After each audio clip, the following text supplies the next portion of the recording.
The application might be on your side, this might be your browser. And so, for example, there might be processes running on various computers, and so the email is known to hang out on port 25 or extension 25. Login, insecure login lives on port 23. Insecure web lives on 80 and secure web lives on 443, and there's a couple of different protocols. Say if you have your mail stored on Gmail and you have a local mail client, say like Thunderbird or Apple Mail, that talks a protocol to pull that mail across, and those live on various ports. So these ports are those extensions, and by convention we have standards that tell us what to roughly expect at those ports. So when you're talking to port 80, you expect to talk to a web server or an HTTP server. If you're talking on port 23, you expect to talk to a telnet server, and on and on and on and on. And so these are the extensions, the typical, commonly used default extensions for various network application processes that are serving us data.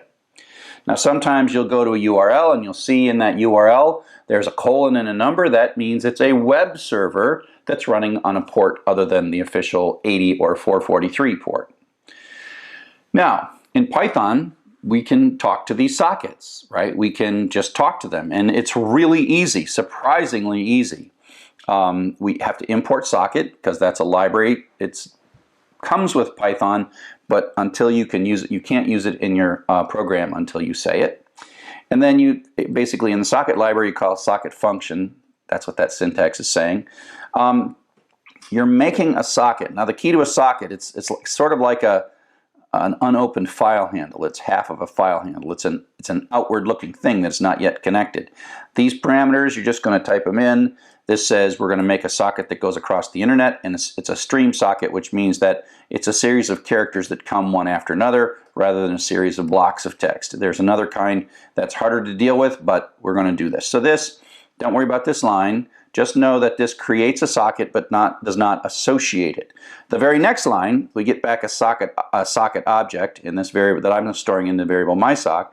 And then when you want to make a connection across the internet to the far end, you say, oh, hey, dear socket, extend yourself across the internet. Make the phone call to this host, data.pr4e.org, and on that port 80. So that's making the phone call. This is like the phone number, and this is like the phone extension. So we haven't sent any data yet. We have simply rung the phone of a process, hopefully living on port 80. If it's there, great. This might blow up. This one here won't blow up, but this line here could blow up.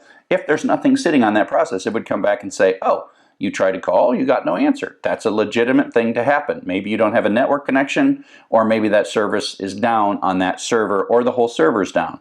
But so it's kind of amazing that we're sitting here in Python, and in 3 lines we have probably 500,000 engineers who built this thing called the internet, all these protocols and all this software, and we just made use of it in 3 lines of Python. And I guess this is one of the reasons that people absolutely love Python. Absolutely love Python.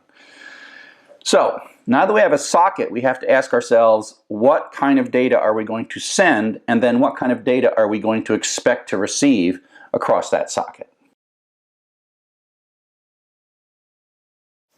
So now we have a socket, we are going to talk about what we're going to do with it, right? So the socket basically functions at this level. Your application is saying, make me a socket, which is sort of this endpoint, and then the connect actually connects to an application on the far side.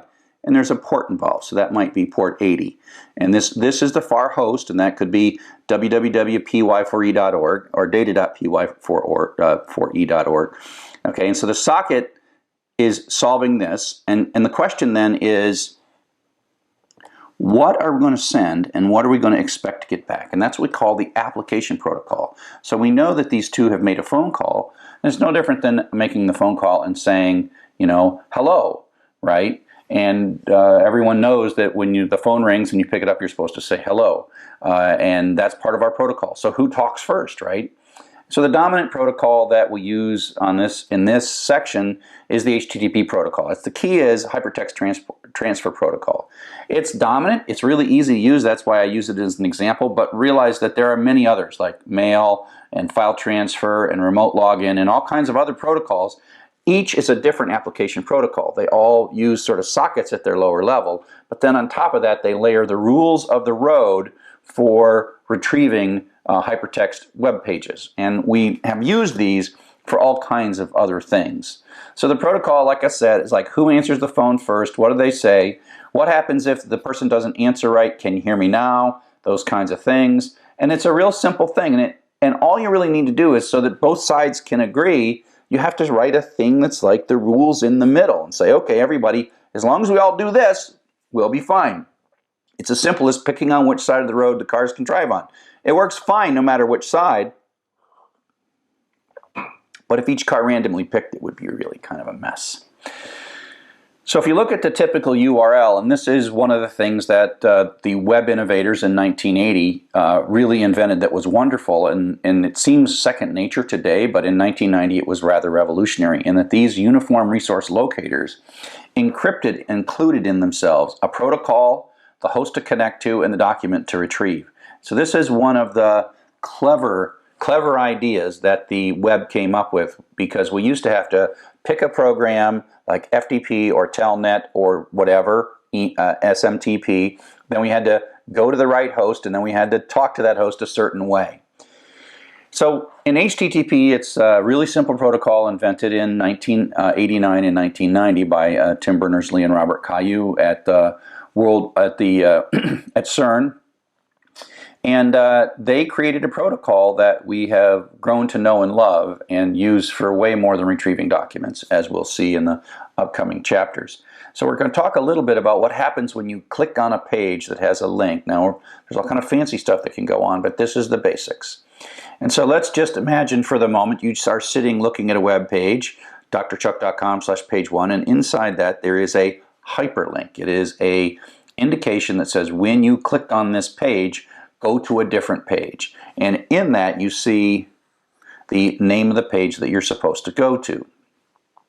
So we click on this link, and that is a browser. This is an application, this is a process or an app that's running on your computer. This is the browser, okay? And when the browser sees the click inside your computer, then the browser makes a connection to port 80 on the web server, drchuck.com, and sends the request. This request that it sends is precisely specified by a standard, which we will see in a second. Then the web server does some magic work. Oops, let's go back. Then the web server does some magic work in here, reads some files, runs some code, does whatever, constructs an answer to our phone call, and sends it back. And it sends, in this case, back a web page in the format of HTML, the hypertext markup language, which is different than HTTP, which is the protocol that we're exchanging. HTML is the format of the document we're getting back. And in this has an anchor tag, href, and the end of anchor tag, and some highlighted text. And now your browser gets this back and then renders it according to the rules of HTML and CSS and JavaScript, etc., parses it, and then makes a pretty web page. And this web page happens to have a link back to the first page, and if you click there, it will do this over and over and over again. And that is the request response cycle. And that's governed by a series of internet standards. These are standards that were built from the 60s, 70s, 80s, and 90s and continue to this day by a group called the Internet Engineering Task Force, or IETF. The documents they produce are called RFCs, which stands for Request for Comments. The RFC, the word RFC is kind of like a sort of joke, as it were. They're trying to be kind of funny in that, funny is not the right word. It's ironic in that they're trying to say, even some of the protocols of the internet that we've used for several decades, they're always interested in improvements, and that's what the RFC stands for, and they're all named RFC-whatever. And if we were going to cruise around, we could find some various RFCs, and this is RFC 2616. It might have been revised since then, but this is like a document, and this is what they look like. Hypertext Transfer Protocol version 1. And so you're reading this document, you're going to write a browser, and you want to talk to the application protocol that is HTTP. This is one of many documents that helps define what HTTP is. So if you look down and said, oh, here's what a request looks like. This is how I'm going to get a document from the server. And you keep reading and you keep reading, and it says, You're supposed to have the request method with a space, with the request URI, the request method with a space, with a URI with a space, the HTTP version, and the carriage return the line feed. That's what it's saying. And so it looks kind of like this, right? We say get the document followed by a space. There's got to be one space. You do two spaces and it's going to be quite frustrating, okay? And so this is an example that you can run on a number of on Linux operating systems and Macintosh operating systems with no changes. If you install Telnet on your Windows box, you should be able to run something like this as well. So Telnet is a program that we used in the old days. It used to be how we logged into servers, but because it doesn't encrypt your data back and forth, we don't use it anymore. But it basically is a program that can open a socket to a host on a port. And I'm saying Telnet to this host on port 80. And at this point, I am connected, and whatever I type on my keyboard is going to be sent to that server. Now, if you're doing this, you probably want to cut and paste this really fast, because if you take too long, most web servers will be like, you're a human. I don't want to talk to humans. I want to talk to programs. So remember to type this fast enough, and then you have to hit Enter twice. So you have to have a blank line here. Just type this exactly as it's shown, and then you will get back the server. If you do it right, the server, and the server is properly configured, the server will give you back some headers. And this is metadata about the document you're going to get. For example, it's saying it's got text/HTML, which means that the remaining stuff is going to be in HTML, hypertext markup language. It has a blank line, and then the actual document, and then the connection is closed. And so if you do this, you can set this up in a way that you can run this on your own computer and in effect hack through the back door a web server. Now you can't hack the secure web servers, and mail servers used to be easy to hack, but they're harder to hack now because they challenge you for information. But part of the reason I'm so obsessed with the command line is this is how real hackers work, and they know how to talk some of these protocols more directly. And so we think of this beautiful, sophisticated application talking to some other thing, and it's all pretty, and we got wonderful clicky buttons and nice usability. But the reality is, like in the Matrix Reloaded here, the kinds of things that really talented hackers are doing use command lines, and they really know what's going on, and that's how they do it. They understand what's going on better than the developers of the computers that are trying to be resistant to the hacking. So I come from a long line of using the command line, and that's why I encourage you to use the command line in this course. So the next thing we're going to do is we're going to go up into the application layer, and instead of typing those commands by hand, we're going to actually send them from Python and write a very simple Python web browser. In this section, we're going to write a web browser using Python. So we've already got a socket. We know how to write a socket. In the previous section, we played with the protocol and used Telnet to do it by hand, and now we're going to do it in Python. And what you're going to find is it's not that hard. So here we go. So the first three lines of this program: import socket, make the socket. Remember, the socket isn't really got the connection. So when you make the socket, again, we're going to make a stream-based socket, and it's suitable for going across the internet. The connection, it's like ring, phone call, connect to data.pr4e.org and port 80. And so that basically says extend the socket across and connect to a web server. And so there's got to be a piece of software running, and this will blow up if the software is not running. Okay? So then, now we've got a phone. We've made a phone call.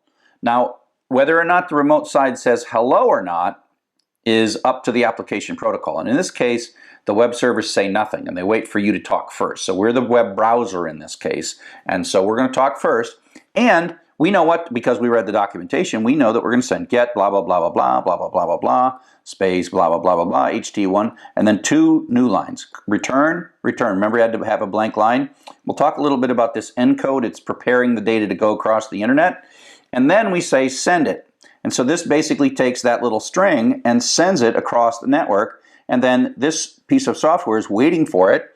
And then the software goes and reads a file or does some other stuff, and then it starts sending us data back, which we can then choose to receive.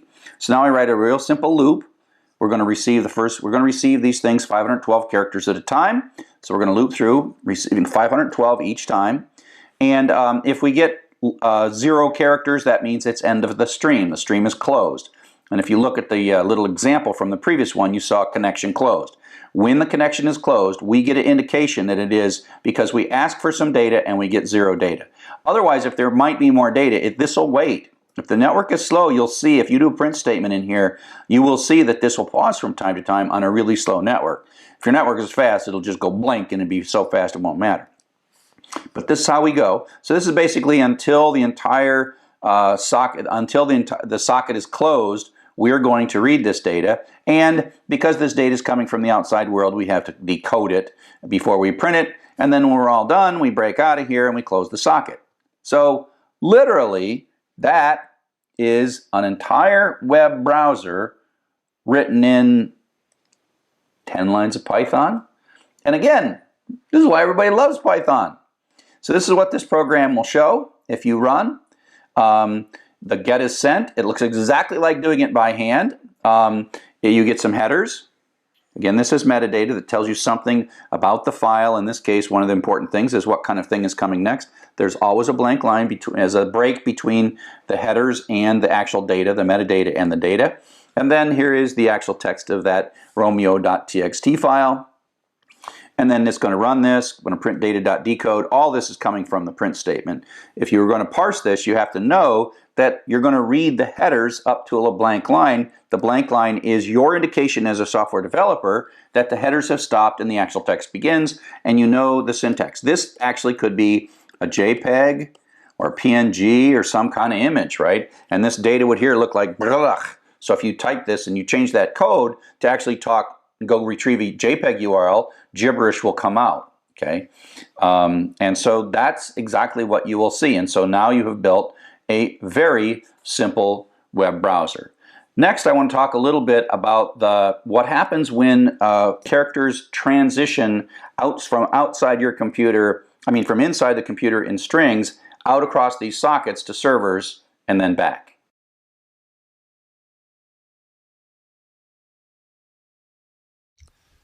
Hello everybody and welcome to some worked sample code.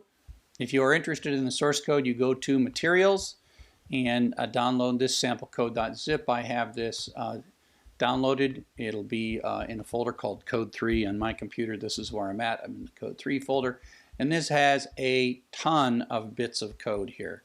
So if I do an ls, you'll see I got all these files here, and so we'll just leave those there. And so this is the one I want to work through right now, is this socket1.py code.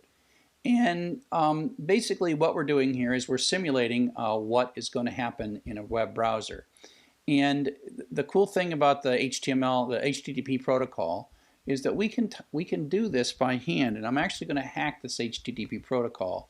This is going to go to data.pr4e.org and retrieve a document. And so I'm going to do telnet now you can do this on a Mac and Linux, and if you put telnet on a Windows box, you can do it here, data.pr4e.org. And I want to talk to port 80, and the port 80 is a different port. It's a non-standard port, but what we're doing here is talking to the HTTP port. And so I'm going to be able to hand send commands to the web server and retrieve a document. So I'm going to cut.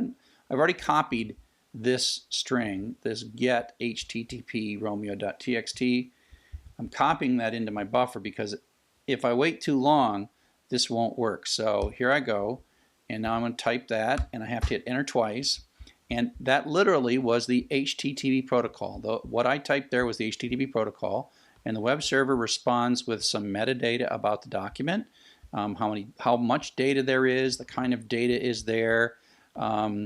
A blank line separates the header information from the body of the document. If I was to go to this in a browser, right there, you would see,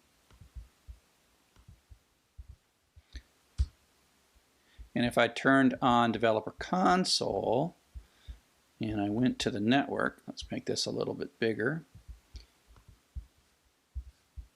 you would see that it retrieves this file romeo.txt, and it gets back that it shows us the headers, and it shows us the response. And so this is all the same way of doing the same thing, and that is how to do the HTTP protocol, okay? But now we're going to do this in Python, and so here's the code we're going to write. So we're going to import the socket library, and we're going to make a socket. Now this doesn't actually make a connection. Think of a socket as a file handle that doesn't have any data associated with it yet.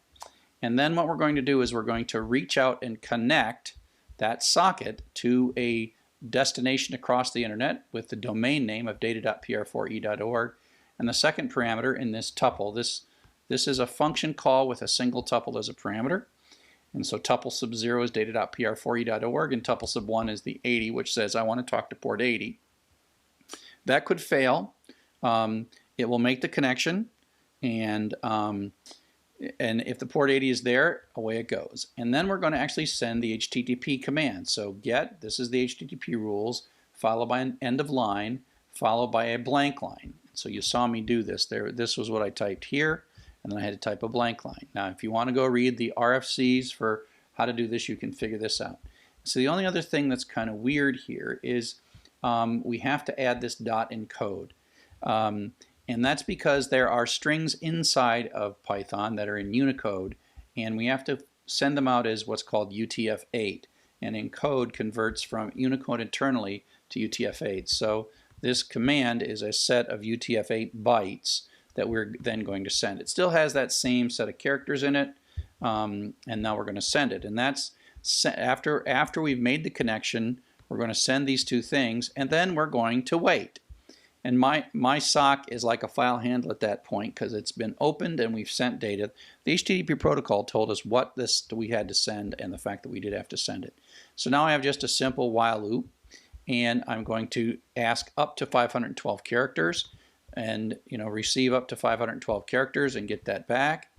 If I will know that this is the end of file if I got no data back. So if the length of the data, the byte array that I got back is less than 1, then I'm going to quit. Otherwise, I'm going to print the data, and I'm going to use this decode, which is kind of the opposite of this encode.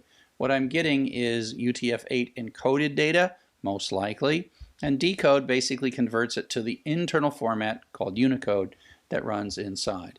And so this is going to run a bunch of times, pulling in the blocks, basically 512, up to 512 characters at a time, printing it out, and then when it's all said and done, we will close that connection. And so it's not too exciting. Python 3 socket 1.py, and you'll see that it's just going to, Python is now going to do what I did by hand. Now of course the interesting thing is these are all in strings, right? And so this way we could write code that does stuff with this, but all we're really trying to do in this particular situation is show how you open a socket, send a command, and then retrieve the data. Okay, so now it's time to teach you a bit of complexity about text processing. Up till now, we've kind of been ignoring the complexity of text processing. Everything that I have been doing, most of what I've been doing is in ASCII, the Latin character set, the character set that, United States, Europe, lots of Western civilizations use this character set. And if you go back to the 1950s and 1960s, we were happy to have one computer, and we didn't care what the character set was as long as what you typed on the keyboard came out on the printer. The internal representation didn't matter. And as the 70s and 80s came along, certainly 70s, we needed some interoperability, and so they standardized on a character set, but they standardized on a character set certainly in the West that did not represent anything. And so if you look at this at this sheet, basically what it's telling you is for the various characters, there's some non-printing characters, white space, non-printing characters, and then here's some printing characters like the and key, the 0, and then the uppercase characters, and then the lowercase characters. And there's 128 of these possible values. And there are nothing even for Spanish or French in here. And it's also why, by the way, uppercase lower letters in Latin sort lower than lowercase letters, and we saw that in some of the string stuff. And what these do is it maps and says, okay, and a lowercase a maps to the integer number 97, which in base 16 is 61, and in octal it's 141, but in binary it's 8-bit numbers. And so these are 8 bits, otherwise known as a byte. And they're very efficient. Like, when you buy a disk drive, it's megabytes or gigabytes or whatever. That's how many of these kind of characters it can store. But unfortunately, this doesn't work for more complex characters. You can figure out these numbers inside of Python by using the ord function. And so you say, what is the ordinal, or the numeric representation of the uppercase H, lowercase e, and new line is a character as well. And so, like 10 is the ordinal position of new line. And this actually has to do with sorting, so that e, lowercase e, is higher than uppercase H. And that's just because in the simplest of sorts, we just sort them numerically. So new line, if you go back to the previous little sheet, new line is this 10 right here. It's that 10, which is a line feed, and that's a 10. And that's why when we print new line out, we get a 10. And so again, in the early days when strings were simple, we just represented them as 1 byte per character. But the problem is that, as we have gotten more complex, and in today's modern world, it's simply unacceptable to say that the only thing computers can understand is ASCII. And so this leads to a from the simplest of character sets to a super complex character set called Unicode, which basically is billions of characters, potential billions of characters for every language and every character set. And because there's so much space in Unicode, it's easy to take very small variations of characters and give them a space. It's so large that you can have you can have pretty much any character that you want. So that's Unicode. The problem is that if we sent Unicode across the network, it would be way too large. It'd be this UTF-32, which instead of being 8 bytes per character would be 4 bytes per character. And so it would take all of the data that we build and make it 4 times larger. And it'd be very difficult. And so what they've come up with is ways to compress this. And UTF-16 is this weird thing. UTF-32 is really sort of the full Unicode pretty much. UTF-16 is a subset of Unicode. It's used in some countries. But the best practice for moving data across the internet or in a file that you're going to move between computers is what's called UTF-8. And so what happens is that UTF-32 is fixed length. ASCII is one byte. UTF-16 is 2 bytes. UTF-32 is 4 bytes. And UTF-8 has dynamic length, meaning that it is 1 to 4 bytes. And if it's only 1 byte long, it's perfectly compatible with ASCII, meaning that an ASCII file is also a UTF-8. And so here's this little sheet, and it's not critical that you understand this graph too much, but basically as time passed, 2000 internet's coming, now 2014, pretty much overwhelmingly the documents on the internet that you might retrieve are UTF-8.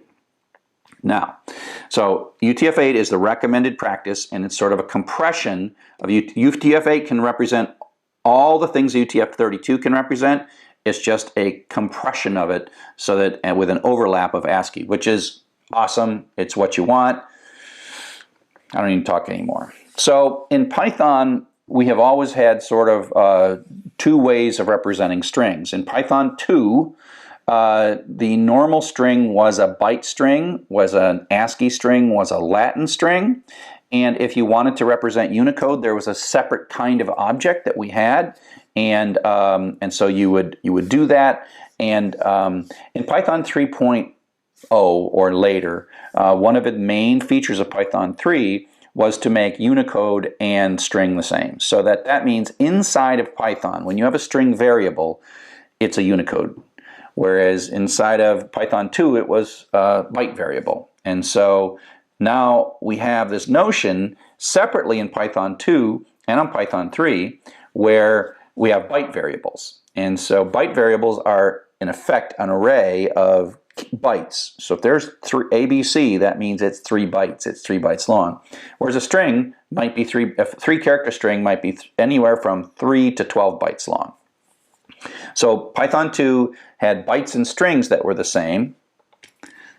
bytes and strings are the same, and Unicode is weird. And in Python 3,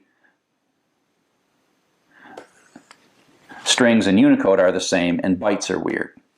Okay, and so that's what we've got to deal with. And there'll be times when we get bytes from APIs. When we call things, we have to then figure out what kind of thing those bytes contain, because the bytes might contain ASCII, they might contain UTF-8, they might contain various things.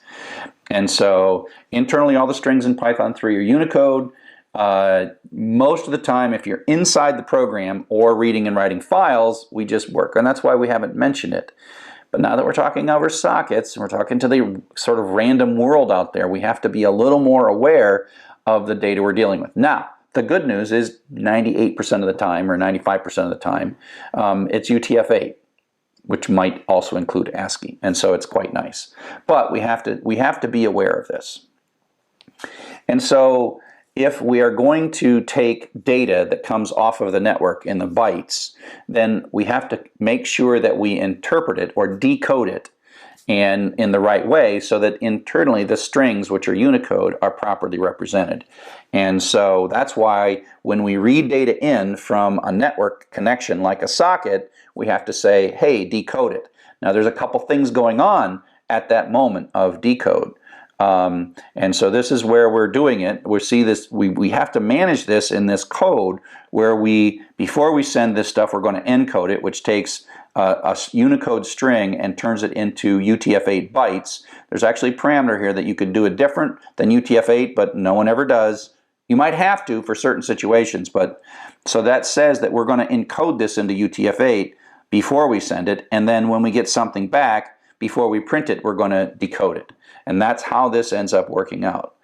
And if you look at the documentation, you will see that sometimes it says it's a string or it's bytes. And so, you take a byte array and you decode it to get a string, and you take a string and encode it to get a byte array. And so that's what we're doing. So you can think of the process as this way, and that is the network has these UTF-8, mostly UTF-8 resources, not ASCII.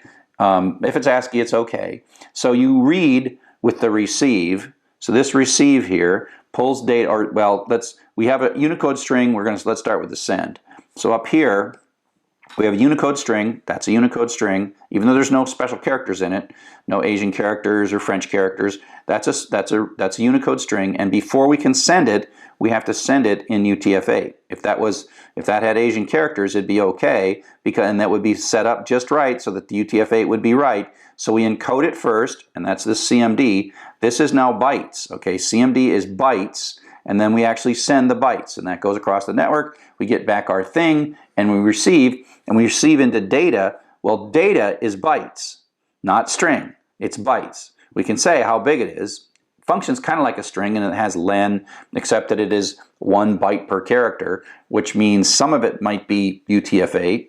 And then all we have to do is say decode. Again, you could, if you were dealing with a situation where you weren't expecting it to typically be UTF-8 or ASCII, you could tell it UTF-16 or something, and it's more complex. But the simple thing is you just say, I'm going to clean up my data on the way in, I'm going to clean it up by running it through decode, and I'm going to encode stuff on the way out. And so sockets are the place where this comes into play. And so you'll see we'll always do this encode and decode every time we're sending data kind of outside of Python and inside of Python. So now that we've talked a little bit about character sets, we're going to make this even easier so you don't have to use sockets. URL-lib is a bit of Python code in the library that does all the socket stuff for you. Okay, so now we're going to write a web browser again in Python, but it's going to even be shorter than what we did before. We did it in 10 lines using sockets. Now we're going to do it in 4 lines with URL-lib. So URL-lib really is just because the idea of opening a connection, sending a GET request, sending the new line, retrieving the stuff, breaking the headers out, doing all this stuff, that's so common, why not put it in a library to save ourselves some effort? So here's how we do it. We're going to read it in, right? We're going to import this library, so it's not we had to import sockets before, but we're going to import URL-lib now. And so this is really quite simple. It's like elegantly simple. You say URL-lib, that's a library, that's a part of a library, a module within the library, and this is a function. So let's call URL open, and then give it the URL. Now that's a string which it's going to encode automatically for us.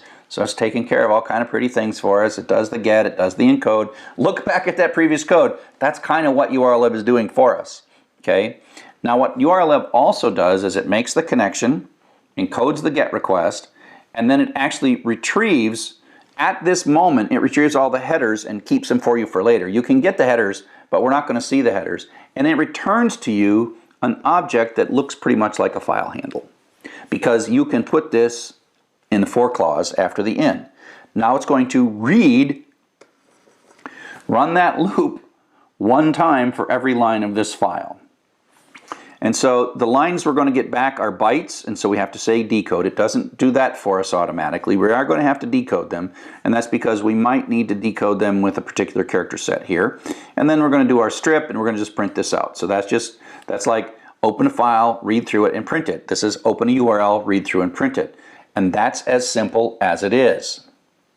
And so that's what happens. This is romeo.txt, and it prints out. Now the thing to notice is that there are no headers here. The headers have been sort of consumed in the URL open. Again, there is a way to say, hey, give me my headers, but for now, this is just going to eat the headers and keep them, and then you get to read all the data, and the loop runs, and this loop runs 4 times, and out come the 4 lines. You can go ahead and run this one.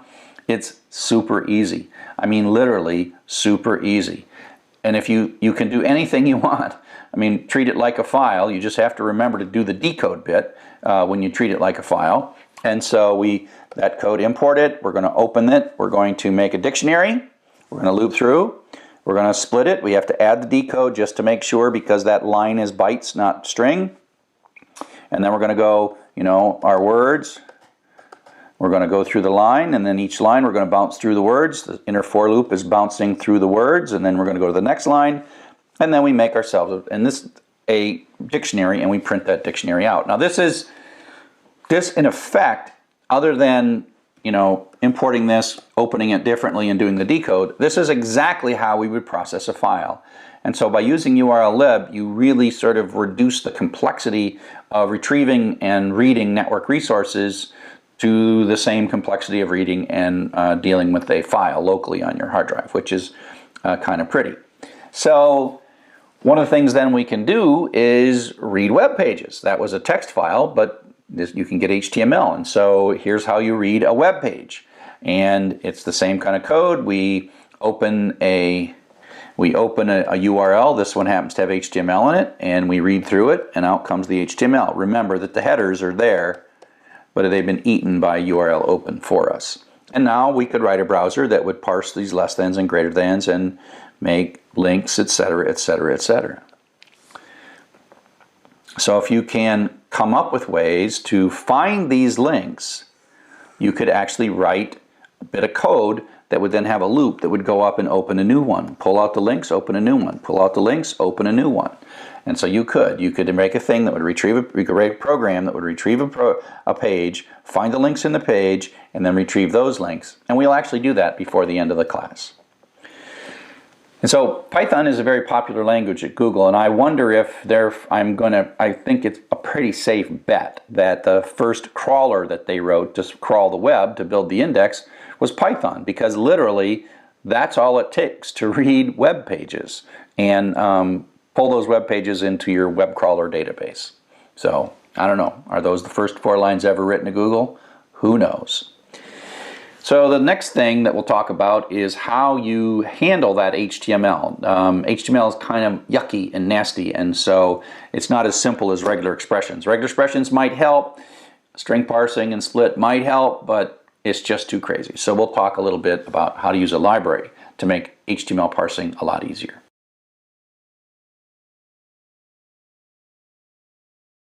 We are going to be talking about some code.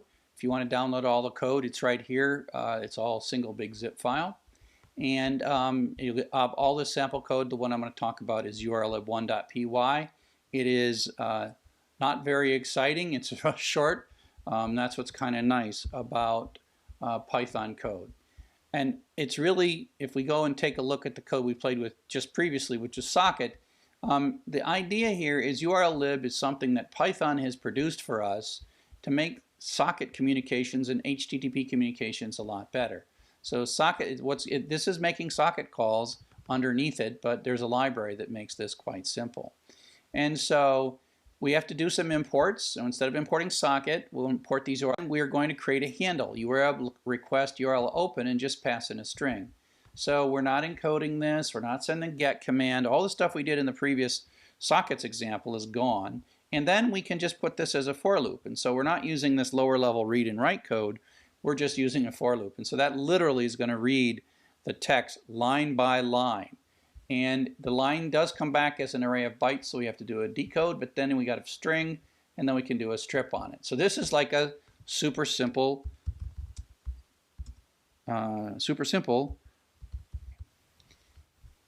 So there we go. Now the interesting thing is you also don't see the headers. We just read the contents. Now it turns out in URLlib, and we'll see this in later more complex application, you can get the headers if you want. You can get various other things. So that's URLlib, a simple URLlib tool.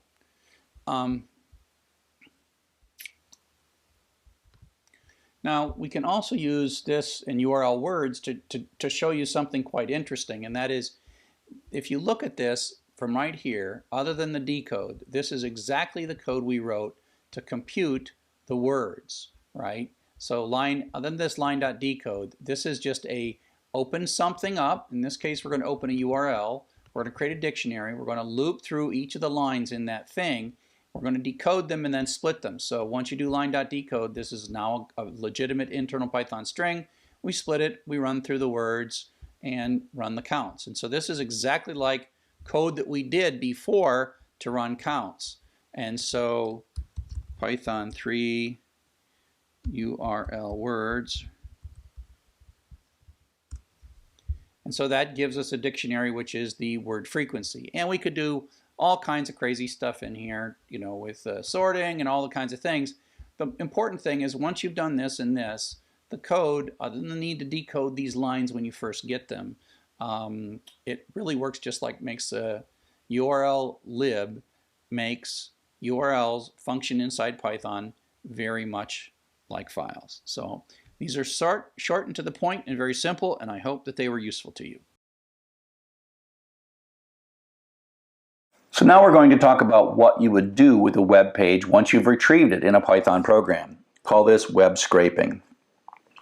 And so web scraping or web spidering is the act of retrieving a web page, extracting the links from those web pages, making a queue of unretrieved links, and then moving on. And eventually the idea is if you had enough time, energy, bandwidth, and storage, you could find your way to most of the web pages on the internet that are point to or are pointed to by other web pages. And so you might have all kinds of reasons to scrape data. You might have a blog that you posted. You might have, who knows, maybe you put some data in a system. Maybe the system's being shut down because it's being retired. You can do all kinds of things. You could write a little thing. I was talking to somebody who wrote a thing to retrieve something and check, and then send a text when something changed. All kinds of stuff. Or you might make yourself a search engine. But be careful. Not all websites are happy about you using a robot to retrieve their content. Some of the websites, as we'll see, demand that you log in and they track what you do, and if they think you're doing something bad, they will shut your account off. Other websites will track what you're doing without you logging in, but then shut your address off. And so you have to be careful. You should read up. You should figure out what sites allow you to scrape them. Now I have some sites that I've set up that you can play with to make it so that it's legit.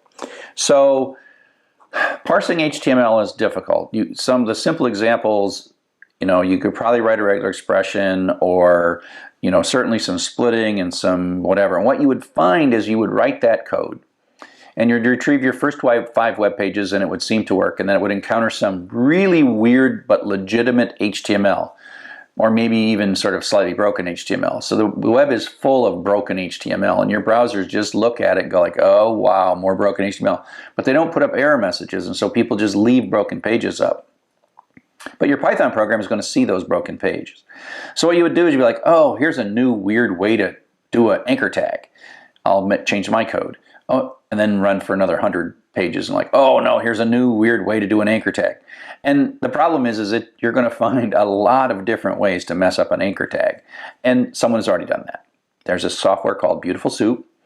And we have installation instructions on how to use it. And really what it is it's somebody just spent months figuring out all the nasty things that could happen and compensated for it and gave you a nice wrapped interface that just says, look, you give me the HTML and I'll give you back the tags, okay? And so it's called Beautiful Soup. And so you have to install this. There's a couple of ways that you can install this. If you're good at extending your Python, you can just, extend and install Beautiful Soup for all Python programs. If you can't change your computer's configuration because you're on a school computer or you're using a USB stick or something, then there's a way to download this file that I've created called bs4.zip. And so what you do is you end up with your file called, URL links.py, and then a little folder called bs4, which is a folder that has a bunch of files in it from this zip file. And then you can run it. And so it'll pull it in, and you'll import from BS4 Beautiful Soup, and that's either going to pull it in from the folder you do, or if you have installed it using the Python installer, it will also you don't have to put this file in. So it's up to you. You can either do it one of two ways. So this is a little bit of code. Now Beautiful Soup is a complex library, and so just because this looks easy, doing things in Beautiful Soup, you might have to actually read a bit more to figure it out. But we're going to just read this. We're going to import Beautiful Soup. We're going to ask for a URL right here. We're going to take that URL. We're going to open it. URL open. They give the URL and read the whole thing. That means we're not writing a loop. We've read the whole thing. That's okay as long as you know that the file's not so large. And then we're going to pass the data we got back. And this is going to be bytes, but Beautiful Soup knows all about bytes and all about UTF-8, and it figures that out. And you just say, hey, take that stuff I just got and tear it apart using HTML and give me back an object, a soup object.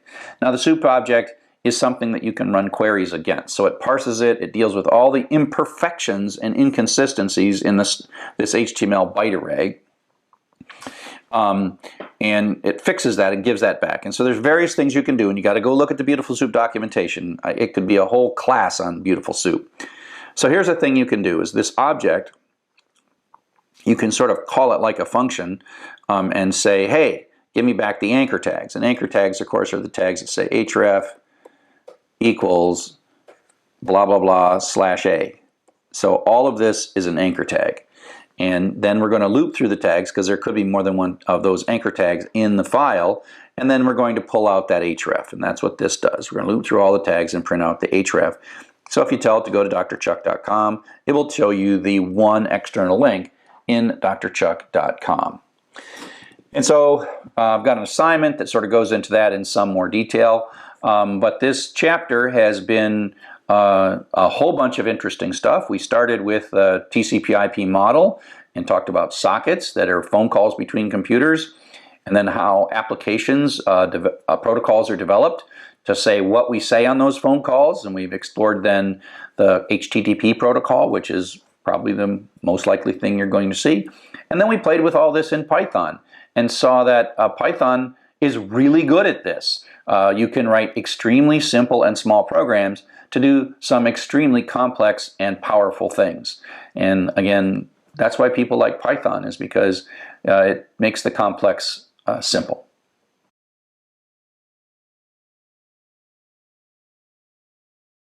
We're going to do a little bit of sample code. If you're interested in getting the sample code, you can download this zip here at pythonforeverybody.com, materials.php, and you will download and you will get all the files and all the files that I'm looking at here.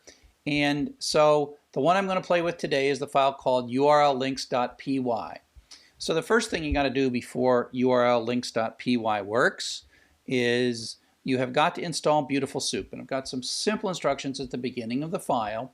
And so one way to do it is install it using Python install process to install this Beautiful Soup for all Python applications. And if you are the owner of your computer and you're going to use Beautiful Soup a lot, it's a fine idea to do that. But I want to show you a simpler way that if you don't own your own computer and you just want to make it so that Beautiful Soup works, you can download this file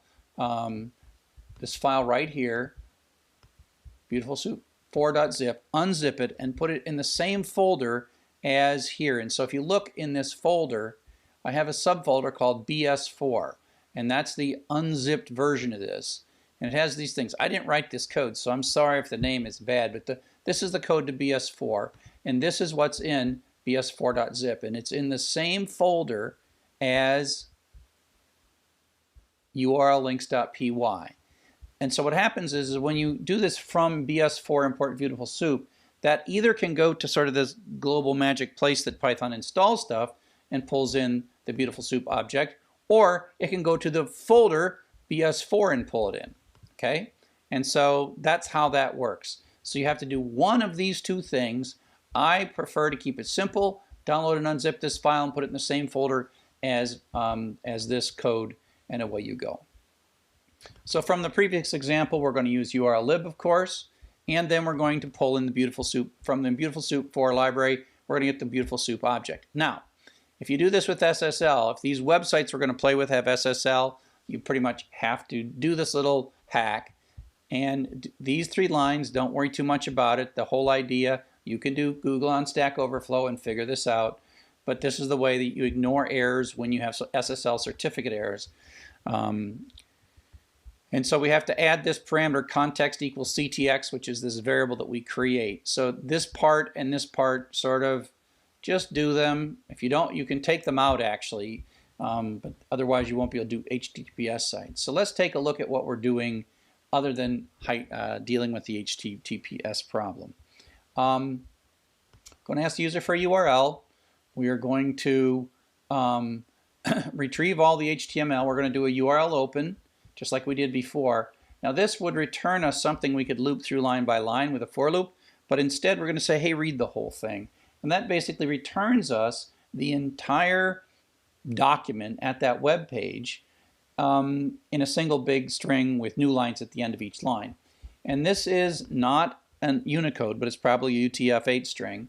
But it turns out Beautiful Soup knows how to deal with UTF-8, and it also knows how to deal with Unicode strings.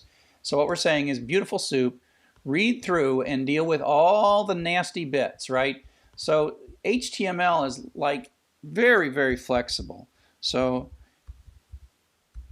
drchuck.com/page1htm. And so if we take a look at the source of this, view page source, make this bigger, you know, you might be able to do regular expressions, but it does things like break stuff across lines. There could be a line break here. There could be all kinds of things, right? And so writing, you know, regular expressions or splits or whatever is really hard for HTML. And so what we do is someone has written this. It's called Beautiful Soup. And it's basically, this is the code, and it's based on a joke from a children's story. It basically, someone has just went through and figured out all the bad things that could possibly happen when you're reading and parsing HTML. So either you use it or you will slowly but surely derive all the things that it doesn't work. And so when we look at this line right here, this line at a high level is saying, we're giving you ugly, nasty HTML that could make no sense whatsoever. Please read it and have all the brains that you have and all the weird stuff, figure that out for us and give us back an object. I happen to call it soup. You don't have to call it soup. An object, and that is a proxy for that HTML. But this soup object is clean. And so what we can do is we can sort of retrieve all the anchor tags. So we can talk to this object and say, ask it, give me the anchor tags. What's an anchor tag? Well, if we take a look at this source, the anchor tag is the A through the /A. That is the tag. It is the tag. It is attributes that are on the tag. It is the text within the tag and everything. And so that's what we're going to get. Now, I called it tags plural, not because plural matters at all, but because we're going to get a list of tags. Because even though this web page has lots and lots of tags, if we look at, say, drchuck.com,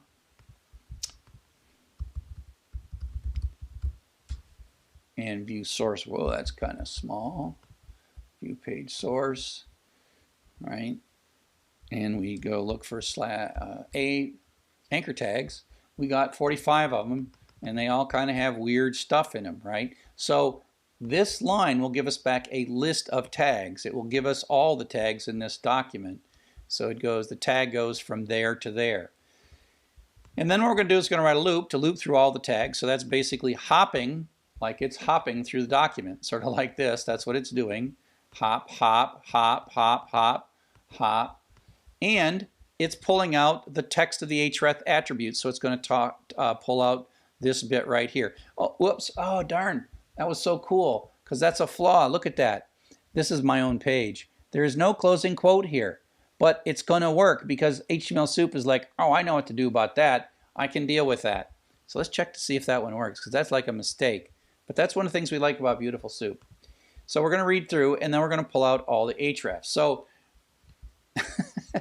this is probably thousands of lines of code that you really don't want to run. So Python 3 URL links.py. And so let's start with a simple one, http://www.drchuck.com. And it reads it. Oh, that's actually the card one, because we got a whole bunch. Let's see if the Sugi one worked. It found that one. It's right after sakaiproject.org. Where is that? Is there another Sugi? Oh, no, it didn't find that one. That's kind of funky. Look, it found it wrong.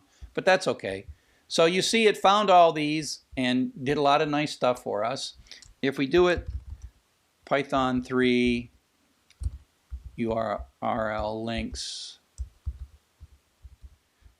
and do the easy one, http://www.dr-chuck.com, page 1.htm. We will only see one. And there we go. Now, the SSL is if you are looking at a page that has SSL, Python URL links to, so I'll go to like https://www.si.umich.edu, and that will get a bunch of links. And so you'll see. If it wasn't for that, so all kinds of stuff coming back, and if it wasn't for this bit right here and this bit right here, this HTTPS wouldn't have worked. And it's not that that website had a bad URL. It has a certificate that's not in Python's official list. And so the URL is okay. So that gives you a quick summary of using the Beautiful Soup library in Python along with the URL lib. Hello and welcome to Chapter 13, Web Services. So what we've been doing so far is we've been using the request response cycle. We've learned about sockets, we've learned about URL lib, and we've actually learned how to pull HTML and even flat text off the internet. But what we're going to talk about now is using that same request response cycle to retrieve information that is specifically designed for programmatic consumption, so that we had to have this Beautiful Soup, which sort of did a hack job or solve the hard problem of parsing HTML. But why not produce data in a format that makes good sense to a program? Because programs want to talk to each other. If you recall, the whole idea of a socket is to have one application process sending data to another application process. And so if we think about this for a moment and we realize that we have all these programs, they could be written in different programming languages and they're all connected. And so they might want to send data back and forth through the network. PHP programs, JavaScript programs, Java programs. And so we have to decide on a protocol that is independent of any programming language. And we call that the wire protocol, because if you were to sort of take some connection and watch the exact characters that go back and forth, that's what you would see if you were monitoring the wire. So that's why we call that the wire protocol.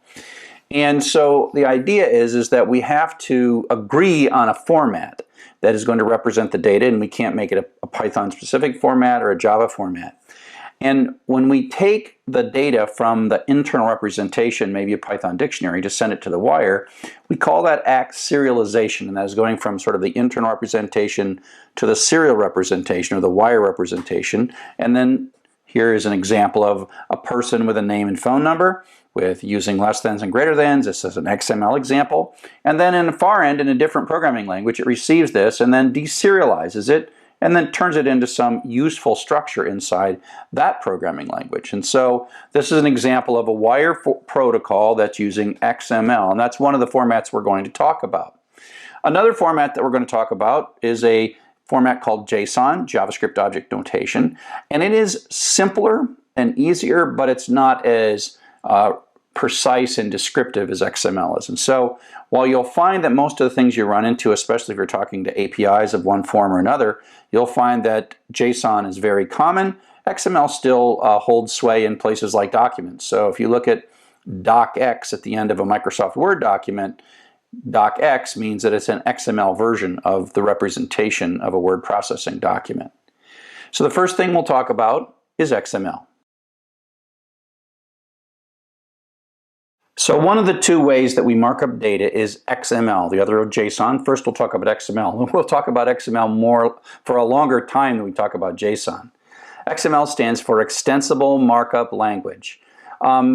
There was a number of markup languages in the 90s that were out there, ways to send data between computers, and none of them was like amazingly better than the other, but in the early 1990s, as HTML came out, the idea that we could use less thans and greater thans, you know, or angle brackets, some people call them. Once HTML made angle brackets popular as a representation format, it was pretty natural that we would find a data representation format that would take a similar approach. And so inside XML, we're going to talk about tags, we're going to talk about attributes, we're going to talk about data, and we've already talked about serialization and deserialization. Serialization is the act of taking data inside of a computer in one programming language, setting it up for transport, transporting it across, and then taking it back apart and turning it back into the data in whatever internal data it needs to be in the destination system. So here is some basic XML, so we can take a look at the various things that make up the XML. So it's very much like HTML in that we have tags, less than, greater than. The difference is we get to name the tags anything we want rather than the A tag or the P tag or the H1 tag. And there's a beginning tag and an ending tag, and they're bracketed together. And there's syntax errors in XML. Syntax errors in XML are more severe than syntax errors in HTML. It's supposed to be right, and if you send bad XML, it's likely that the far end will not understand it. So we have a beginning tag and ending tag, and so like name and slash name are a beginning and ending pair. Then there is the actual textual content, and that is the material between it. And then here's a phone and slash phone, and we have this thing called the attribute. Key equals value. The key doesn't have double quotes. The value always has double quotes, and this is like href equals on an anchor tag. And sometimes you have what's called a self-closing tag, where you don't actually have a closing tag. You have all the data that you need in the attributes, and so you don't even bother putting an empty text area in a closing tag. So that is a start tag, an end tag, attribute, and then a self-closing tag. Those are some basics of XML. In general, XML doesn't care too much about white space. It does in the text areas, so in here it matters and here it matters, but things like we can indent this a little bit differently, and we tend to indent it in a way to make it look reasonable. Although once you have programs sending it back and forth, they tend to send it more compacted just for efficiency purposes. So one of the concepts is that there is a hierarchical structure within an XML document, and there are parent nodes and child nodes, and you can think of these as simple nodes that is a tag and some data, or a complex element that has a tag that includes other tags, some child tags. And there's a couple of different ways we can take a look at this. The simple and more natural way to think about this is a tree with parent-child relationships. So here we have this A tag on the outside, and that's the top level one. You can only have one outer tag, and you can't have another tag down here. So you have to have one tag that's sort of the root tag for everything in this XML document, and it has two children. So the C tag and the B tag are two children. So the B tag is a child of A, and then C has a D and an E tag that are children there, and then the textual data we model as a child of each of those tags, and you'll see in a bit why it's best to do that. So that is the way to think about this as a tree, to represent that XML as a tree. If we add attributes to it, and this is where you kind of see why it's nice to take the text area and make that be a child of the node, an attribute is a different. So the text is a special kind of child, and you can literally have more than one attribute. You could have x equals 2, zap equals whatever, and these could have a couple of different attributes. The W attribute is a value of 5, and that's the 5 down there. And so you could have multiple ones. You can only have one text node. Now, in the case of A, you have a whole bunch of text nodes, but these are because there are child nodes. Within one simple node, you can only have one text element. You can also think of XML as paths, and the easiest way is to sort of look down this tree version and look at from the path from the parent. So you go to A, then the child B, and then X. So at position AB, you find X. So AB is the path up to the root. So ACD, that's this one, is the path to Y, and ACE is the path to Z. And so you can think of these as paths. Part of what we're doing is we're coming up with ways to walk through and parse trees of XML data. So the next thing we'll talk about is how we determine if a particular XML document is legal or meets the contracts that two applications have set up.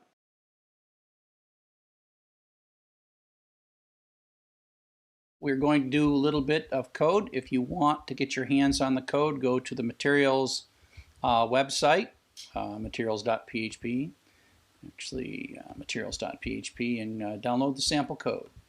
The code that we're going to work on today is the XML code, and we need to be able to talk XML to work with web services. And so here's one of the examples from the book. It's xml1.py.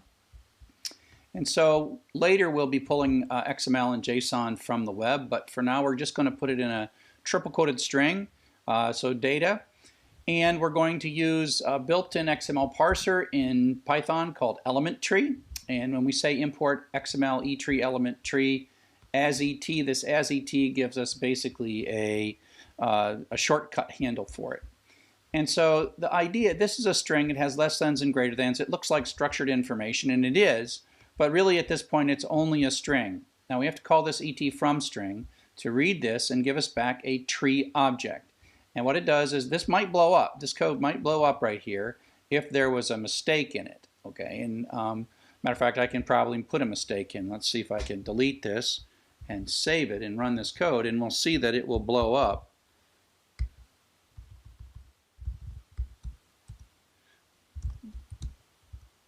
Right?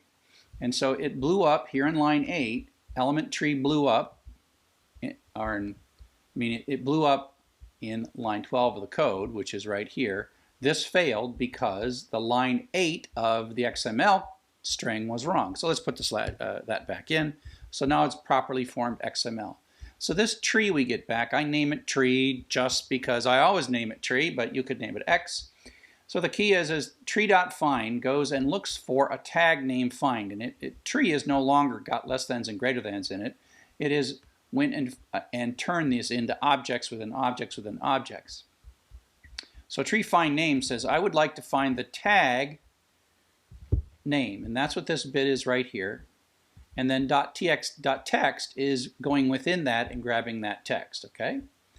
And if we say treefind.email, then that's going to give us this. And then that's that object. And then .get asks for the contents of the hide attribute, which is the string yes. Okay.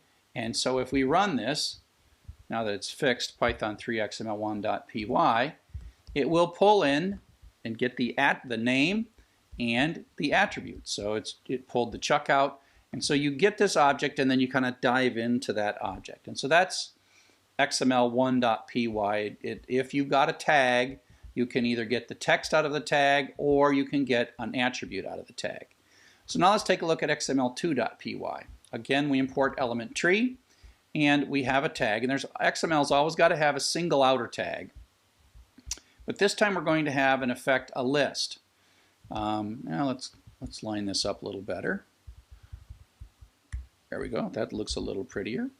And so users, not the fact that it's users doesn't mean anything, but we often come up with semantically meaningful names for these things. Users is going to have as its children a list of user tags. Okay, so the children under user, user under user, and then this has each of these as a tag. So we want to parse this, and this is a common thing we want to do. And so again, the first thing we do is we read the string to just take this. It's a triple quoted string going from here to here. And then we're going to, instead of doing find, which gives us one tag, we're going to do find all the user tag that is a child of users. And we get back a Python list of the tags, not of the text, but of the tags. So there's one tag, and there is another tag. And so we can do len of that, so we can see that we got 2. And then we can write a for loop, and this item is going to iterate through the tags that are the user tags that are children of users. So the first time item is going to be this tag, a tag, remember, and then the second time it's going to be this tag. And so we can do things like find and get, just like we did with in XML1. So running this is not too exciting. Python 3 xml2.py. You see that there are 2 users. That comes from this print right here. There are 2 users in there. And the first one, if we go into name and we go find the text within the name tag within user, then we get Chuck, and we get the ID, which is 001. So we find the ID within that item, and then we get the text, and then we look and we grab the X attribute off of that. And so we see Chuck 001 and 2, and then in the next tag, the for loop continues, and we print that out. Okay? And so that's just a basic run through of the XML from the chapter in the Python book. Okay, thanks. So now we're going to talk a little bit about XML schema. XML schema is a language that allows you to decide on whether or not a particular XML document meets a contract, an arrangement. So you have 2 pieces of software exchanging data using XML. And what if one of them, if they're all working, nobody really worries too much about it. But if all of a sudden one breaks, you change one side and the other one breaks, whose fault was it, right?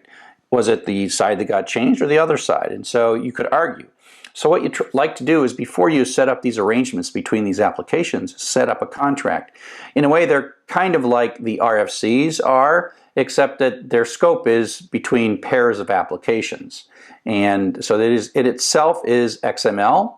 And it basically, what we do is we take an XML document and an XML schema contract, and then we either say that's good or that is bad. And that's called validation. A piece of software that validates XML when given a schema is called a validator. And so an XML document, here we have our little XML document. We're passing it to the validator. And then we have a schema contract, which is itself XML. It's kind of a particular kind of XML, that XS : complex type. That's just a tag. Colon is a legitimate character for the name of a tag. Name equals person, that's just an attribute. And so XML schema is a particular format of XML that renders an opinion about what XML is supposed to look like. So there's a number of different XML schema languages. The one we're going to look at is one that's kind of came a little bit later, that's very common, called XSD, which is the World Wide Web Consortium's schema specification. Often you'll find files that have suffixes of .xsd that actually contain the XML, just like we're going to show you. So if you recall, there are simple elements which have text children, and then there are complex elements where other nodes are children of other nodes. And so we can say this. And so here we have a little bit of XML, and the XML schema that makes sense with that. So what we're saying is the outer tag of this legitimate XML is supposed to be a complex tag with a name of person. And so there we go. That looks good. Good, good. Then there is a sequence, and then there is a simple element, a name of last name, looks good. And it's a string, that looks good. Another tag that's of a named age that's of type integer, that's good. And then a thing that's called date born, and then there it looks like a date. So we check all these things, and we can basically say, yup, that is a good XML document according to this schema. And you don't have to write this generally, but there is software that reads these two things and comes back with a true or a false, and might even have some detail as to what went wrong with this particular schema. Here's some more that you can do with a schema. We can do things like, have a complex type. We have a sequence. Here we have a string, full name, and a string child name.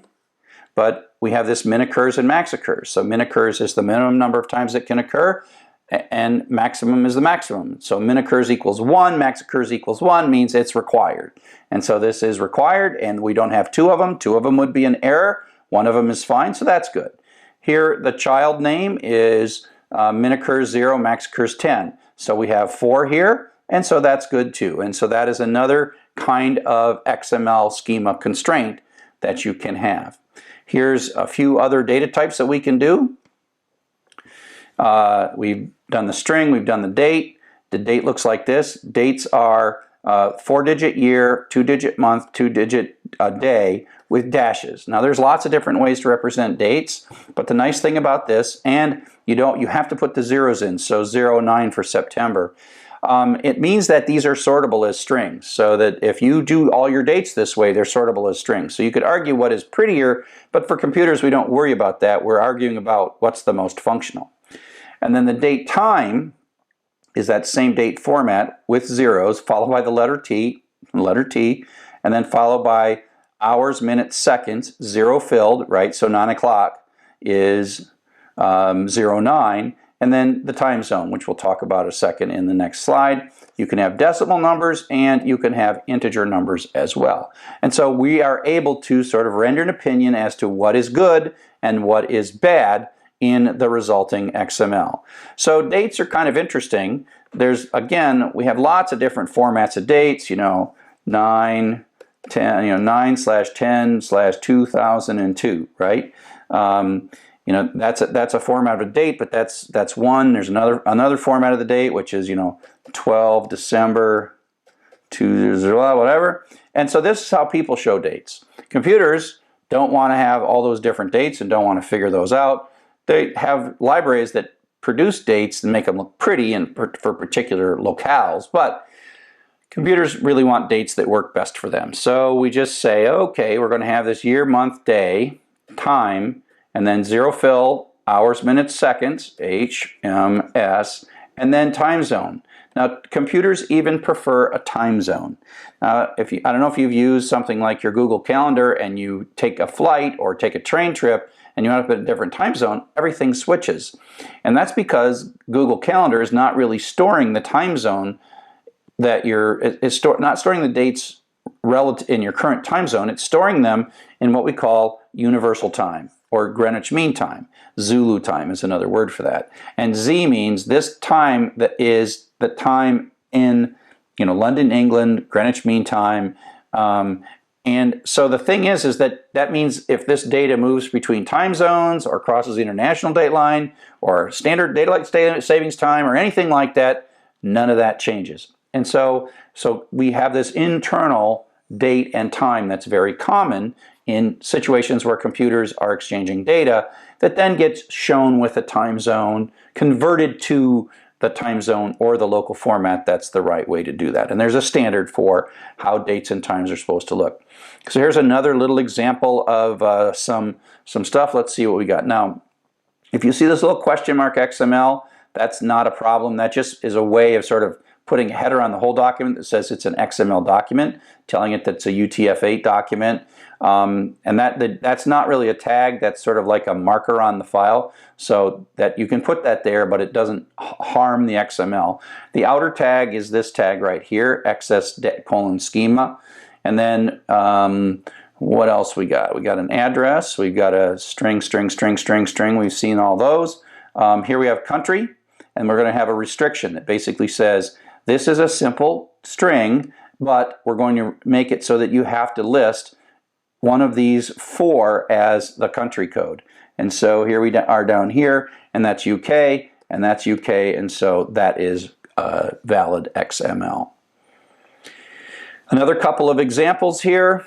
Let's see, string, string, string, string, string. Max occurs unbounded. That means infinite number. There's no limit on the number. You can do that. Min occurs of 0. Excess positive integer. We've seen integer, but you can also say it's got to be a positive integer. Decimal, we've seen that. And then use equals required is just another statement that you can make. I'm not trying to get you to the point where you can do XML schema. Just get you a sense of the kinds of statements that we can speak about when we're talking about what is and is not legitimate XML. So let's talk a little bit about how we might talk XML inside Python. And so, like most things that are in this extended part of Python, we have to import something. And so this is the name of a library, XML etree element tree. And then as ET, this ends up being a shortcut. So we don't have to type these long things. And so ET is the same as typing that. It's almost like a macro. Now, normally this XML is going to come somewhere from the network, but I'm just going to put this in a string.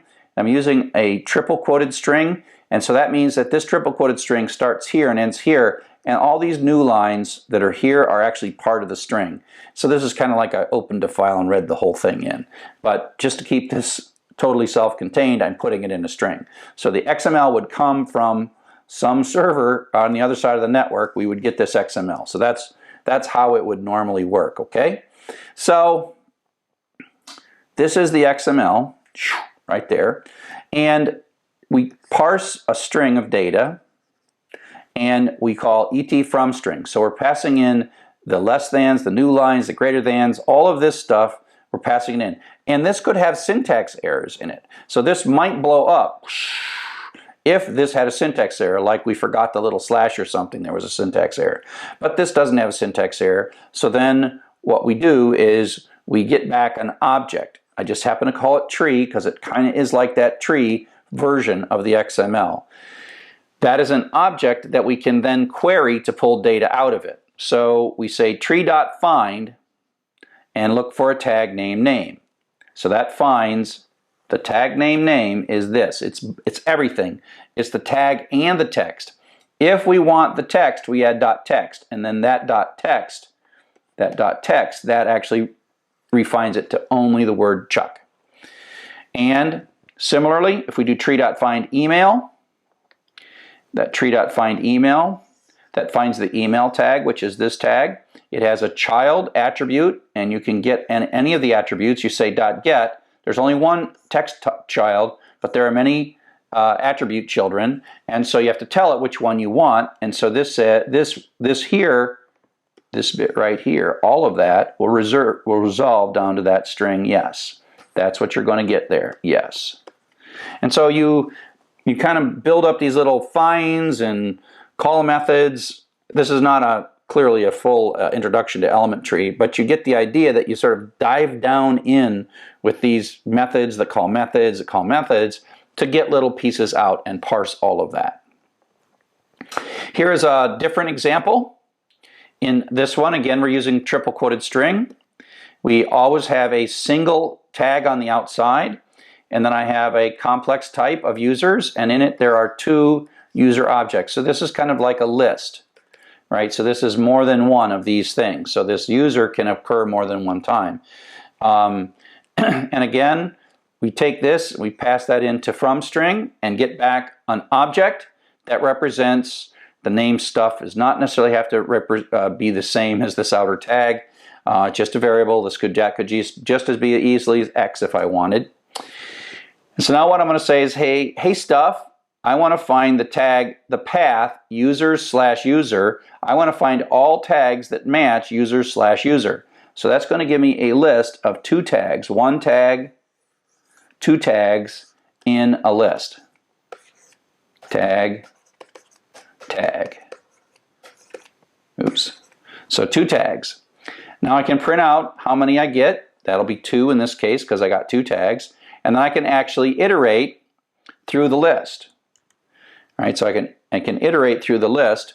So this item is going to iterate first to this tag, and that tag, now it's like in the previous example, we can look for the name tag within there and pull the text out. So we pull that text out, find the name tag, and then within that find the text. And we can find the ID tag and pull the text of that out. So that pulls out this 001, and I've scribbled too much. And then we can item, which is, this is item, is that whole tag, dot get X. So that gets the attribute, that gets the 2. That 2 comes down here. Okay, and then item goes to the next one, because item is looping through, so item iterates down to that one and pulls out the name.text, the ID.text, and the attribute.x, and pulls all those pieces out. So this is the basic pattern. You saw one where you're tearing into a single thing, and here you're tearing into something that is expected to occur more than one time. And so that's a quick summary of how you talk to XML in Python. Up next, we're going to talk about the other serialization format, JavaScript Object Notation. So now we're going to talk about the other serialization format, JavaScript Object Notation. Chances are good, as you go out there, you will very likely encounter more JSON than you will XML. Not that XML is bad. XML is better for rich and hierarchical documents, whereas JSON is best for just pulling data out of a system and moving it between two systems with the minimum of fuss. This is Douglas Crockford. I have a great interview from him. He's a funny guy, very, very smart. He claims he didn't invent JSON, he discovered it, because it really is based on the literal notation for JavaScript. And it actually looks a lot like the Python literal notation for objects and for lists. Now, Douglas Crockford is quite a sense of humor. He wrote this book called JavaScript: The Good Parts. That's the little one right there. And then JavaScript: A Comprehensive Guide. And the sense of humor is all the stuff that's in JavaScript that's not too useful. And while this is sort of a tongue-in-cheek, it also is trying to say that JavaScript, what Crockford is really saying here is JavaScript is a great language as long as you avoid the tricky bits and sort of keep it very, very simple. And JavaScript is indeed a great language. But JSON comes from JavaScript. You can read about JSON at json.org. JSON is not an international standard. It's not like an RFC. It really is. Douglas Crockford decided to register json.org and typed in some pages, and people started reading it and people started using it. And partly that was because it was truly derived from the JavaScript JavaScript literal syntax. So we're all ready to code. Here is some Python that's going to process some JSON. Keep it straight. Python process JSON. So again, I'm using the triple quoted string here.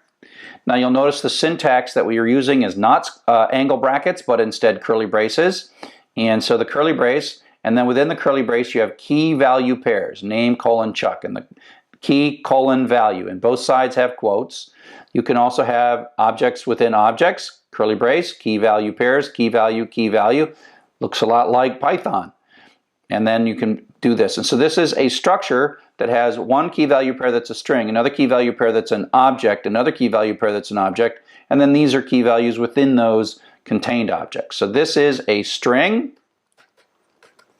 that again probably was retrieved across the network from some other place, and we're going to pass that string into the JSON library load_s. Load_s stands for load from string. So it reads this, parses it, looks at all the white space. White space again doesn't matter too much here unless it's in between double quotes. The white space doesn't matter, and so it parses it and then returns us a dictionary. So the thing that's different about JSON is that its structure and representation are simpler than XML. So in Python, everything either comes back as a dictionary or a list, or a dictionary within a dictionary, or a list within a dictionary, but it's all dictionaries. It's not a separate structure that you have to do gets and finds and find-alls and lookups. So it's right there. So when we get this back, because this is a curly brace, info is a dictionary. And so we can just use the standard syntax of Python. Info subname. Well, that will bring, let's clear this. So info subname will go find Chuck. So if you compare that with the XML, that's just a lot easier. Now, when we have info sub email, that's this thing. So info sub email is that thing. And then sub hide is this. So that's what comes out here. Okay, so it's really nested dictionaries and lists. We haven't seen a list yet, but this is a set of nested dictionaries that it parses. And it's equally simple in other programming languages. This is a little more complex version where the outer element is a square bracket, which means it's going to be a list. And so we have a list of 1, comma, 2 things. So this is a list of 2 dictionaries. So there's 2 dictionaries inside that list. So again, we take this string and we load it into, use the JSON parser to read the string and give us back, in this case, info is a list. It's got 2 items. If we print out info, it'll give us 2. And we're going to iterate through. And so if we're going to iterate through, item is going to first be this, and then it's going to iterate to this. And it's going to print out item sub name, which is going to print out Chuck, item sub ID, which is going to print out 001. Now you'll notice that there is no attributes, and that's because JSON is simpler. But we can have the X, and it just is another item, so we say item sub X, and that's going to print the 2 out. And then it'll iterate to the next one, and it'll print out the same thing for those guys. And so JSON is simpler because you can't represent as complex a data structure, or you have to compromise and map it into a simpler data structure, but then it is lists and dictionaries, and so once you've got it parsed, it is easier to understand and to make use of. So that was quick. So that's partly why everyone likes JSON better, is once you have come up with a format that you're going to send it back and forth, it's easy to make it and it's easy to read it.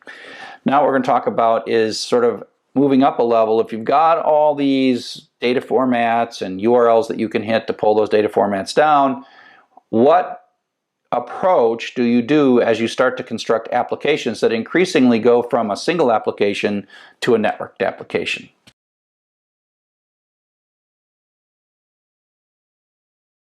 We're playing with the web services chapter right now, and if you want to get the materials for this course, you can go here and download the sample zip, samplecode.zip. I've got this all sitting already on my computer.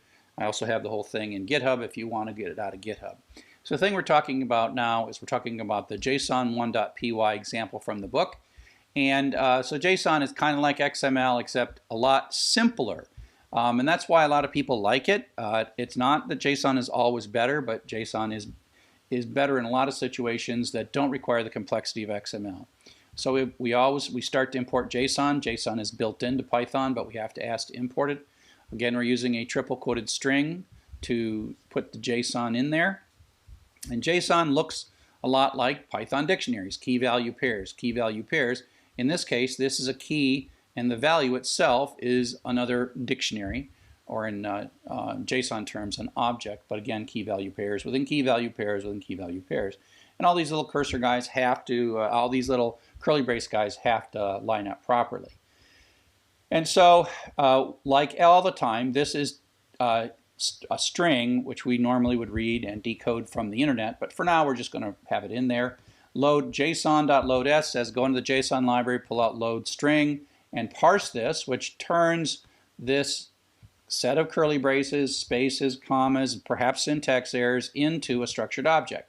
And if we'd made a syntax error in here, then this would blow up. But if this doesn't make a syntax error, if this doesn't blow up, then we have a structured representation. Now the difference between XML and Python, JSON, is that this turns into a Python dictionary with key value pairs. Okay, and so once we have this, this is a dictionary.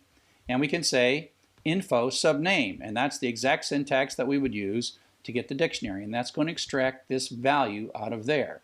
And if we want to go in deeper, we can say info sub email, and that's what info sub email is right there, and then sub hide. So that's a dictionary within a dictionary. And so if we run this, Python 3 JSON 1.py, it digs in really fast. And so this is why people tend to like JSON, is because you read the JSON, which is actually a syntax derived from JavaScript, but it looks just like the syntax for Python. So it's moving that's moving an object, a JSON object that turns in directly into a Python dictionary with nested dictionaries. Now we're going to look at JSON 2. And so JSON 2, we're going to see a list, or an array in JSON terms, but it turns into a list in Python terms. So this is a list of dictionaries. In JavaScript, that would be an array of objects, but in Python, it's a list of dictionaries. So we'll just pretend that it's a list of dictionaries. Again, we load the string, parsing, looking for syntax errors. So let's just make a syntax error here and run Python json2.py, and you'll see where it blows up. It blows up at line 15, which is right here. It's like this load s blows up. Now you could put a try except around it to save it, but we're not going to do that. And it even complains. It says, look, we're expecting something here in line 11, and that's line 11 of the JSON, which starts at line 4. And so I'll put my little square brace back in so it's not syntactically broken. So let's run it again and make sure that she runs, and yes, she does. So this parses it and converts from the JSON syntax into a Python, in this case, list, because it's got square braces instead of curly braces. The previous example had square braces. And we can then take a len of it, and it's an array, it's a list, and we see that there are 2 things in there. And then we're going to iterate through, and this item is going to iterate through these dictionaries, that dictionary followed by that dictionary. So the first time it's item sub name, which is this value right here, and then item sub ID, which is this value. So you can dig right into this, but you're not using get, and you're not using the weird extra find or find all or anything. You just are going at these structures directly. And so you can quickly extract this stuff out. And we read through ID is name is Chuck. Oops, name is Chuck. There are no attributes, by the way. X is 2, and so we had to make X. So if you look at the XML, we had this concept of attributes on the outer tag. These things are also not named. We just have to know what we're looking for. So JSON represents simple structures, but it's much simpler to use. So I hope this has been useful to you, and talk to you in a bit about some more JSON.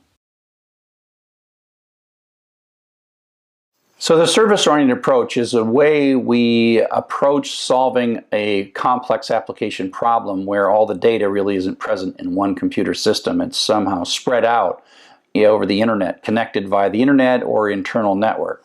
And so the idea is that some applications just can't contain everything. The perfect example is a travel website that can book you a flight, book you a car, buy tickets, book you a hotel, and do all these things. Well, that travel website is neither a hotel nor a rental car company nor an airline. But what it really does is it talks to all these services somewhere else on the web on your behalf, and it makes reservations for you. And so you have this convenient user interface that says, oh, here's your whole vacation. I'm going to figure all this stuff out. Now you say go, and it goes book, book, book, book, and books on all these other systems. Now it requires a lot of infrastructure, a lot of coordination, and a lot of effort to make sure that your application can talk, and these other services that are out there in the internet have good contracts, and you know exactly how to send data to them and get data back from them. And so initially, when you're building a service-oriented architecture, often you have one application and it's all internal. Often it's all one language, and then maybe you'll say, oh, wait a sec, we want to take part of what we do and put it in a second system, and then sort of come up with a set of rules between the systems, and then more and more and more.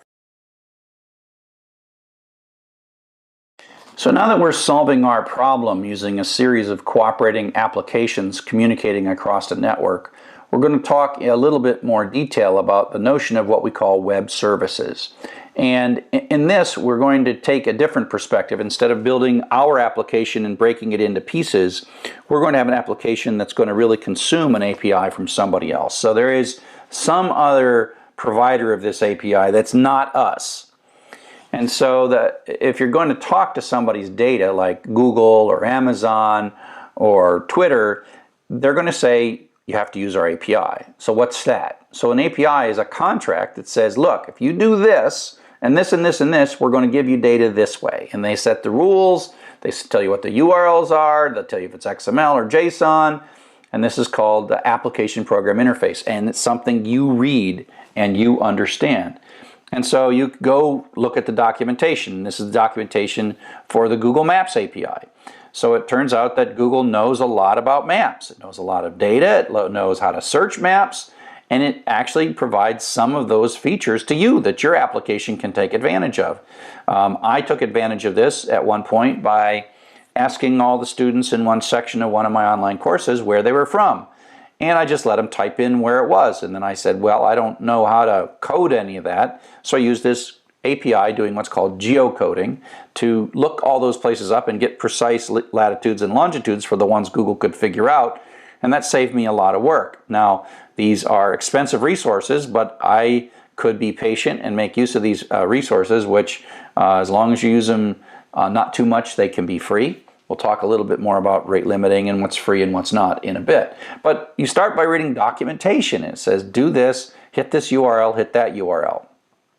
So if you read that documentation, you will find that there is a URL that you can hit. And they tell you where to go. And then you go to this URL, you add a question mark, and then you say address equals, and then Ann Arbor plus. And there's all these rules. These are called URL encoding rules when you have key values on URLs. The plus means space and %2c means comma. So these are called URL encoded. But don't worry too much about that because we're going to have a magic library like we always do in Python that takes care of this. And so if you were to hit this URL, you type it in the exact right way in your browser, you will get back a JSON document. It's an object that has key value pairs. The first value is this status, then it has these results, and it's a list, and you dive down, and eventually you can kind of find the latitude and longitude of the thing that you are looking for. And so the idea is, can we write a program that can read this? And so here's our little program that reads this. And a lot of this is sort of comfortable. You've already seen some of this. You import URL lib. We have to parse them JSON. We grab the URL. And then we're going to write a little while loop that's going to ask for a location. And we can type that location in. And we've got to concatenate with this URL the location equals.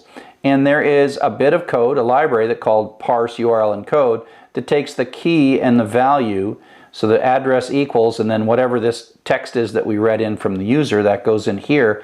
And it does that URL encoding with the pluses and the %2c and all that stuff is taken care of. And that is our URL that we're going to pass to URL open. So we print out that we're going to retrieve it, prints this out. And if you look at this, it's too long. It has all that fancy stuff on it. And then we read it.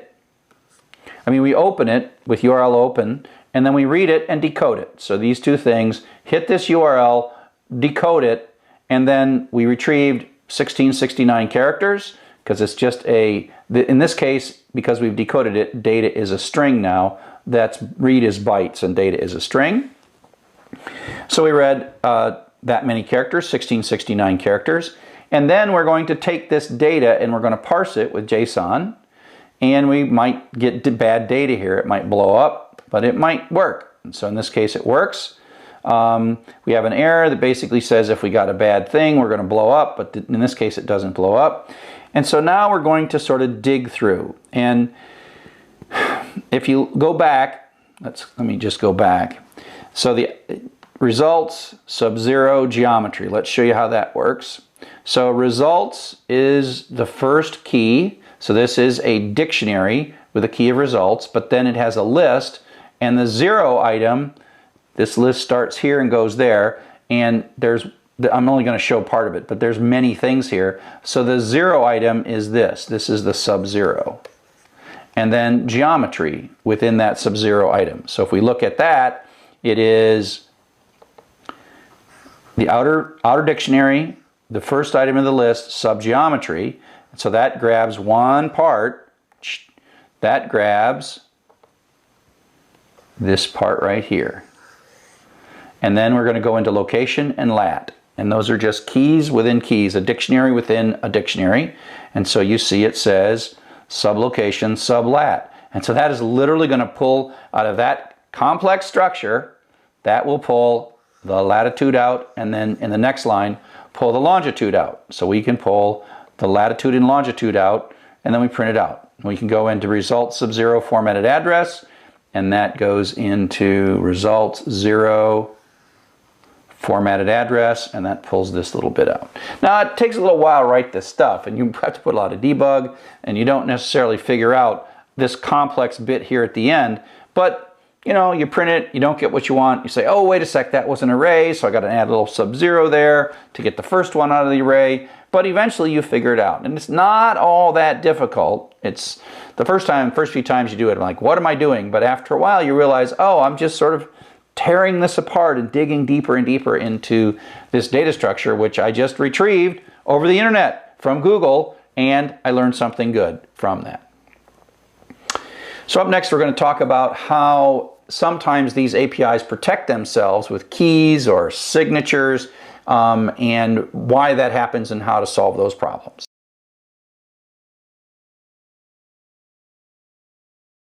We are doing some code samples here. If you want to follow along, you can download the sample code all in a big zip file. I've got it. We are going to be working with the Google Maps API. In the old days, this Maps API was free and did 2,500 requests per day, but now they've made it so that parts of it are behind API keys, and you start having using OAuth and stuff. But they haven't put it all behind this one address service that we've been using. That continues to work. And the basic idea of an API is you go read the documentation, you find a URL, and this is going to Google servers, and you pass in the address. And we have to pass in the address using what's called URL encoding. So spaces are pluses, that's a comma, and then that's a space. And so we have to pass this in a certain way, but if we do it right, we hit this, we're going to get ourselves some JSON back, and that's really cool. And so deep inside here we get the real address, you know, a good address, we get a geometry, you know, we have the location, we got the latitude and longitude, and we can extract stuff out of here. And so we're talking, and this one here is still rate limited to 2,500, but it's one of the few parts of the Google Maps API that is not hidden behind an API key. In a later chapter, we'll show you how to actually talk with the API key in the geodata code. The geoload shows you how to use an API key if you want to jump ahead and take a look at that. But for now, we're just going to take a look at GeoJSON, which is going to retrieve one page and tear it apart. So let's take a look. So we're going to grab the URLlib stuff and import JSON. So now we're going to use JSON, but we're going to actually pull the data out of the internet. And so I just take that service URL for Google Maps API. I found that somewhere in the documentation. And then I'm going to have a loop that's going to run forever. I'm going to add the location. And then if I hit enter, that's what this is saying, get out of the loop. And then what I'm going to do is I'm going to concatenate the service URL, which is this, and this URLlib parse URL encode gives a dictionary of address equals. And this bit right here gives me the string that leads to putting this address equals, but encoding these spaces the right way. So if you type a space, that bit of code turns it into the plus. So that's important. And I've got the question mark sitting here at the end of that. Then what we're going to do is we're just going to do a URL open to get a handle. We're going to read the whole document, and because it's UTF-8 coming from the outside world and we want it turned into Unicode inside our application, we say .decode. We can ask how many characters we got, and we put our JSON load S. Now, up till now, we've been just doing load S's from internal strings, but this is now a string that came from the outside world, and we'll put a try except in, and we'll set JS to be none, and that'll be our little trigger. Now, we can look for, they give us, if we take a look at the output, they give us this OK, and that status can be a problem, and it can complain about things. So we have to check to see if we got a good status. So at this point, if you look at the outer bit of this, the outer bit that we get is a curly brace, so it's a dictionary. Then there is within that dictionary a key results, which is a list. But then the second thing in the outer dictionary is status. And so we can ask if the word,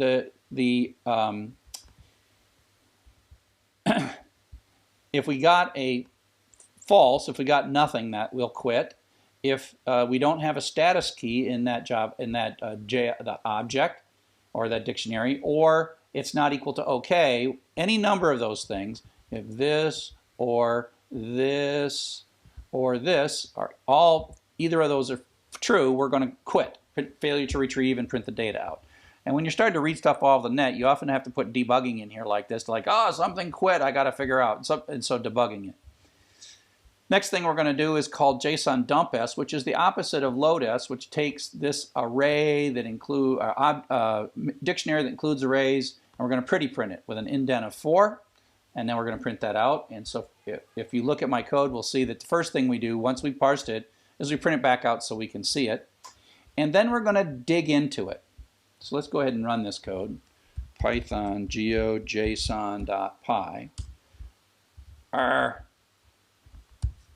One of these days I will always type Python 3 Ann Arbor, Michigan. Okay, so it ran, and so you see that it retrieved this URL. This URL was constructed and retrieved 1736 characters, and it's JSON pretty printed with an indent of 4, and this is that JSON dump-s all the way down to here. So that's just JSON dump-s, and then it starts extracting. So it's going to pull things out. Now when you write this code, it's really easy to look at this and say, oh great, it's easy. I tend to have to print this stuff out over and over and over as I kind of construct this expression. But if we look at it, the outer dictionary sub-results leads to this array. And if you go look at this array carefully, you find there is only one thing in it. And so that the results is an array. Sub-0 gets us this dictionary. I keep wanting to say object because that's what it's called. And that goes all the way down to here. So that's what we get there. And then within that, we now have an object, and we look for geometry within that object. Where is geometry? Right there. Geometry. Geometry goes from there to there. There's geometry in there. You got to get used to it. That's why it's nice to have this stuff indented. Geometry sub low. Oops, come back. And then we go to location within that. So location within geometry. And then within location we have lat and long. And so this is pulling out this 42 and 83. And then, so we print that out. Take a look. And that prints that out. Pulls that right out of the JSON. These are tricky to write, but after a while you win and you get it right and it's just fine. Okay? And so we do the same thing. Result sub-0 formatted address gets us this. And so that's how we print the location out. And so that's a real quick look at how we would do that with the JSON talking to the Google Maps API. Okay? Hope this helps. Now we're going to talk about API rate limiting and security. The key thing is that the Google API and the Google data is super valuable. And you could build a website that did nothing but sort of like asked the person for something and then showed them that place and make it be a map searcher. And you added so little value and Google did all the hard work.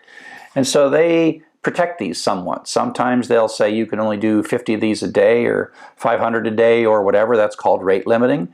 And sometimes they say you've got to log in, you've got to create an account and get a key with us and then present your key. So that means that your account only gets so many. And they keep track of who's using their service and how much they're using it. Google gives you even sort of a dashboard that tells you some of this stuff. It's kind of nice. And so the other thing is sometimes an API is free and then it becomes popular and they decide they're going to put a key on it or a rate limit on it. So you got to kind of play this game with them and the rules kind of change as things progress. So that geocoding API that we're talking about has at one point in time 2,500 requests a day. You can get more requests if you get a key. Now, Another API that we can talk about is the Twitter API. Now, Twitter API started out as a free public API, but then Twitter realized that people were making more money off of Twitter's data than Twitter was making off of Twitter's data. And so Twitter makes it so that you have to have an account. You can only request data from their API is if you use your account key to sign that. And so there's a whole series of getting and issuing keys and then using those keys. And I'll just give you a short summary of the kind of code that it takes to build those requests up that have to be signed. So you'll look through the Twitter documentation and it'll say, oh, this URL to get the tweets, etc., etc. And it says do a GET request to this URL and that URL, and maybe substitute a little bit of things here for the screen name you're looking for or how many tweets you want. And they tell you how to carefully construct these URLs. And so here's an example bit of code that talks to the Twitter. Now, for now, I'll ignore the security bit. That's all hidden in this TWURL. So it looks a lot like the last one. We're going to use JSON and URL lib. And we have found that this is the API name, blah, blah, blah, blah, blah, list.json, getting a friend list for a particular person. And so that is the base URL that we're going to do. We're going to ask a person for a Twitter account. If we hit enter, we're going to break out. And TWURL augment, we're going to say, give me the first 5 friends of this particular screen name, the one we just read in from input. And this TWURL, you'll see in a second, it adds a bunch of stuff to prove that you are who you are. It's signing that URL. So you're sending a signed URL, which is nothing more than a whole bunch of crazy characters. We'll see that in a second.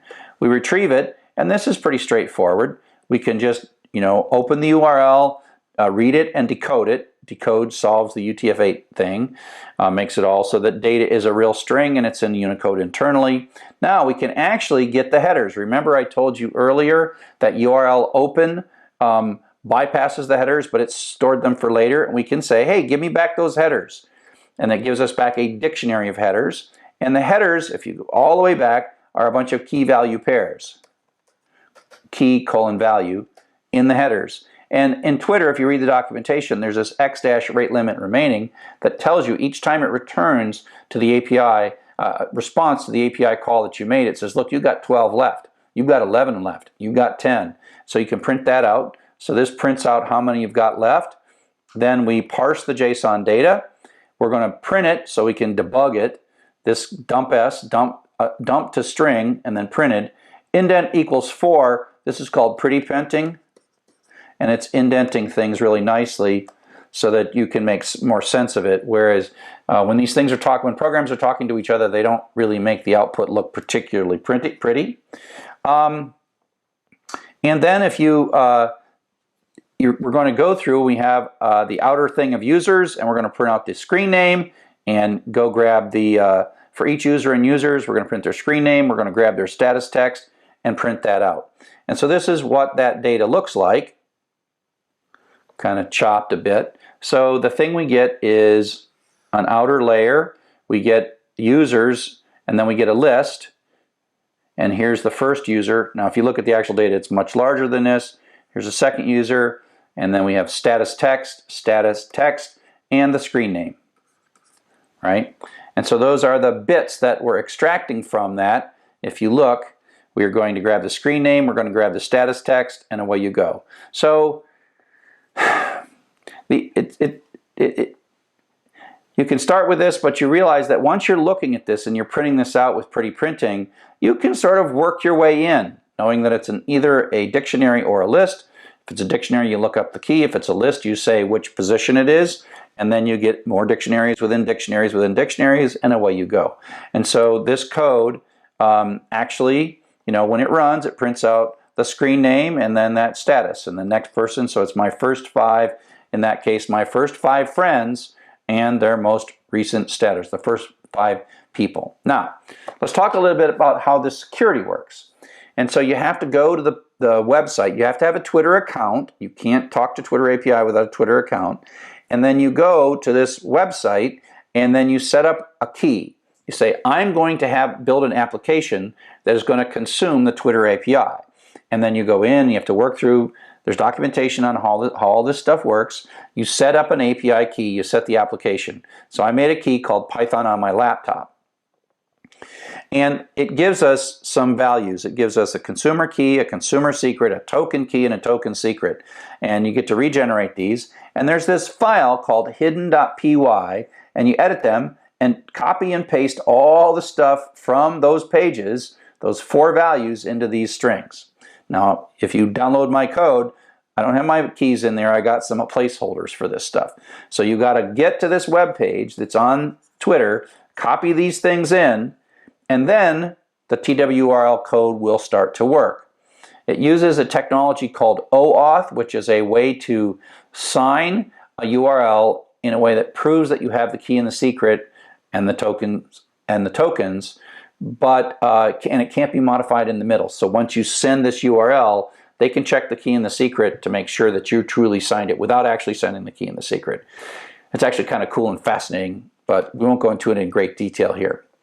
And so if you look at the code in twurl.py, this is the code that does it. It actually pulls in an OAuth library. That hidden.py, that is that code that you've got. And it's got the consumer key, the consumer secrets. This is pulling that from hidden.py. This is a lot of stuff that's using this OAuth library. Don't worry too much about that. Eventually it produces a URL that looks like this. And what happens is this was the base URL you were told to use.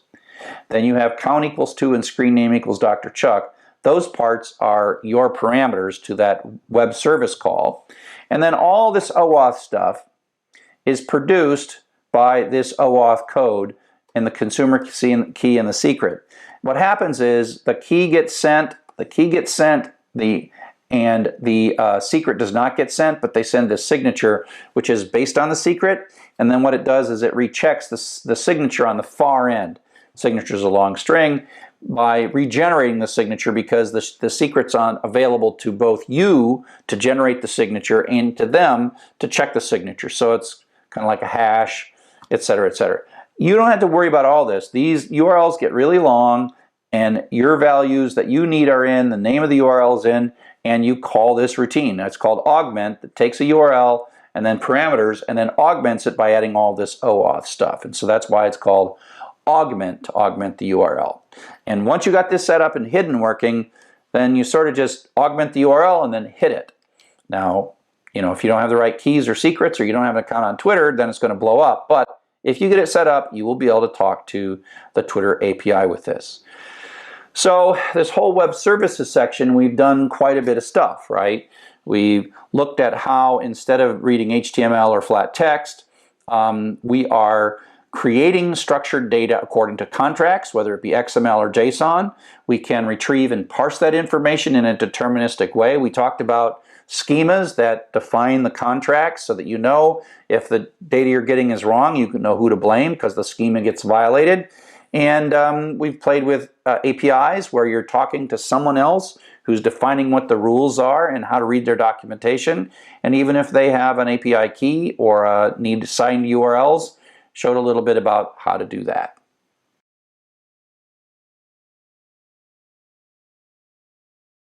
We're doing some code, sample code, playing through with some sample code samples.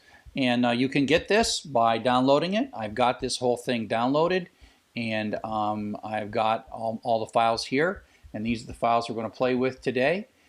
Today what we're going to do is talk about the Twitter API, and the one thing we got to learn about the Twitter API is we have to authorize ourselves, and so we have to make sure that we have a Twitter account, and then we get some keys. And so in this particular application, if you want to duplicate what I'm doing, you have to go to apps.twitter.com, click this Create New Application button, and then get some codes. Okay, and the codes show up as soon as you hit this button and then one more button, which I'm not going to do on screen. And so what happens is there are 4 codes that you've got to put in this file hidden.py. The consumer key, the consumer secret, the token key, and token secret. These are just messed up, so I'll show you how this works and blows up if first, and then I'll put my keys in here without showing you. But basically, this is a little file you got to edit or these Twitter ones don't work. You'll see what happens. So the first one I'm going to do is do the simplest one of all, and that is I call this thing Twitter test, and it just is going to go ask for the user timeline, and we can take a look at this, and we're going to take the URL, and we're going to augment the URL. This is the base. We found this looking at the Twitter API documentation. We're going to pass a parameter of screen name Dr. Chuck and a count of 2, so this is just a Python dictionary. And augment comes from this little bit of code called TWURL. And this uses a bit of code called OAuth, which is built into Python as well. Right? Yeah, that's built into Python as well. And it augments the URL, and it takes the key, the secret, the token key, and does a thing and signs it, and then makes this big, long, ugly URL, which you will soon see, and does this. It's a signature of the URL. So we pass this data back and forth to Twitter with a signature, and then they recheck the signature, and it's a digital signature that knows that this URL came from a program that knows the key, secret, and token secret. And so this augment basically is something that I wrote. TWURL augment is something I wrote to make it easier to add all these OAuth parameters. And you feed this code by putting your data into hidden.py. Lots of people get this to work, so don't worry. It's kind of cool when you finally get it to work. So let's take a look at what it does. Just know that this makes an awesome URL that does all the security. And we'll see one of those URLs. So ignore the certificate errors. This has to do with the fact that we're using HTTPS, and Python doesn't have enough certificates put into it by default for a lot of reasons, but our quick and dirty way is to turn them off. Thank you, Python, for reducing security by teaching us so that this is the best way to do it. That's a grumpy moment on my part. So what we're going to do is we're going to do a URL open. This bit here is to shut off the security checking for the SSL certificate. And then we're going to read all the data, and then we're going to print it out. And we're also going to ask the connection, this URL. Remember I told you a long time ago that URL lib eats the headers, but you can get them back. And now we're going to ask to get a dictionary of the headers back. And so we'll print those out.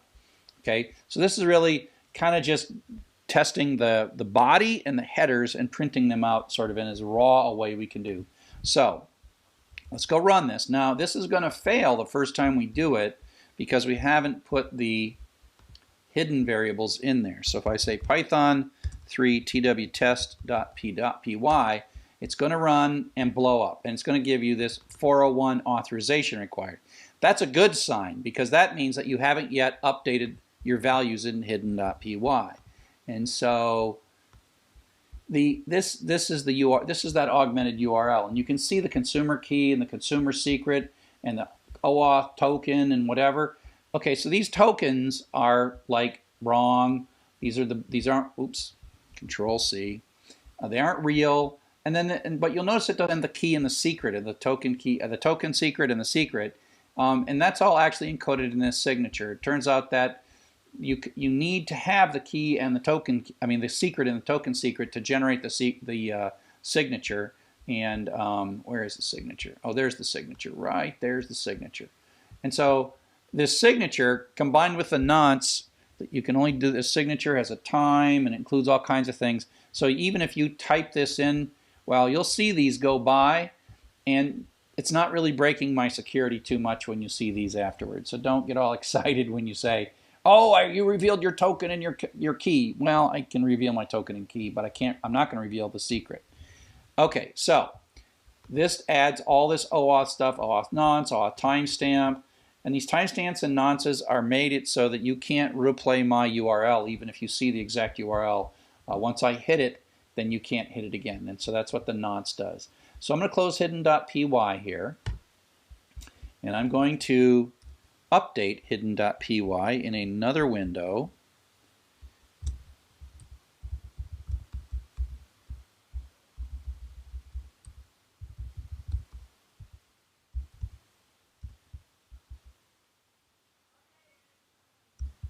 Okay, so I just, in another window, I updated hidden.py. I'm not going to show you that, but now I'm going to run Python twtest.py, so twrl is going to read hidden, and now these keys and secrets are my real ones that I haven't shown you. So this should work. Fingers crossed. Yay, it worked. Okay, so it worked. So I'm calling Twitter. Here's the URL. Now don't worry, the token and the consumer key are not enough to break into my account, and neither is the signature, because you can't replay this. In about 5 minutes, you can't replay this anymore, okay? So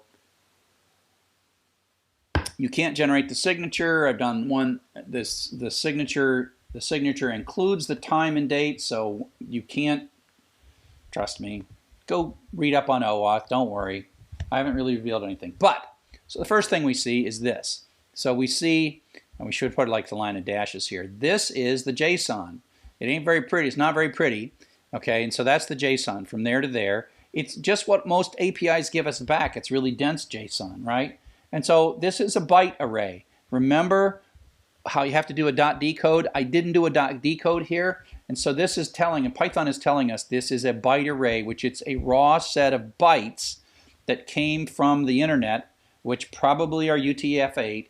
And if I put a decode here, then it would decode. If I say .data.decode there, then it would be fine. But we don't care. This was just a dump. Do we get anything? And so then, here, let's do this. Print. I'll just make this code different. Ooh, put some equal signs here, a lot of equal signs, so we can easily see where the thing starts and stops. So we'll run that again. If you look at those URLs, so that was all of that stuff, and then this is the headers. And so the headers, again, are not pretty. We get the headers, it's a dictionary.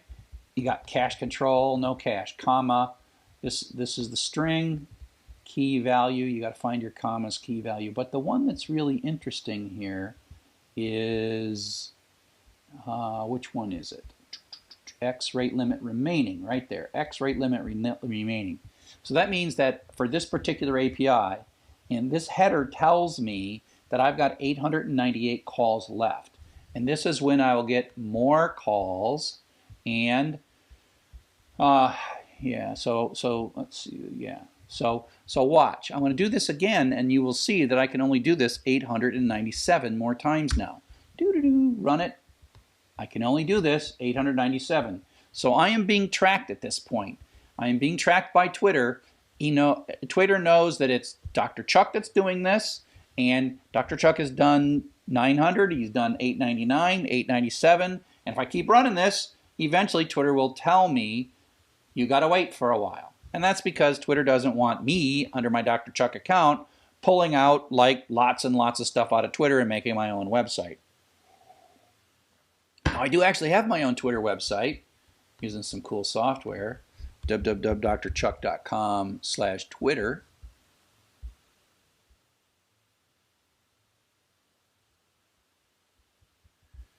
And this I have to run, and it rate limits and causes all kinds of, whatever. So, okay, so rate limit.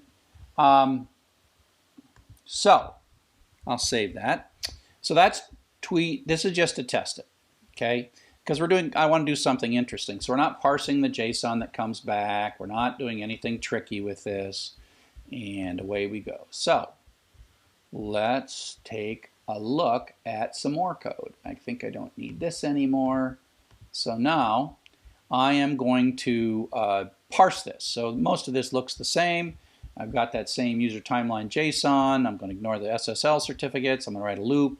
So I'm going to ask the Twitter, I'm going to print, I'm going to get a Twitter account and quit if it's a blank line or if I hit enter.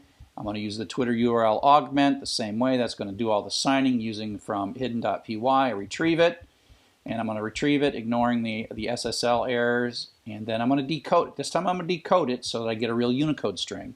And I'm going to print the first 250 characters of it. I'm going to grab the headers, and I'm going to print the remaining the rate limit. So this is sort of a very simple version of this same thing. It really is decoding the data and only printing the first 250 characters. So let's run that.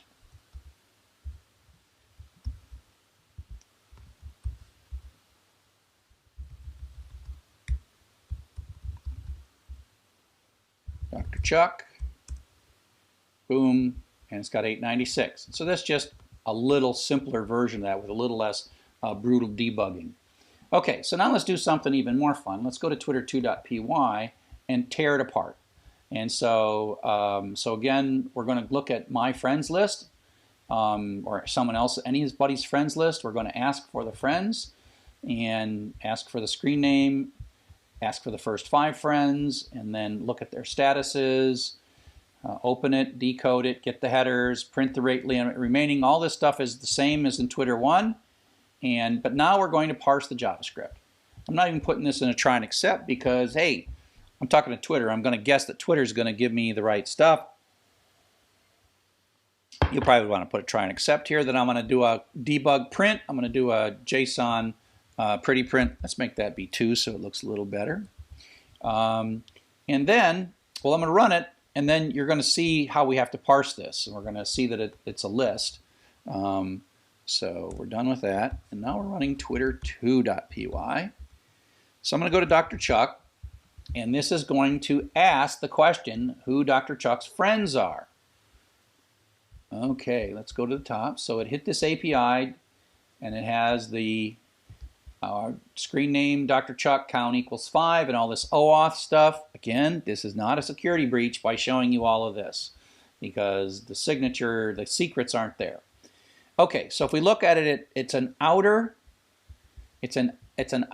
object or dictionary, and then the outer has a users, which is a list.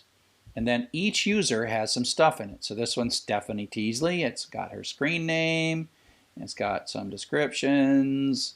Keep on going. It's got her status, her latest status. For my friend, her status. Her source, where she's at. I don't know, man, she's got a lot of stuff here. Okay, there we go. That was the first one. Okay, and then the next one that I'm following is live edu, etc. And so you'll see that this is an array. So that outer thing is an array of users. Now, JS here is a dictionary. So I can say for you in JS subusers, well, JS subusers is a list. So the first U is going to be this Stephanie Teasley U, and the second U is going to be live edu. So that's all it took to get through all that stuff and figure that out. And then I'm going to say, get me the screen name of my person. So let's go in here. So that's going to pull Stephanie Teasley, Steph Teasley out. Then I'm going to go find her status. Let's find her somewhere in here.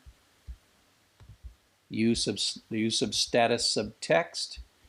Come on. Okay, there's substatus. Substatus is all this stuff. More. Right there. That's status. That's use substatus is that. And then use substatus subtext is this stuff. So it's going to extract this bit right here. Okay. And so use status text, and I print out the first 50 characters of the screen name status. And I do that for the first 5 because I told it I only wanted 5. And then, of course, I get to see the rate limit. So let's go down to the bottom. So all of this is the debug print of the JSON I got back. Here is the program starting to print. Here is the screen name of my first friend. And here's the first 50 characters of her most recent status. Here is the screen name of my, and these are in reverse order who I've been following. So I've been playing with this live coding stuff. So I'm following them. What? Key error status. That didn't work.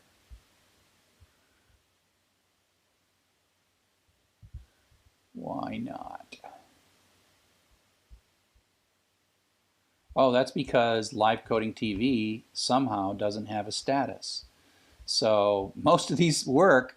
So now you'll get to see me fix something. And when you download it, it'll be fixed. And so it says key error status. So that means that I've got to do a thing that says if status not in you print no status found. Continue. since sometimes there's no statuses. Who would have thought? I did not know that. Yeah, so okay, so let's run this again. Oh, did I get to see my remaining? Oh, actually, let me change the order of this. Let me put this down here. It'll be wrong from the slides, but it'll be prettier now. Let's put the headers after the dump of the data. Okay, so let's run it again. Did I save it? Yeah. Dr. Chuck, blah, whole bunch of stuff. So I got 13 remaining calls on this one. So it's not the same as the other one. I don't get to call this too many more times, so hopefully I'll get the debugging to work. Sort of. I got a bad space here. I go, no, not status found, no status found. And I need to put 3 spaces there. No status found. I'll make an asterisk. So let's run it again. And see, I got 13 remaining. So it's important you write code that's aware of your remaining. That's why I make so obvious about that. Go retrieve all that. I got 12 remaining, but my code starts to look, oh, dang it, I now have another space here. Hang on, got to fix that. I need yet another space. Hopefully, I can make this as pretty as I want it to work.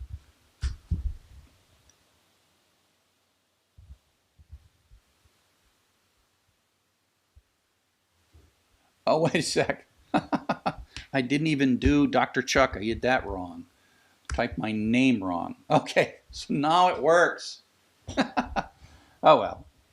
So now I have my most 5 recent friends are this Steph Teasley, Live Edu Official, Life Coding TV, Nancy Gilby, and Greg E. Kruger. And so there are their statuses, and I tore all this JSON apart using twitter2.py. Of course, after fixing hidden.py, which I'm not going to show you because it actually contains my real consumer key and consumer secret.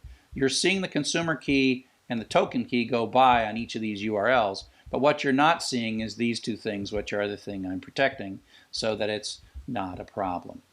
Okay, so I will send that up, but there you go. Welcome. I hope you found this useful. The code will be fixed when you take a look at it and download it here from samplecode.zip. Hello and welcome to Python Objects. I'm Charles Severance, and we're well on our way to getting through all this material in the Python. So this lecture is in a weird place. I even debated where to put it in the book. I don't really want to teach you how to write a lot of object-oriented programming, but we're going to start using objects, and I want to be able to use the terminology. And so as much as anything, this lecture is about terminology and understanding the words, things like methods and method signatures and variables and inheritance. And so think of this as a terminology lecture rather than a learn how to program or learn how to use this. It's not something you're going to figure out right away. And there'll come a time when you as a programmer really want to start using object-oriented programming. It's really a powerful and wonderful technique, but I think it's too early as a beginning programmer to really say, oh, let's write a bunch of objects. So just relax and enjoy and learn this material and think of it as sort of a theoretical thing rather than, a how to program thing. And so part of this is we're going to start reading data structures, and data on how to use all these libraries, etc. And we're going to see the word objects, right? And then we're going to start hearing them. And I want you to be able to read the Python documentation so that you understand what's going on. And so, the word objects should make sense to you, even though you're not going to write a lot of object-oriented programming. And so page upon page upon page, database stuff, which we're going to talk about soon, is uses objects all over the place. And the beautiful soup uses objects. We've kind of been using them, and I've been waving my hands, and I use the word method without defining it. But now it's really time to define it and go to it. So I want to review from the very beginning what we think of as a program. So the classic program, my favorite little minimum program, is our little elevator floor converter, which converts from European elevator floors to United States elevator floors. And the key to this is that it's input, processing, and output. And this is a good way to model any program. And in that process, we've got variables, and we've got logic, we've got algorithms, we've got loops that we write, we've got all kinds of things. And we construct a series of steps to achieve some goal. In object-oriented, and frankly, you've been using object-oriented all along, the program has lots of objects, and we're sort of putting stuff into these objects, taking stuff out of one object and putting it into another object. And you've actually been doing this all along. As soon as you're looking at dictionaries and lists, you're doing objects. And so an object is quite a little thing. It's sort of its own little space inside of a program that contains code and data. And so we're working together. All these objects are now working together. It's a bit of self-contained code and data, and it is one way to take a very complex problem and make it easier by breaking it into separate things that can be engineered and developed separately. And so you've been using string objects, or maybe you'd use Beautiful Soup or something. These are powerful capabilities, and if you had to look at all of them, it's just, hey, here's a thing, use this object, it'll do these things for you, and there's lots of details inside of it. Just don't look at it, don't worry about it. And so there's boundaries, that things that you can use, things that you can look at, and things that really you don't bother looking at. You go read the documentation and use it, and away it goes. But then someone had to write that, and so they built an object. So what we're going to do is look a little bit under the covers of what it takes to build some of these objects. And so if we think of this program that originally just sort of did processing, we can think of it as having some kind of an input, right, coming into our program. And we have a string object, a dictionary object, maybe eventually some objects like a database object or an object that we eventually define. And you can think of as we're receiving data, it comes in an object, which is a string object, where we start putting the strings in dictionaries and do whatever. We pull out a list of them. And so you can think of data as moving between these objects. And like I say, even strings, in the first week, first lecture, first week, first everything, we were using objects, and we've been using them all along. And so you can think of every string and every dictionary as a little program all by itself that has a bit of code and a bit of data. And so a string has the data, which includes all the characters that make up the string, but then there is a method called upper that does uppercase, or rstrip that strips off the right, a white space from the right. And so it's like they're almost little programs that have inputs and outputs themselves, and we can make lots of them. And there's lots of cooperating objects that make up an application.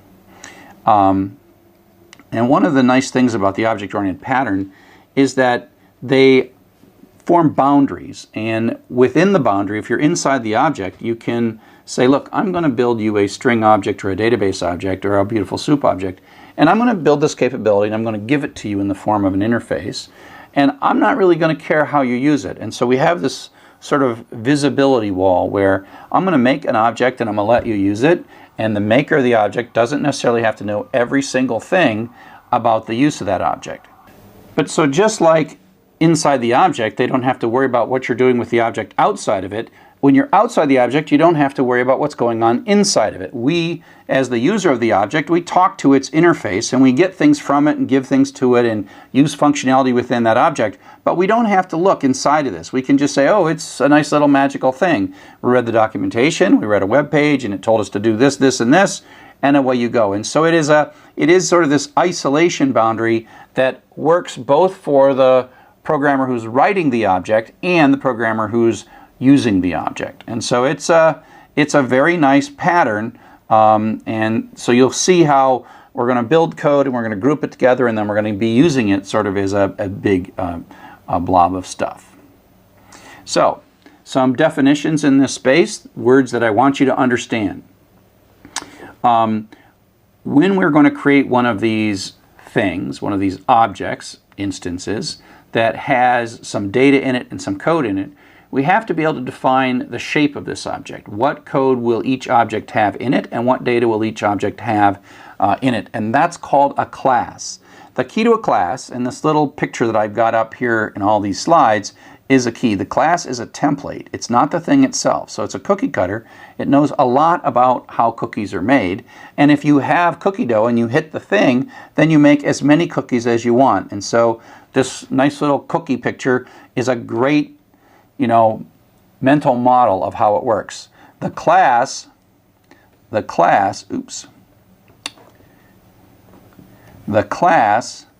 the template, and then the object are all of the cookies that are made from that template. But the template defines the shape and the nature of the class. So the code that we write is going of each of the objects. The code we write is the class code, and then later we say, oh, let's take that template and make ourselves an object or an instance. Now, as we're defining a class, we have two basic things that we put in the class, and there's a couple of different terminologies for this.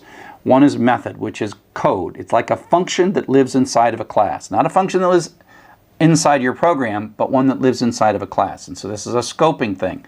A method is really just a function, but it lives inside the class. And then fields or attributes are data items that are in the class. And so they're variables that are defined in the class. You can define variables outside the class that you use in your program, and you've been doing that all along. But if you're saying, I'm going to build this capability, and it's going to have data inside of it and code inside of it, the code is the method or message, and field or attribute. And there are just two different sets of terminology. Method is what I'll probably use. If you look in some object-oriented patterns like Smalltalk or Apple, they often will call these messages. So you can either access a method inside of a class or an object, or you can send a message to the object. The same is true for field and attribute. It's just a chunk of data that's in the object that you may or may not have the right to access. So, like I said, a class is a template. It defines the characteristics of the objects that we're going to use to make it. It is the cookie cutter. So, dog is sort of the exemplar. Lassie is a particular dog, and so dog has fur, and dog barks, and dogs do all these things, and so we know something about dogs, but it doesn't mean we have a dog, right? The class is a more abstract concept that when it's time to get a dog, we know certain things about dogs. Instances, or objects, are once we say, oh, time to make a cookie from the template, time to get a dog, we know something about dogs. That's the creation of an object, and that we call them instances, instance of a class. So the class is it doesn't exist, but we say, make me a new object using this class as its template. Oh, and now make me another one. And so we can have many, many objects from one class. So just like many cookies from one cookie cutter. Method is a bit of code that lives inside of an object. It's like a function, but it's scoped to within the object or within the class. Okay, so that kind of gets us started on some of the terminology, and we'll come back and we'll take a look at how we write code that's object-oriented. Okay, so now that we've gotten through the definitions, let's work into some sample code. But hey, look at this. We've got ourselves a cookie cutter and some cookies. So remember that a class is a template. It's not the actual thing. An object is an instance of a class. So you have to take the class and do something to make the object. And actually you can see here's some other classes. There's clearly a sort of a snowflake class and a gingerbread man class. That's an object, object, object. Somewhere out here there is a snowflake class and a gingerbread class. But we got a snowman object and a snowman object and a snowman class. So class is the template. Object is the instance. So here's a bit of Python code. So let's take a look at what we got here. Class is a new reserved word, kind of like def. We have the name of the class. That is a name that we choose. That's the name by which we'll refer to this class for the rest of this program. And it has a colon at the end of it, and which means it starts an indented block, which ends when we de-indent. Inside the class, there are generally two things. There is some data, and this just looks like an assignment statement in the class, x equals 0. And then there is a def. This looks just like a function, and then it starts with a def, has a colon, indents. So that function finishes right there. The difference is this is a method because it lives inside of a class. And so there is no function called party. There's a function called party within party animal class. And we'll talk in a second about this self thing. It is the way that inside this code we refer back to that variable. So this is not actually executing any code. It's sort of remembering the template, defining the class party animal. This is what we call constructing. We're constructing using the party animal template or class. We are making a party animal, and then once we make that, we stick it in the variable an, and then we're going to call this party animal, this party method 3 times, 1, 2, 3. Now this self thing, and we'll take a look at the self ends up being an alias of an, and so you can look at this syntax as just kind of an equivalent of this syntax. It's calling the party method within the party animal class and passing the instance in as the first parameter, and so self ends up being an alias of an each time these are called. Now if we make a different variable and a second object, which we will eventually, you will see that works a little bit differently. And so this syntax is a short version of that syntax. So if we watch how this executes, it starts up here, it just defines it, and then we construct it. And that's what basically constructing it. We know how to construct it because we look at the class and we make a variable x, we make some code party, and then we construct that. That's what the party animal does, and then we assign that into an. And so an is now pointing at that. Then when we call the party method, that basically takes this an and passes it in as the first parameter, which is used as self. And so self.x, which is what we're doing in this line right here, self.x is a variable. X starts out as 0. X starts out as 0 because when it was constructed it was set to 0. So we're in here, an is an alias of self, and now it looks up self.x, which is 0, adds 1 to it, and so this becomes 1. And then we print so far 1. And then the code returns and it goes down and does it again. And x becomes 2. Prints out so far 2, comes back down, and does the last time, calls it again, self.x is 2, add 1 to it and stick it back in, so this becomes 3, and we print out 3. And then the program finishes. And so you can think of this as constructing the object and then associating it with this an variable. Now that we've created this object, we can play around with things we've played around before with dir and type. We use dir and type to kind of inspect variables and types and objects. So we've been using objects all along. This code here says, hey, make me an empty list. Well, it turns out that what we're saying is there is already a list class inside of Python, and we're constructing an empty list, and when we get back this empty list, we're assigning that into x. So x, in a sense, contains or points to an empty list. So then we say, hey, what is in x? What kind of thing is x? Well, it's a list. This is a thing. It's a list type. Lists have list of things in them. And, use append and all the things we've been doing before, they're just objects. And then the dir, if you remember the dir is the capabilities. And there's all these internal capabilities that do things like implement the bracket operator, etc. Those double underscore ones, we can ignore them, although you can even look them up and figure out what they mean if you feel like it.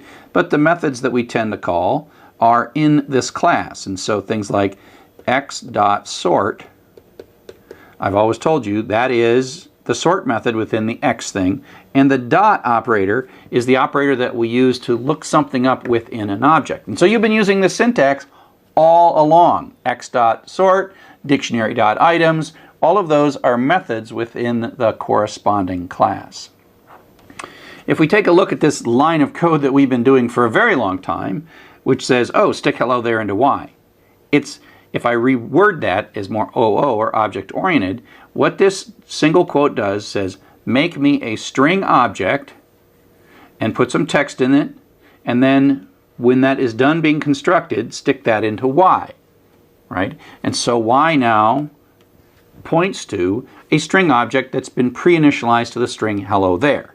Now that's a long way of saying hello there ends up in y, but in OO terms, we can talk about that. If we do a dir of that, we see a whole bunch of internal methods which have double underscores, and then we see all kinds of methods that we've been using. We've been using methods like upper. We've been using methods like find. We've been using methods like rstrip, right? We've been using these methods. So we go to like y.rstrip,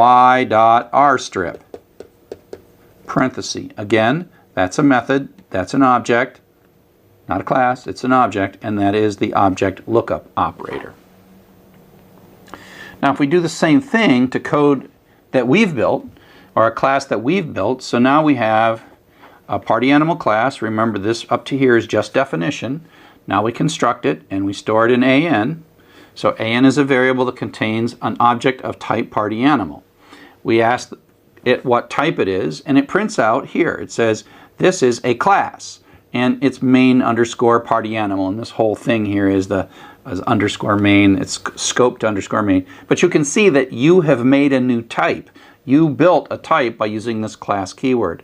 And then we use the dir. Remember, dir looks for capabilities. And again, you will see a whole bunch of underscore things. They have meaning. You can look them up. But eventually, you'll see the two things that you've put in it. One is the method party, and the other is the attribute or field X. And again, these are the things that you can say an.x or an.party, because this dot is the object operator, the object lookup operator that says look up in the object an the thing X, or look up in the object an the thing party. Okay? So up next we'll talk a little bit about how objects are created and destroyed. We also call that object lifecycle. Now we're going to talk a little bit about object lifecycle. And what we mean by object lifecycle is the act of creating and destroying these objects. And I've been using this term constructor already. And so when we declare a variable, whether it's a string or a dictionary or a party animal, whether we create them and then they're discarded, and there's all this dynamic memory that comes and goes. And we, as the writers of objects, have the ability to insert ourselves at the moment of object creation and at the moment of object destruction. And we make special functions that we call the constructor, the object constructor, or the class constructor, and the destructor.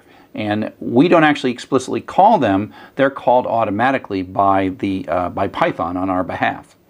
And so the constructor is much more commonly used. It's used to set up any initial values of variables if necessary, et cetera, et cetera. Destructors are, we'll cover them, but they're used very rarely.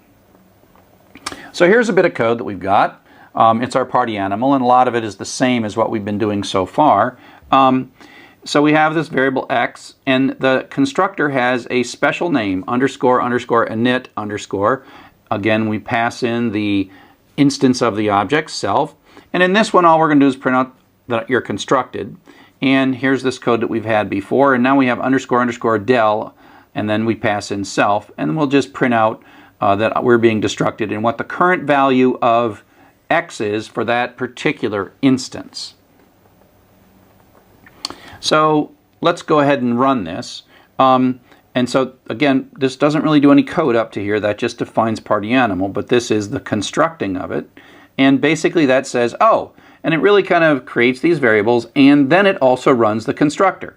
And so in this case, this line right here is causing the I am constructed message to come out.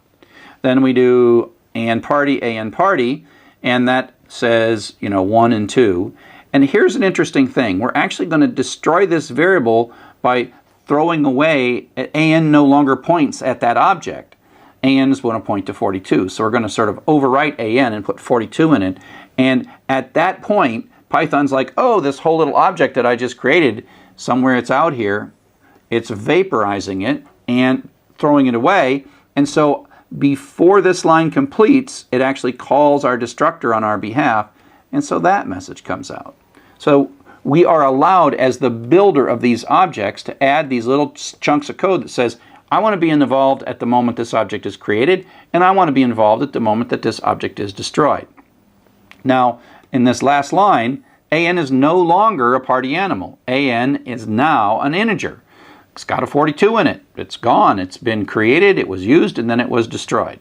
Okay, so you got to be careful. If you overwrite something, you sort of throw the object away. So the constructor is a special block of code that's called when the object is created to set the object up. So we can create lots of instances. Everything we've done so far is we make a class and then we create one instance, one object. And each of these objects end up being stored in its own variable. We have a variable AN and we've been using it. But the more interesting thing begins to happen when we have multiple instances of the same class sitting in different variables. And it has its own copy of the instance variables. So let's take a look at this. So this code here, I've taken out the destructor, and it shows a little bit more information. So now we're going to put two variables in here. We're going to have a current score or whatever, and a name. And we're going to start it out as blank. And this time we're going to add a parameter onto the constructor. And so the self comes in sort of automatically as the object is being constructed. But if we put a parameter on the constructor call, which is this party animal call, then this comes in as the z variable. And so self is the object itself, and z, this first parameter, is whatever parameter we put here. Everything we've done so far has no parameter here, but now we have a parameter here. And then that means that when we call this constructor, this line of code comes, and then name is no longer blank. Name is going to be Sally in this particular thing. And then I'll say, oh, self.name, which will be Sally, has been constructed. And so then we have this, and that object is now constructed, and then we put it in the variable s. And then we call the party method on that, and we construct a different one. And so this time it calls, and z is Jim, and we basically have another copy of this. And so this is how it's going to look, right? As it runs down here,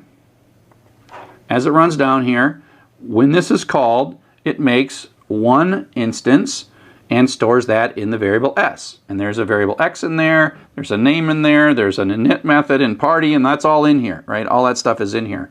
And now we say, let's make, and that's going to have Sally in there. All right, Sally in there. And then we're going to do another constructor, and so it's going to make a whole new thing, and it's going to store that in J, and this one's going to have Jim in it. On S party, then this turns into a 1, and then we're going to call J party. That turns that into a 1, and then S party will cause this to be a 2. Okay, and so what happens is we have now two objects, one in the variable S and one in the variable J, and they have separate copies of their instance variables. These are the instance variables or the object fields or whatever, but they're the variables. But the key is that every time we do a new construction, it duplicates this, and there's another copy of it. So there's an x within s. So s.x is this variable, and j.x is that variable. Okay? So the next thing we'll talk about is inheritance, and that's the idea of taking one class and extending it to make something new.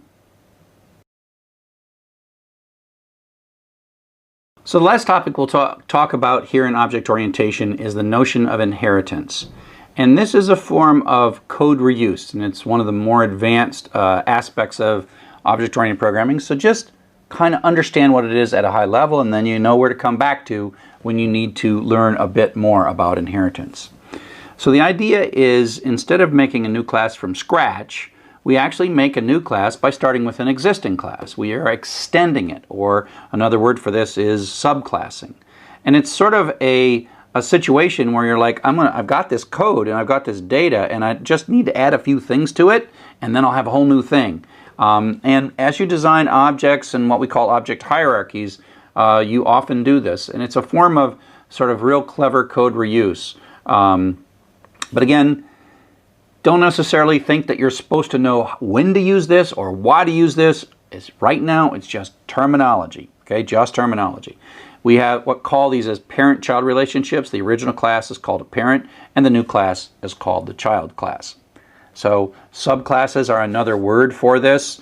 You have a class and then you subclass it. I think extending, inheriting, and parent-child are probably better ways of expressing it than subclassing. So here's a bit of code. Let's take a look at this. this code's unchanged. It's the party animal code that we've been saying all along. It's the one that we construct and put a name in. And now what we're going to do is extend it. And so you'll notice that this code down here is the part that's doing the extending. So we're making a new class, football fan, and by putting in parentheses before the colon, party animal, that says football fan inherits everything that is party animal, meaning the X, the name, the init, the party, all those methods and data are sitting there. And now we're going to add a new variable. So football fan has, in addition to all those other variables, it has points and it has a touchdown method. And, you know, self points is added, you know, we add 7 to the points and then we call the party. And that does that. So this is calling this method because football fan includes X, name, and party, and init, and everything, and all this stuff, this constructor. So this football fan is really an amalgamation of all these things together. Party animal is just this stuff, right? And so we still have 2 classes. We don't just have one. We didn't erase the party animal class. And so if we take a look at the code that we can run here, we can say, oh, okay, let's make a party animal, Sally. And so that constructs an object like this and then stores that in S. And with an X starting out at 0. And then we call S party. Oops, better change that color. Starts out at 0. And then we call the party method and that changes it to 1. Okay, and so this bit of code, it's as if this part doesn't matter at all because it is a party animal, it's not a football fan. But now if we take a look at this code down here, take this code down here, we're going to construct a football fan and pass in Jim. But football fan has no underscore init, so that actually uses the underscore init from party animal because we extended party animal to make football fan. So we inherited all of the good that was in there. So there it's going to make a name, a variable X, which is going to start at 0, a variable name that's going to have Jim in it, and a variable points that's going to have a 0 in it. So this J variable has more things in it than the S variable has. And so we can call the J party, and if we call J party, that goes here and adds 1 to X, right? So that adds 1 to X. And then we call J touchdown. Well, that comes down in here and adds 7 to the points, right? And then calls party within us. And so self.party is the current object, i.e. self and J are the same thing, right? Self.party. And then it goes up here and passes self in and it adds 1 to the X, in this case of this J variable. So this becomes 2. And that's where it prints out, you know, 7 and 2, and away you go. And so it's a way for you to kind of take all this stuff and stuff it into a class by making a new class and just add the extending bits, the bits that are in addition to the other stuff. So like I said, inheritance is a powerful and wonderful concept. It's a form of, excellent form of reuse, but basically, the whole purpose of this lecture was so that I could in the future just use these words and you would understand them as compared to, I just want to say method. And I've been saying method all along and it's high time that I defined it. So let's just review one last time. Class is a template. It is not actually a thing, it is a shape of a thing. And we define it and say when we make one of these things, it's going to have these variables in it, it's going to have these methods in it. Attributes, variables within a class. Method is a function that's inside of a class. Object is once we construct a class, we get back an object. And so object here is the snowman cookies. Class is the snowman cookie cutter.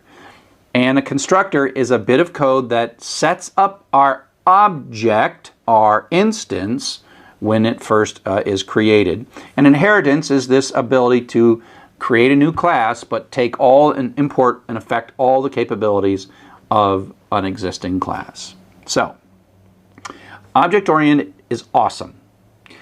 For the rest of this class, we're not going to write any object code, we're not going to use class at all, but we are going to use objects, and literally you've been using objects from the beginning of this course. As soon as you said print, whoops, as soon as you said, you know, x equals high, that's an object. And as soon as you said x.upper, you were calling a method. right? You've been calling a method all along. When you're doing something like fh equals open, this thing you're getting back, that's an object. And then you do fh.read or whatever. You're calling a method in the dot operator. So you've been using objects all along. I now am just finally explaining to you when I say call the read method or call the upper method or what's this little dot and why is that there? So again, it's time for us to understand that, but it will take you a long time before you encounter a problem that's large enough where as part of your solution you're going to make a new object. But when you do, it's really a powerful thing. I mean, it's a really bad idea for me as a teacher to say, oh, write a bunch of objects. It's like, it's premature for that. It's later is when you will actually learn how to use objects and you'll be like, oh, thank heaven that these objects are here. Okay? So, that's all for now. Thanks for listening. See you on the net. Hello, and welcome to our chapter on databases. We're going to learn a lot in this chapter, learn a whole new programming language, SQL, and learn how to use that. So you're going to need a new piece of software to run all of the exercises that I'm going to do called SQLite Browser. We're using a database called SQLite. Go ahead and download this. You might have to pause and come back if you like. Go to sqlitebrowser.org and download it and install it. While you're doing that, we'll talk a little bit about the history. So in the old days, 1960s, 1970s, I started doing computing in 1975. We didn't have a lot of storage. I mean, this is, 16 gigabytes right here, and, we didn't even have megabytes. I mean, the computer I had a few megabytes of stuff. So we didn't have a lot of disk drives, and so permanent storage was often sequential. And these tape drives that we had, tapes and tape drives were the scalable part of storage because you could just make more tapes and you could rack them up, and so that was our way of greatly increasing the storage of the computer. The problem they had is they were sequential. You read it, it advances, read it, advance, read and advance. Now, interestingly, we've been writing programs that do this, that everything we've written so far pretty much reads the whole file, reads the whole web page, reads this, everything we read it either a loop or read the whole thing. And that's because we have plenty of memory, but we're still reading sequentially. And so the way you would do this when you didn't have enough spinning storage or online storage is you'd use offline storage, but the trick would be that you would sort it. So let's imagine that you're a bank and you have a bunch of accounts, only a few of which are active on any day, and you have a tape that has, in account number order from low to high, the prior balance, last night's balance of every one of your bank accounts, and then you do all the transactions and you record how much money was taken in or out for each account number, and then you sort those transactions. And then what you do is what we call a sequential master update, and that is you would write a program that would read the first transaction and hold on to it. Say, okay, this is account 45. Then it would read the first account, like 1, and it would copy 1, and then it'd read 2, and read like 7, 8, 42, 43, then it would read like 44, and then we'd read 45, but it would change that and write the new 45 and read the next thing. And so this might be 60. And then it would read a bunch of stuff and copy a bunch of stuff. And then it would finally get to 60 and it would merge the add or subtract. And so the old balance ended up here and the new balance did here. And you had to only make one pass through the data. So it was super efficient. So we had all these mechanisms to sort. We used to do punch cards and have sorters and all these things. And then those things would run for hours. And if you watch old TV shows, these tapes are spinning and these things are running back and forth. These are simply reading and writing tapes. And that's how we did a lot of data processing because we could store far more on a tape drive than we could on a disk. And with racks of tape drives, we could scale the storage that our computers had. And so that's the way we did data processing, but it meant that the only way you knew what the old balance was it was the balance as of this morning before your bank started. You don't know what the balance was for the day, and that led to things like you can never you can never withdraw more than $100 a day or something like that because you don't know what the old balance was, or you might go withdraw $100 at a couple of different branches, and so they weren't able to look your stuff up right away. Now, it didn't take long until the disk drives got better and better and better, and you could store the entire accounts all the accounts and their current balances on computers. And then the problem becomes is what happens if sort of in the middle of the afternoon you want to update a balance? Well, do you want to read all your data and then write a brand new one? And say that takes like 10 minutes. That means for that 10 minutes, only one person can be updating their bank balance. And so because we could randomly access this data, we didn't have to read it all sequentially. The trick is how do you spread the data out? And then how do you make it so you can change a balance? This is, of course, second nature today, but how do you make it so you change the balance here without changing the balance there? And you can have multiple people going simultaneously to these things, and make sure that you can't say to withdraw money at 2 different locations simultaneously and somehow have your bank balance get corrupted by that. So there's a lot of debate on how to do that. And in early days, we just did sequential master update. But increasingly, we wanted to make better use of the random nature of our computers and our storage. And so that's what led to databases. Databases are the science of how you make use of rotating random access data, permanent data, in a way that allows you to read, modify, and update that simultaneously from many different locations and yet keep the data completely consistent. And so this led to a study of a thing called relational databases. And relational databases are not the only databases that happened. We had many other kinds of databases, and there was a debate. And I remember in the 70s and the 80s, there was folks that says, oh, no, there you could do index sequential. That's the way to do it. And relational databases weren't all that popular the first time that I saw them. I didn't like relational databases. But relational databases had an inherent advantage because they were based on some really powerful mathematics. And the interesting thing is early on, the relational databases were slower, but eventually they figured out how to sort of bring all the cleverness to bear to make relational databases fast. And so relational databases are a pretty advanced technology, and there are companies like Oracle that are very, very wealthy, and their primary product for many, many years was nothing more than a clever database product, a clever piece of software that was really good at solving this problem. And that's how important this problem was to computing. If you read about databases, you're going to see 2 sets of terminology. One set of terminology comes from the mathematical background and has to do with the underlying math. Things like relations, tuples, and attributes. That's kind of like the fancy math version of it, and programmers kind of think of them as rows and columns inside of a table. And so if you look at sort of fancy theory, you'll see words that look like this, and they're just full of this and the connection. Now, all this is important and true, and if you really want to get good, you sort of begin to understand the nature that we model data at connections rather than at sort of intersection points, rather than just modeling data as a flat file the way we do. But for now, we're going to, as programmers, think of this as just like, oh, it's like a super fast spreadsheet. The super fast part is the math. For us, the rows, columns, and tables are spreadsheets. So think in a spreadsheet of sheets, sheet, and that's like a table, a named thing like tracks or albums, artists or genres. And then there is rows, and each row has a different kind of data. And then there's columns, and we sort of specialize the first column in many spreadsheets to say what's in there. This is not really the data. This is like metadata. It's like the title's in this first column. That's not really the data, and the data starts here. And we have different kinds of data like strings and numbers, et cetera, for each of the rows. And literally, you can get away with this as sort of about 80% of databases is just a really super cool spreadsheet. But under the covers, it is far more powerful than that. So one of the early arguments that happened was, again, what the programming model for this was. And a lot of folks wanted a programming model that reflected how the data was actually stored.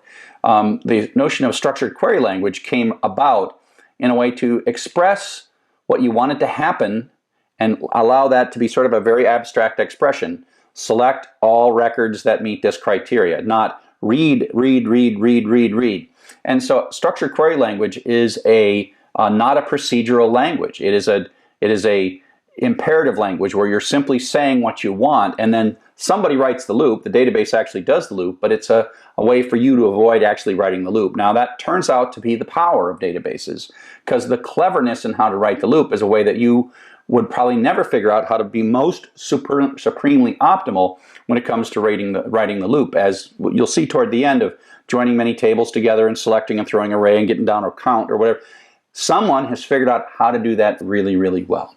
So the idea was, is you would express, you know, we're going to create some data, we're going to retrieve some data, we're going to insert and delete it. Create, read, CRUD, C-R-U-D. Create, read, update, and delete, CRUD. And so that's what this does. It's a language that does this very simply. Now the applications that we're going to use this for are more of a data analysis application. We've been doing data analysis through the whole course. And the kinds of things that we'll see in the remaining chapters is we'll take some raw data file. These might actually come across the network, and we'll write some Python programs to play with that data, parse it, clean it up, make sense of it, you know, and then write it into a database. And this might be a slow process, or this might be really nasty, and this might be a way to have very clean data. And then we'll write another Python program to sort of read this, read through it, and it's all efficient and pretty. And then we can produce files, and maybe we'll visualize it or do further analysis in R, Excel, or a JavaScript visualization framework. And so in this situation, you will be the person who is both sort of writing the programs, database administrator, and you can, using SQLite Browser, play and look at the database kind of in a raw way. And the first part of this, we are mostly going to be using SQLite Browser just to talk straight to a database. Later, we'll write Python programs that read and write data and visualize the data. So this is what we're going to do first, and then second, we're going to do this part right here. That's the second thing we're going to do. Now, another really common use of applications, and something that if you continue learning more about programming, is that you will want to write an online application like Amazon or a company or Twitter that's got a website and it stores dynamic data in databases. And so the picture for that is similar but different than the picture we're going to start out with. And so the way this usually works is that you, the end user, uses a web browser, talks to the application, and the developer writes the application software, and that application software stores its data in a database, and inside that database we talk to the database using SQL, and all the data is actually stored here, and the magic happens. The data server is that database software that's so precious and valuable. And then there's another person, often called the database administrator, who has access to direct access to the data. And these roles in medium and large projects are kept separate, mostly because the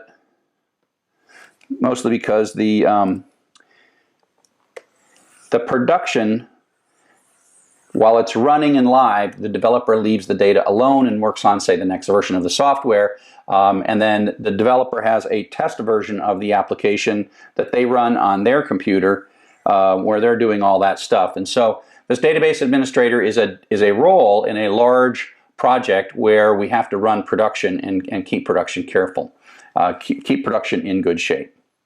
So the database administrator has this responsibility for the production aspects of the data, and you may be working in a situation where you're not actually controlling the data. The database server is on different computers, you have little special access, and you write programs to sort of read the data, and so the database administrator is the person who is asked by the organization to administer that data. The data that we develop, and we'll do this in the second part of these lectures, conforms to a data model. That's the metadata. Is this an integer? Is this a string? You know, how many columns is this? And the data model turns out to be very, very important. And there's a lot of science to building an effective data model that leads to really good performance. And it's a collaborative activity between the application developers and the database administrator to make it so it's efficient, runs in production, etc., etc., etc. There's a lot of products out there that you may encounter. We're going to be using SQLite. SQLite's a little tiny database server, and it's built into so many things, and that's why we like it. But if you're going to work at a large organization, you could easily run into Oracle, which is the #1 commercial product. Microsoft has a thing called SQL Server, which is a commercial product, and it's also very popular and very effective. The more popular open source, there's things called Postgres, there's MySQL, and MySQL recently was sort of bought by Oracle. And there is a copy of that called MariaDB that doesn't belong to Oracle, MariaDB.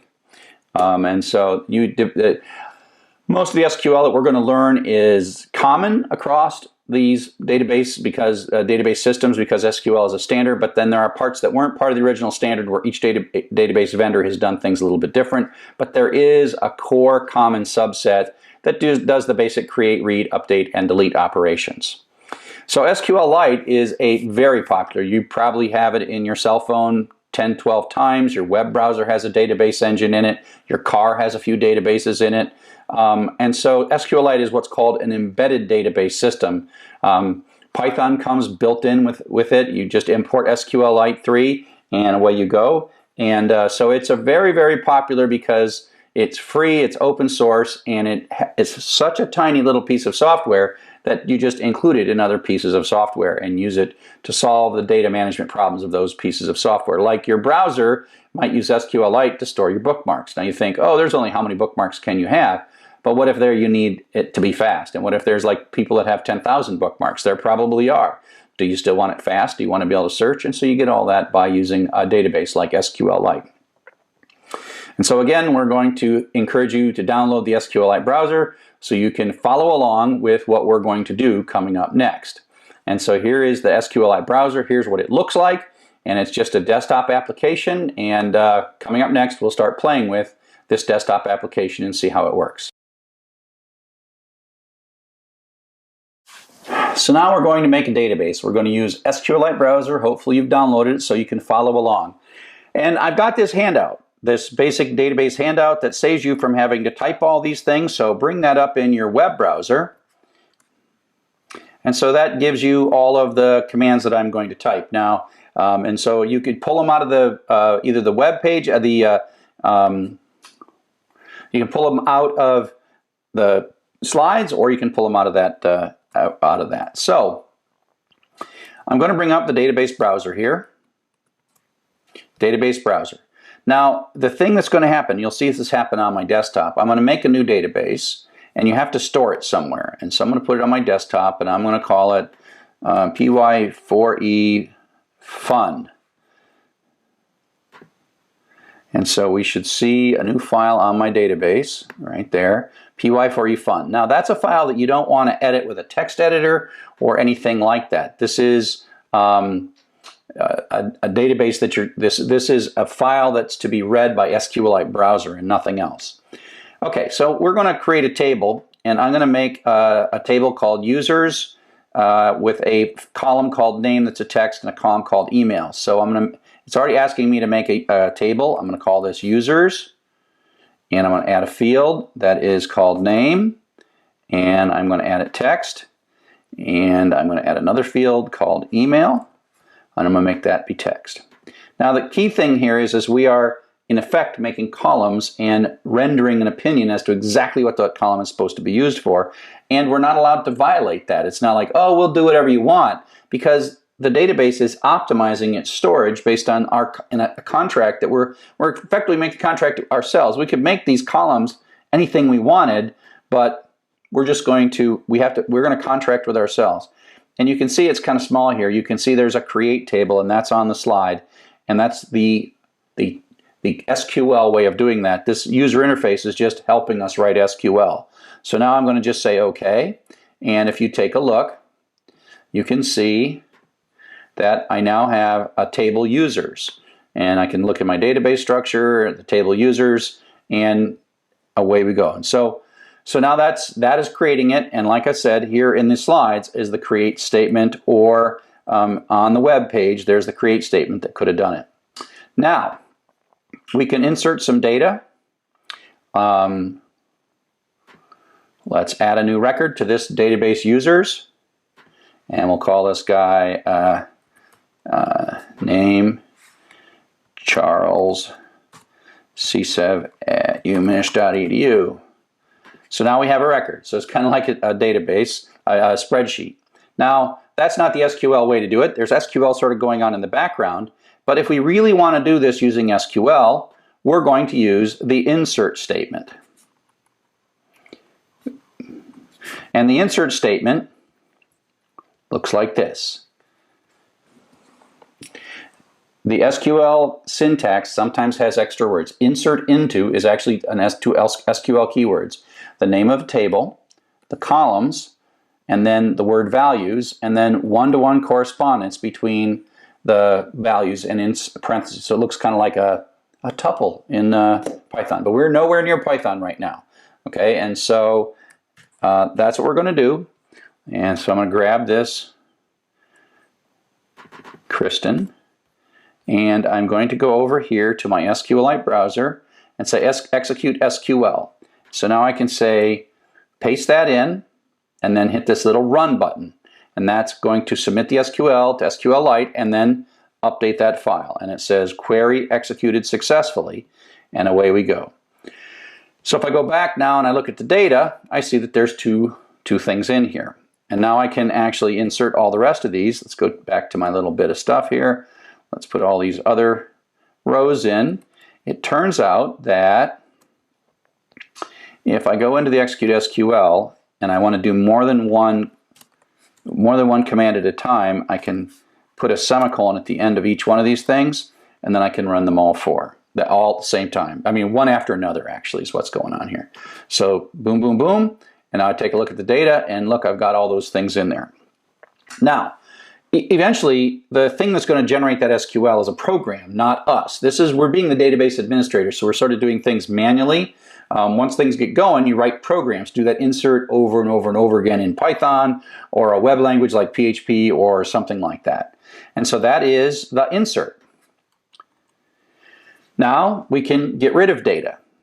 And so I'm going to say delete from, that's the keyword, users is the name of a table, where is a where clause. We'll have lots of where clauses in SQL, which is, it's not like an if, in effect the delete is going towards the whole table and being turned on and off by this where clause. So delete from users, if you didn't put the where clause on, will actually delete all the rows. But where ted equals, email equals ted@umich.edu, well, that one is going to make it so it only applies to the rows where that is true. So I'm going to go over here in SQL, and I'm going to say delete from users where email equals ted@umich.edu, and then I'm going to run it. Because it's only one, I don't need a semicolon at the end of it. And now if I go back and I look at the data, Ted is gone. Okay?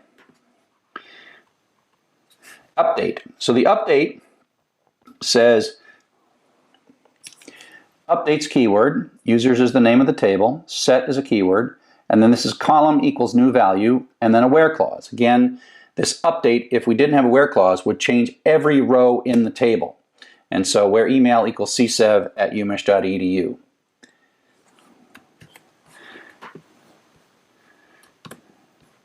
Oh, I got to change that because I already got the name to be Charles. So you see the name is already Charles, so I'll just execute here. Make this be Chuck so we see it.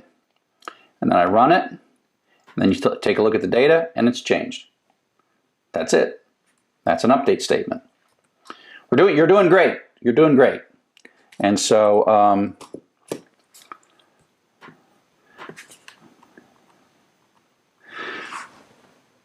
the next thing we're going to do is we're going to take a look at how we retrieve data. Now this is the select statement, select star. You have a list of columns, and star means all columns. From is a keyword, and then the name of a table. So this select star from users is the kind of thing you type all the time. As a matter of fact, it's what SQLite Browser is doing internally to cause this to happen, but we can do it by hand by saying select star from users and then run it. And so then we get a little record set that is those 4 records that are sitting there. We can also throw a where clause on the end of it. So we say select star from users where email equals csev@umich.edu, and that, again, the select star from users goes at the whole table, and the where clause goes at the whole table and then filters out all of the things except one record. So the where clause is send it to the table, but then filter based on whatever, and so it only shows us that. Okay, we're cruising right along here. You can also put an order by clause on there. So we can say select star from users, order by email, so that's a column. Select star from users, order by email, and so that orders by email. Or we can change it to name, and we can say descending. So that's the name in descending order. Sorting and selecting are good things that databases are really good at. So this is the summary of what I've told you. I said the databases do create, read, update, and delete, CRUD. And we've done all those things, except we did create, delete, update, read. That's what we did. And that's the summary of SQL. And so you might be saying, why did I take so long to learn such a simple and elegant and beautiful language? Because it's not really exciting. It's a extremely simple language that's very predictable. And you're like, well, that's pretty easy. And it turns out that some of you may have been using SQL in situations, maybe with Microsoft Access or something, where you're actually typing this stuff and you just kind of typed it and you never realized that you were learning a programming language. That's why I like SQL, and that's a very declarative language and it's very straightforward. It's much harder to learn. It's much easier to learn SQL than it is to learn Python, because in Python you have to figure out how loops work and how iteration variables work, and you'll notice there's none of that. And so but the key is we've only started to understand the power. That's the simple ability to move around and update data and read data randomly using these simple sets of commands. But up next, we're going to look at how you do this with data models and relationships and really multiple tables.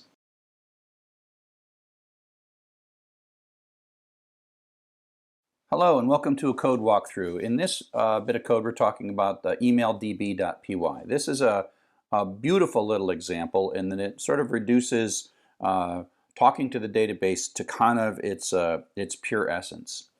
And so we'll start out this code and we import the SQLite 3 just to get the library there. We make a connection, and in databases we sort of end up with an open that's two steps.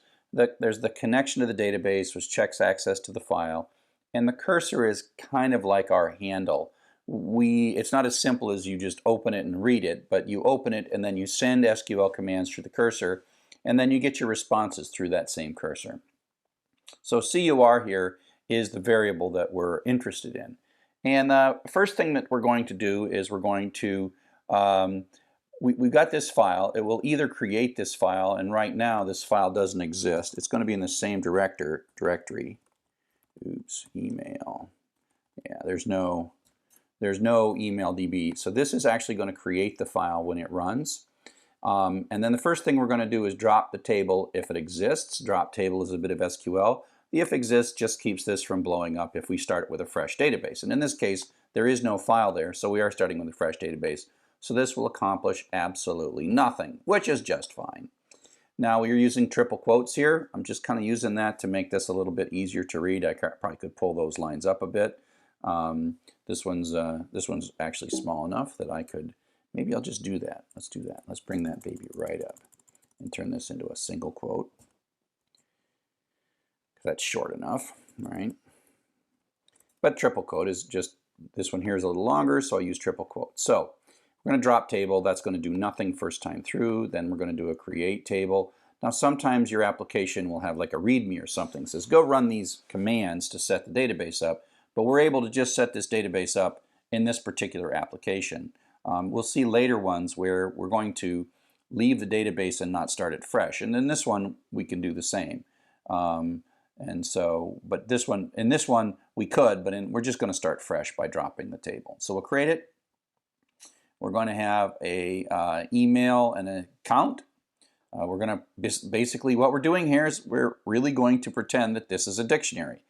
If you recall when I said dictionary is like an in-memory database. Well, now we're using a database to do a database, but the first thing we're going to do here is pretend it's a dictionary. So that's a little crazy. So these next lines of code hopefully are pretty familiar to you, right? Get a file name, loop through it, check to see if it's grab inbox short by default, so we can press the enter key and then loop through it, right?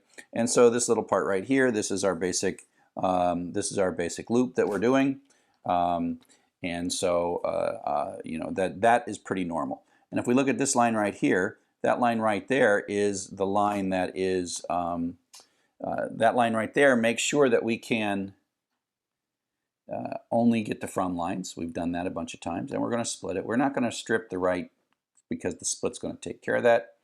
And then we're going to grab the email address, which of course in the from line is the second part, and then we will have that. So now we're going to do some database. So the first thing we're going to do, this this bit right here is kind of like the dictionary part. So the first thing that we're going to do is we're going to select count from our database, that is an integer, where email equals. And this part right here bears some explaining. This is going to be c7@umich.edu or whatever. Now, it is dangerous to put those strings, especially from user-entered data, into your SQL. You technically could. I could make this be a email equals single quote c7@umich.edu. I'd have to escape the quotes and stuff. But this question mark is a placeholder. And this is a way to basically make sure that we don't allow SQL injection. Go Google SQL injection to get a sense of what that is. It's more of an issue in online applications, but in this application we're just being good. And so the way this works is this is a placeholder in this SQL that will ultimately be replaced by this. Now you could have several question marks. We only have one in here. And so you give a tuple.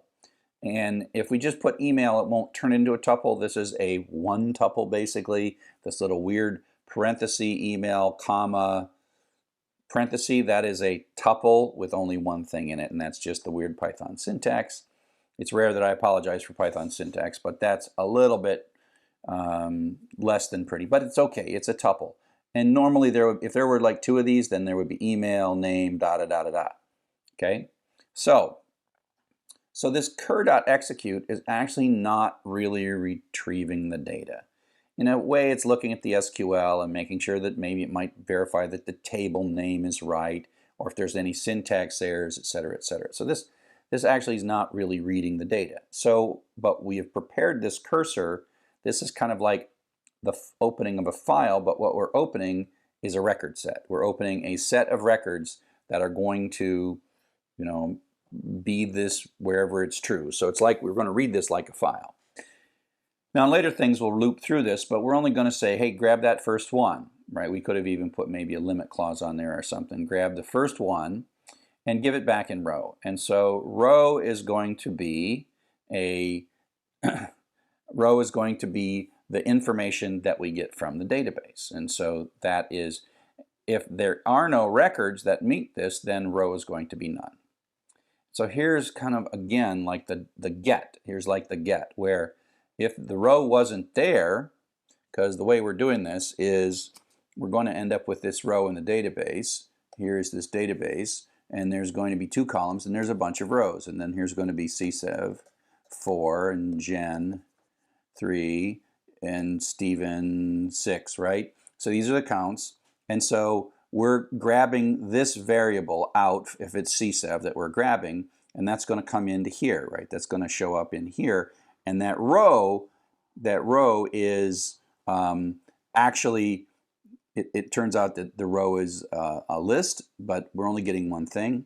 And what we really are doing is if we search through and we got through and there was nothing, then row is none means that there was no, and we're seeing like Chen's for the first time, and we have to insert it. So if row is none, we're going to run an insert statement, insert into counts, email count. Now we've got to set it to 1 because it's the first time we've seen it. So values, and then again the question mark basically says, hey, I'm going to have a value in this tuple, and there's an ordering to the tuple, and so there's only one question here, one question mark placeholder here, and then 1 is the initial count. So email question mark count 1, away we go. And so then we have a tuple that gives to this execute statement, just like in that execute statement, the corresponding sort of strings or integers that are to be replaced by each of the questions. So when this runs, there's going to be a new record, and there's going to be a 1 that's put in there into that new record. If, on the other hand, we pull back a row that exists, we're going to get this 4 number.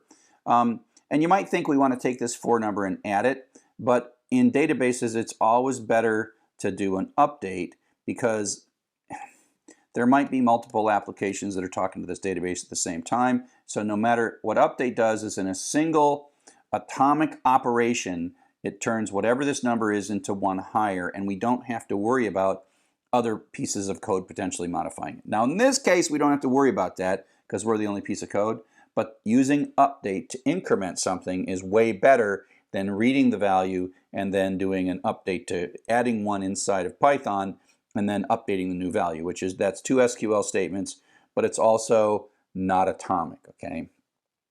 So if the row is none, if the row exists, we just know that it exists, and we just want to add 1 to the number. We do have the number sitting here in the row variable, but we don't need it. And so we're going to say update counts, set count equals count plus 1, column name, where email equals, and then another placeholder, and then another tuple for the question mark, okay? And so that's what this little bit of code does. That is kind of the read it, parse it, check to see if it's there. If it's not, insert it. If it is, update it. And so then we see this con commit.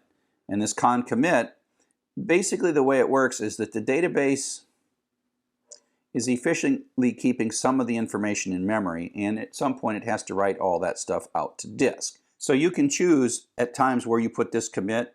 Right now we're going to commit every time through this loop, but you might commit every 10th time through the loop, because the commit will take some time because it forces everything to be written to disk, and these can run really fast, and the commit is the slowest part here.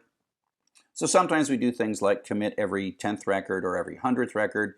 If it's an online system, which is not what this is, you have to commit at the end of every sort of screen paint. But for this kind of a system, because we're putting so much in, this is kind of a bulk insert, we might come up with a thing where we, every 10th time we do a commit. But ultimately what this will do when this is running is it will build up slowly but surely, adding new records, and then 1, 1, and then it'll be a 2 and a 3 and all these things, and add another one, that'll be 1. It'll do this thing, right? And then at the end of the day, that is what's going to be in the database. Now, so let's take a look what's in the database, and now we can actually read the database. And so in the database, we're going to run a select, and we're going to select the email and the count from counts, order by count, descending. So look at that, isn't that cool? We're getting in the top 10 because databases are good at sorting, and they're good at all these other things. So we're going to then execute this, and then we're going to ask for the rows one at a time, and the rows are going to be a tuple, and row sub 0 will be email, and row sub 1 will be count. So we run all this stuff, and then we close the connection, and away we go. Okay? So let's go ahead and run this. Let's go ahead and run all this stuff. Python 3 emaildb.py. It asks for a file name, mbox short. Well, I can hit enter, right? Mbox short. And that's it. And it looks just like that, and it counts it, and away we go. Now the difference is, at this point, we have a file, emaildb.sqlite. And we can run the SQLite browser, and we can then open this database, and we can see what's in there. So here we go. It is made an SQLite database. We have a table of counts, and then we can take a look at the data, and there we go. We've got the data, and we can do this. And so let me close this. It's important at times when you don't want necessarily to have, well, let's see if we can cause it to lock up. Let me run this again, and it's going to drop this table. So I'm going to run the code again, but this time I am going to do the full one, mbox.txt. Now we'll see what happens here, but it ran. And now, so what we have to do then to see this data is from the previous run, but if we want the most recent one, we hit refresh, and then away we go. And so we can see this stuff. And so this is just a real simple start to see how you can connect some of the stuff that we've been doing, but store the data in a database. But the nice thing about the database is that it can store this stuff from run to run. Even though in this case we're dropping the table every time, in later things we will see how we can store data from run to give ourselves more restartable processes. Cheers.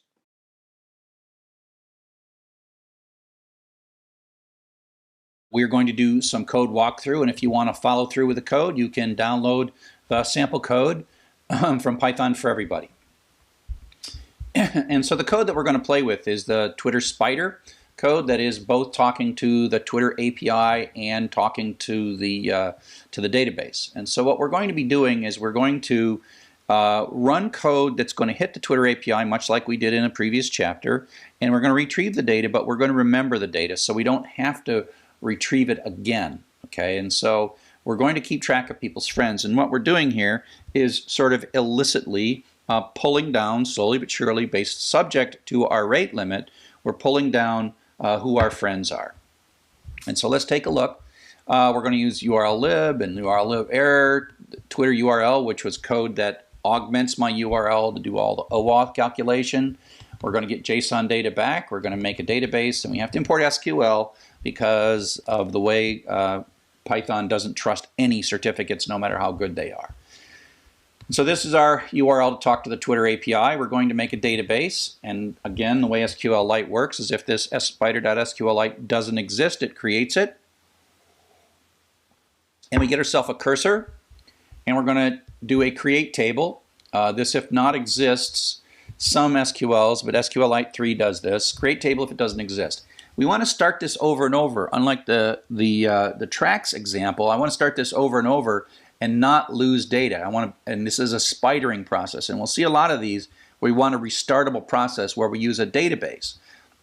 So if we're starting with nothing and there's no file, a Spider SQLite, it creates this table, and it's the name of the person, whether we retrieved it or not, and how many friends this person has that we know of in our database. Now this little bit is to deal with the SSL certificate errors. The certificates are totally fine, but Python doesn't trust any certificates by default, which is frustrating, but whatever. So here we're going to have a loop. We're going to ask for a Twitter account. We have to type quit to quit. If we hit enter in this case, we're going to actually read from the database an unretrieved Twitter person and then grab all that person's friends. Okay, and so then we're going to do a fetch one, get one, and that's going to get the name of the first person, the sub-zero. If we had more things than name here, sub-zero is the first of those. Fetch one means get one row from the database, and sub-zero means the first column of that first row. And if this fails, then we've retrieved all the Twitter accounts. And so, you know, we're going to augment this Twitter URL using this makes, you can look at the twurl.py code.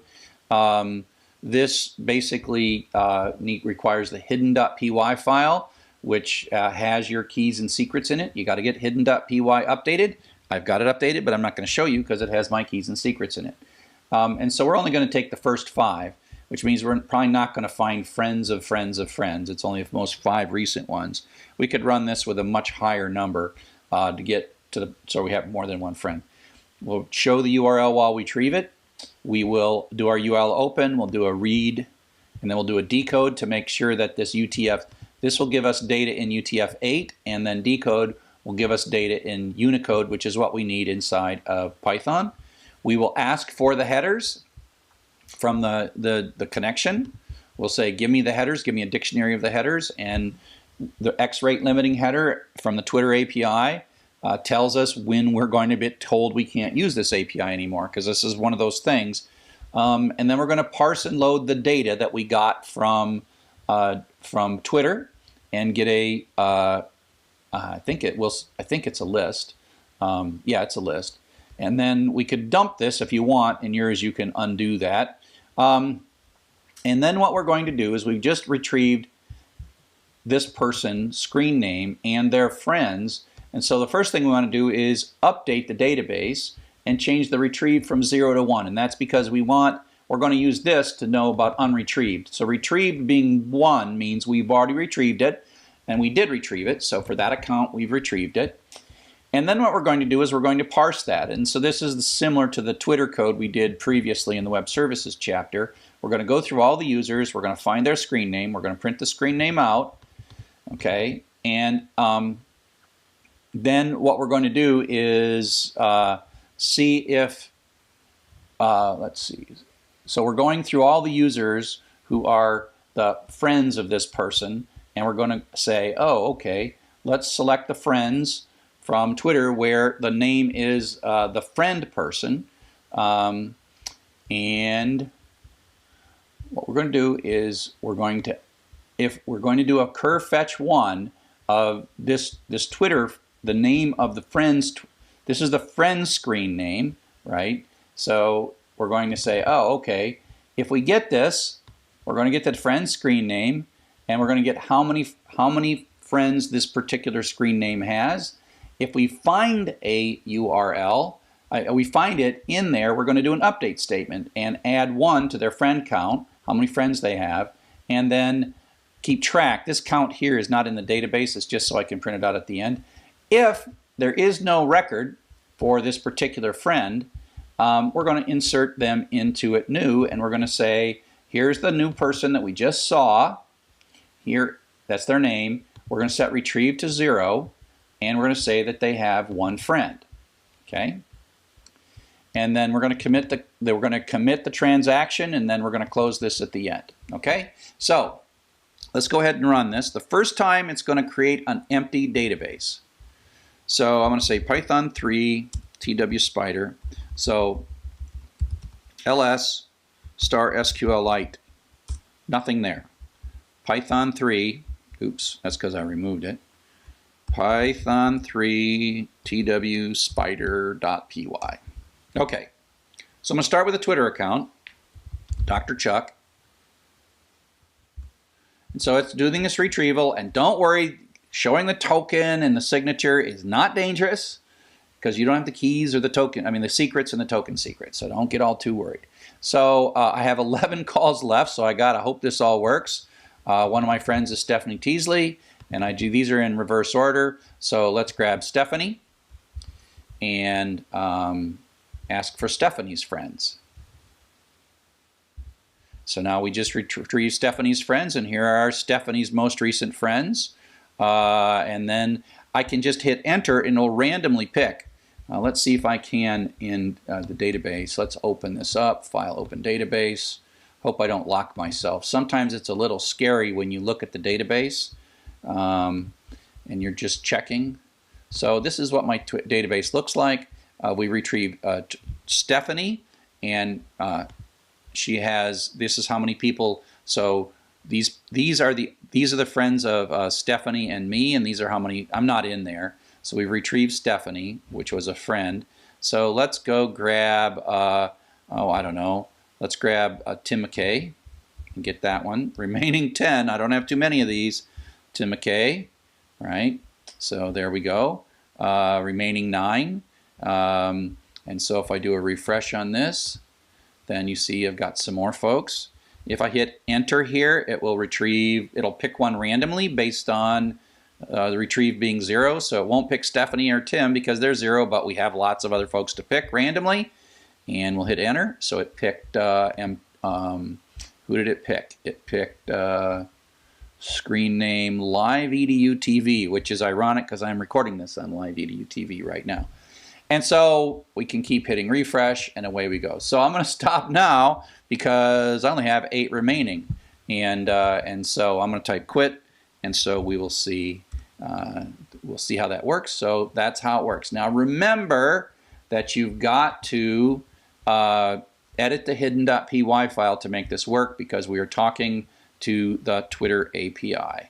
If you don't edit that file, it won't work for you. Okay, so I hope you find this useful. Cheers.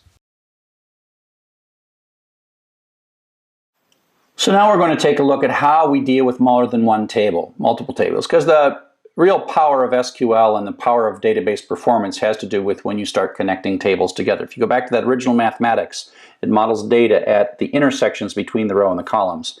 And these intersections are the magical bits. And so breaking an application to use multiple tables is an art form. It takes a while. There are some simple basic things that you can learn, and we'll teach you here. And so it's not too hard to learn the basics, but then it's much more complex to be super skilled at it. And in general, advanced databases, in my mind, it's hard to teach advanced databases because they're always so contextually grounded. Something like a Twitter or Google, the databases are so specialized. By the time you make everyone can do small to medium-sized databases using the basic techniques, but at some point, once you escape medium-sized databases, you end up in these sort of narrow things and optimize each database very separately. And so I just tell people, learn the basics really, really well, write programs, and then go do real work. But database design is the act of figuring out the data that your application is going to want to store and spreading that across multiple tables. But we don't just do it randomly, we do it very much cleverly. And if you look at a data model, this is what it looks like. And what we're showing here in this data model is we are showing 5 tables, and this is a kind of a calendar kind of a system. And we're seeing the columns that are in each of the tables, and then we're seeing the relationships between the tables. And even in these relationships, there's kind of a little bit of code. And when you have an arrow that looks like that, there's many of those to one, and this is a many-to-one relationship. Many-to-one relationship. We'll talk all about that stuff.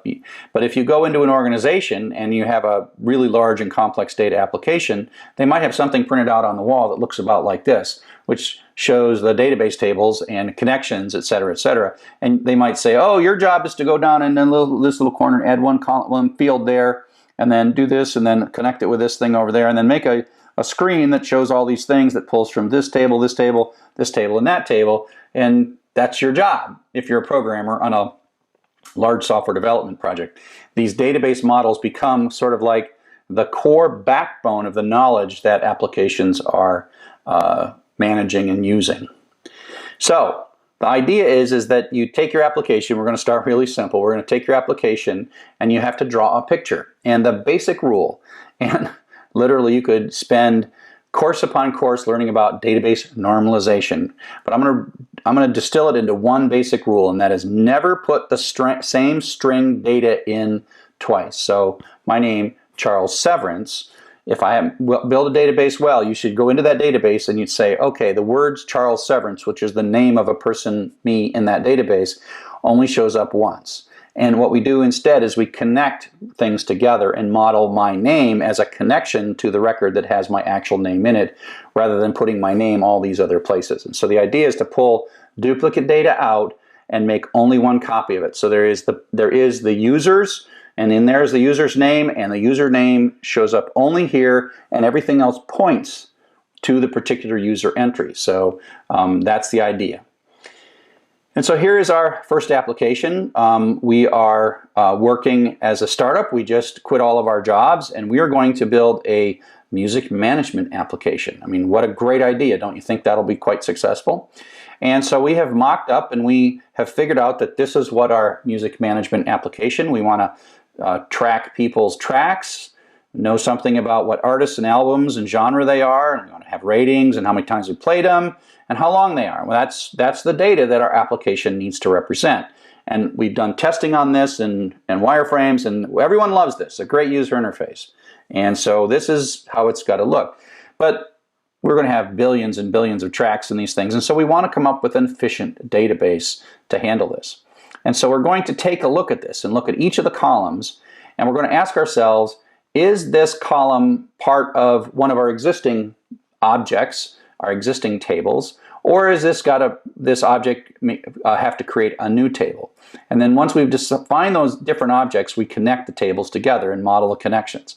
Now, a little trick to kind of make it a little easier on ourselves is we can look in these columns and look in the columns that have duplicate information vertically, that's string information. So rating is just a number like 0 through 5. So we don't worry too much about integers and numbers and that kind of stuff or whatever, but we do look for strings. And the problem here is we got like these strings occur many times.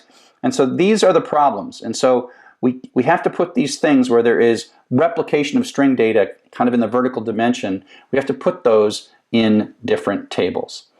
And so we'll start out. Now the first question that you have to ask yourself when you're going to draw this picture of how this data is in multiple tables and connected together is, what is the first one that you're going to write down? And this is an interesting debate, and often people are sitting in a conference room, and people who have experience kind of know what to do. Usually if it's a multi-user system, like a learning management system, the users might be the central concept. Perhaps the courses might be the central concept. This is a single user system, and so you can think, well, what is really this application about? It's not about people, it's one person, but it is about tracks. And so we can say, okay, here we'll take the track is probably the sort of most foundational notion of this application. And then we can take and say, okay, now that we've decided that tracks are the foundational notion, which of these columns are simply an attribute of the track? Not really, and the cheating way and the easy way in this particular one is like these numbers, all these numbers, like this number and these numbers, not that one. They just go along with track. And so we'll put that in. We got the track title, rating, length, and count, and we put that in. And then the question is, we've got the remaining things are, we've got the artist, we've got the album, and we've got the genre. And so we can say, okay, well, we've got some vertical duplication, so we're going to say, okay, this track probably belongs to an album. So let's pull out the album into its own table. Oops. Pull the album out into its own table. And so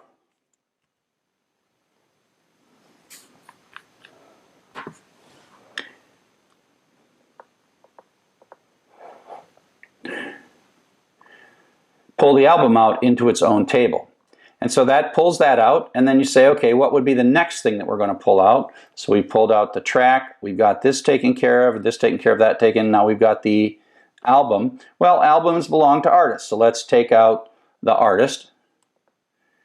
And then we'll pick where the genre belongs, and we'll just say that the genre belongs to the track. And so, because there might be albums with more than one different genre. So each album is not necessarily a rock album, it could have a rock track and a country track, etc., etc., etc. And so now what we've got is we've got 4 tables, right? We've got a track table, we've got an album table, an artist table, and a genre table. And if we sort of double check, all of the columns that had vertical duplication in them now have their own little table. So we can eliminate, the next thing we'll do is to show how we're going to eliminate this vertical data replication by showing how you represent these relationships that we just created inside of the database. Now we're going to represent these relationships in the database. And again, what we're trying to solve here is this notion of database normalization, third normal form. There is so much theory, right? But in this lecture, I'm just going to condense this down to don't replicate string data and use what are called keys. Use integer keys to point at those things. And we're going to use these integers then to point. So we'll assign each row an integer, and then we're going to point from one row to another using those integers. And so we're going to add these special key columns to each of the tables, and in the database will even give us help managing those. Now, and so we still need to keep track of, you know, who is the creator of the album, which album a track belongs to. We've got to create these relationships, and we have to come up with ways to store those relationships. And so the idea is we're going to have a column in a table, which is the key column, and we're going to call this the ID column. And so this is a row. It might have many bits of data here, but in this case it's just the name of an artist. So this album is going to belong to an artist.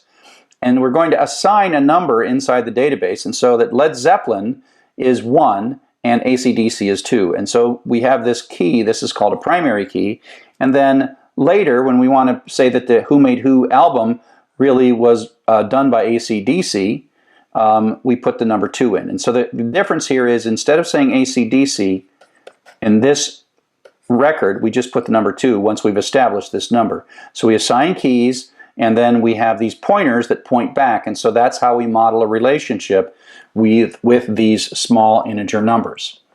And so there are 3 basic kind of keys that we use. One is the primary key, and that is that little ID column that is just a number. But once we give Led Zeppelin the number 1, Led Zeppelin is the number, has got the key 1 for the rest of that database. The logical key is the text area that we use that you might look up. So the title of the band or the title of the album, that's the logical key. And then the foreign key is one of these keys that is really pointing to the primary key of another row. So that's called a foreign key. And you might think that you want to use something like an email address as the primary key for a user table or something like that. The logical key should always be separate, and there should always be a primary key, that integer number. Because things like logical keys do change. People do get new email addresses, and if you've got that email address as a foreign key pointing all over the place, it doesn't work out so well. And so that's why you use these small integer numbers that have no meaning outside. So sometimes if you're on a system and you see a URL and you see some number like 422,016, you're like, oh, that turns out to probably be my primary key in their database. So sometimes you can look in a URL and you can see these primary keys in the URL, but they don't mean anything outside of that particular system. So like I said, a foreign key is a key that is really pointing at a row in a different table. And so we have the album has a primary key for it, but the artist underscore ID points to a row in the artist table, as we will soon see.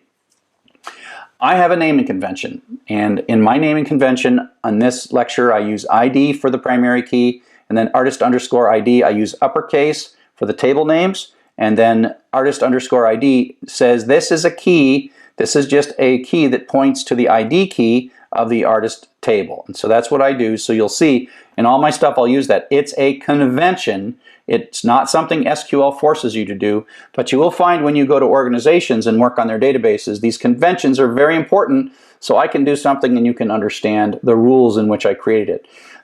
Some of these, you'll find this used by some people, you'll find completely different conventions, and that'll be okay. Whatever convention your organization uses, learn that convention.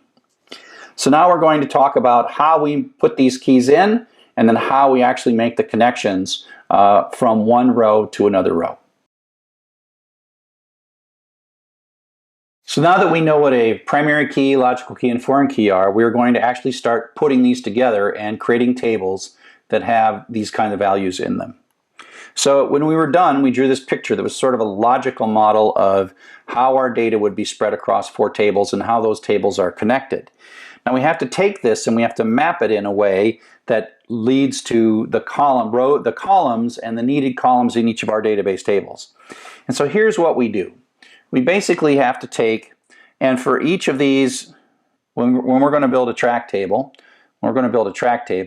we add a primary key. So we just added an ID field to every one of these things, and that's so we have a place to store the sequence number of this particular row. We have logical keys, we've just marked those are strings, and then we have things like, rating, length, and count, they just kind of go in here. And now we have to model a relationship. So what we do is in the table that the relationship starts from, we put one more column in, and this is the one I will name album ID, and that just is an integer column that's going to record the album ID. So this might be 16, and then 16 goes in here. So there's one of these columns that's a foreign key that points to this, and that's why it's foreign. This is a key that's not in the track table. This is a key in the album table that we're pointing to, and so there's a foreign key. And that's what we have to do, and we just do that over and over and over again, and we quickly convert that picture that was a logical picture to having every table has a primary key, and every time we have a starting point, we have a foreign key, and then foreign key. And then we mark these things as logical key, logical key, logical key, and we'll see how we do that. And so that's the picture. Now we have a picture of exactly how we're going to lay these tables out and the fields that we need in these tables. So we're going to do a create table statement.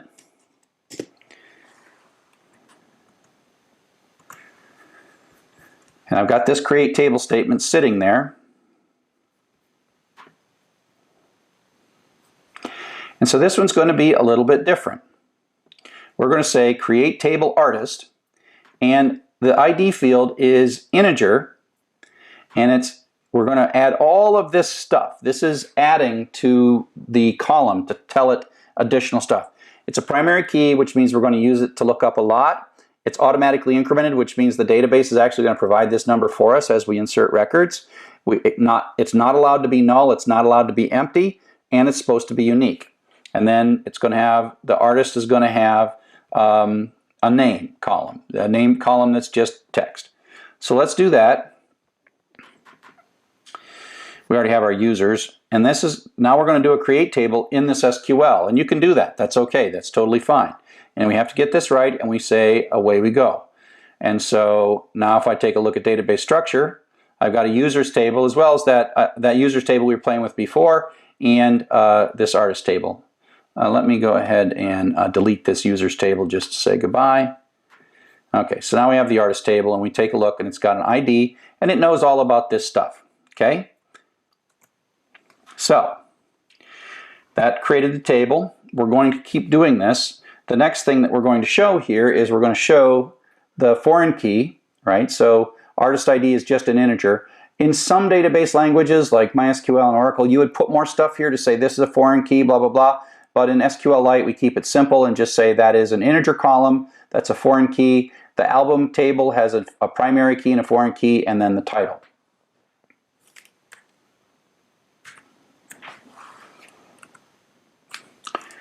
So we'll go back and we'll grab that text out of my little page. This create table. Go back to execute SQL and then run that. And we'll continue. The genre table has an ID on it, and primary key order. You'll just copy and paste these. That whole thing, you do that over and over and over again. So we'll go in here and run that one. And so the last one we're going to do is the track table. And the only thing that's kind of weird about the track table is it's got two foreign keys, right? It's got an album ID and a genre ID. Once you draw the picture, you just sort of literally translate these things. It's got two foreign keys and a primary key that's pretty much just like all those other primary keys. And, you know, integer counts an integer and length's an integer, all that stuff. And now we've got it. So if we take a look at our database structure, we're going to see that our album, genre, and track are all set up.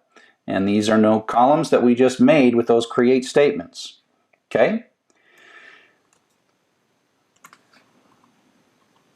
So now let's insert some data. This first insert statement is kind of important to take a look at. So insert into, by the way, the keywords can be upper or lowercase, table name, columns. Now, this table has two columns. It has ID and name, but we told the database that ID was auto increment, so it's going to actually give us the number. It's going to assign the number rather than make us assign. We could make it be 1, 2, 3, but we say, hey, database, you're good at this. Why don't you make it 1, 2, 3?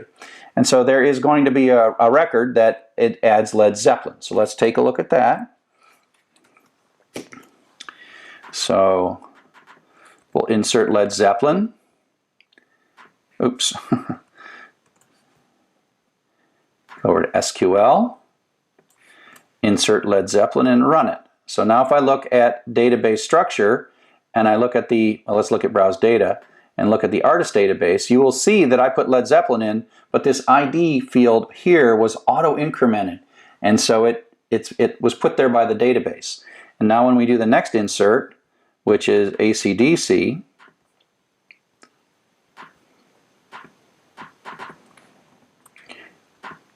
and we take a look at the data, we'll see that AC/DC is 2. Now, if you're writing this in a program, if you're going to write this in a program, you can get these numbers back from the database in your program, but I'm not writing this in a program, so I have to remember that 1 is Zeppelin and 2 is AC/DC.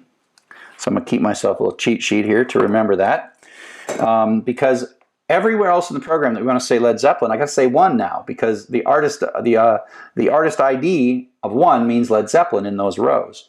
And so now we're going to go back and we're going to take a look at the next one. And now we're going to put the genre in. If you think about it, we're working from the leaves out, where the track will be the last table that will update, because we have to define the keys for things like rock and metal and Led Zeppelin and all those other things. And again, even though the genre table has 2 columns, ID and name, we're only going to specify the name and let the database assign the value. So I'm going to insert both of these and use the semicolon trick. Put a semicolon here and a semicolon there. And run that.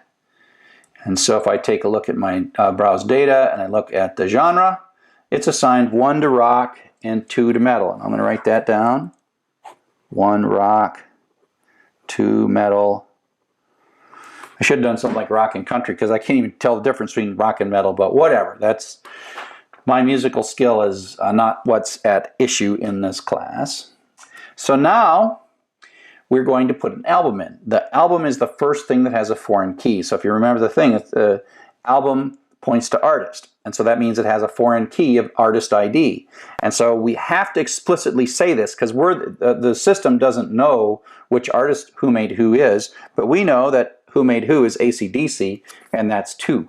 And so we know to put artist ID in, so we'll say insert into album, title, artist ID, and so we have to know what this 2 number is. And of course, because we have our handy little cheat sheet, we can go over to execute and run that. And I'll put a semicolon there and a semicolon there and run it. And so now we have in the album field, we now have this. And so this was assigned, and so Who Made Who, I still have to write down that Who Made Who is album 1, and album 2 is Led Zeppelin 4. That makes it even more complex because the name of the album is Roman numeral 4. I'm sure I can figure that out. Okay, so the next thing that we're going to do is we're going to insert the track record. Now, if you think about the track record, the track has 2 foreign keys, and it's got a lot of stuff. It's got the title, it's got the rating, length, count, but then we got the 2 foreign keys, and so we have to know these numbers. So this 2-1, this 2-1, this 1-2 is the genre. We're specifying the genre and the album that this track is from by those numbers. Now, again, we have to use this cheat sheet, but if this was a program, the program would know that 1 was Zeppelin and, or 1 was Who Made Who and 2 was Led Zeppelin 4. And so that the programs, this kind of stuff is easier for the program to understand than for us to keep track of and understand. But just so we can get through these few records, and that's why I rely so heavily on my cheat sheet. So here we are with all these numbers. The foreign keys are the tricky part here. Everything else is really quite straightforward. So now I'm going to insert 4 records into my track table.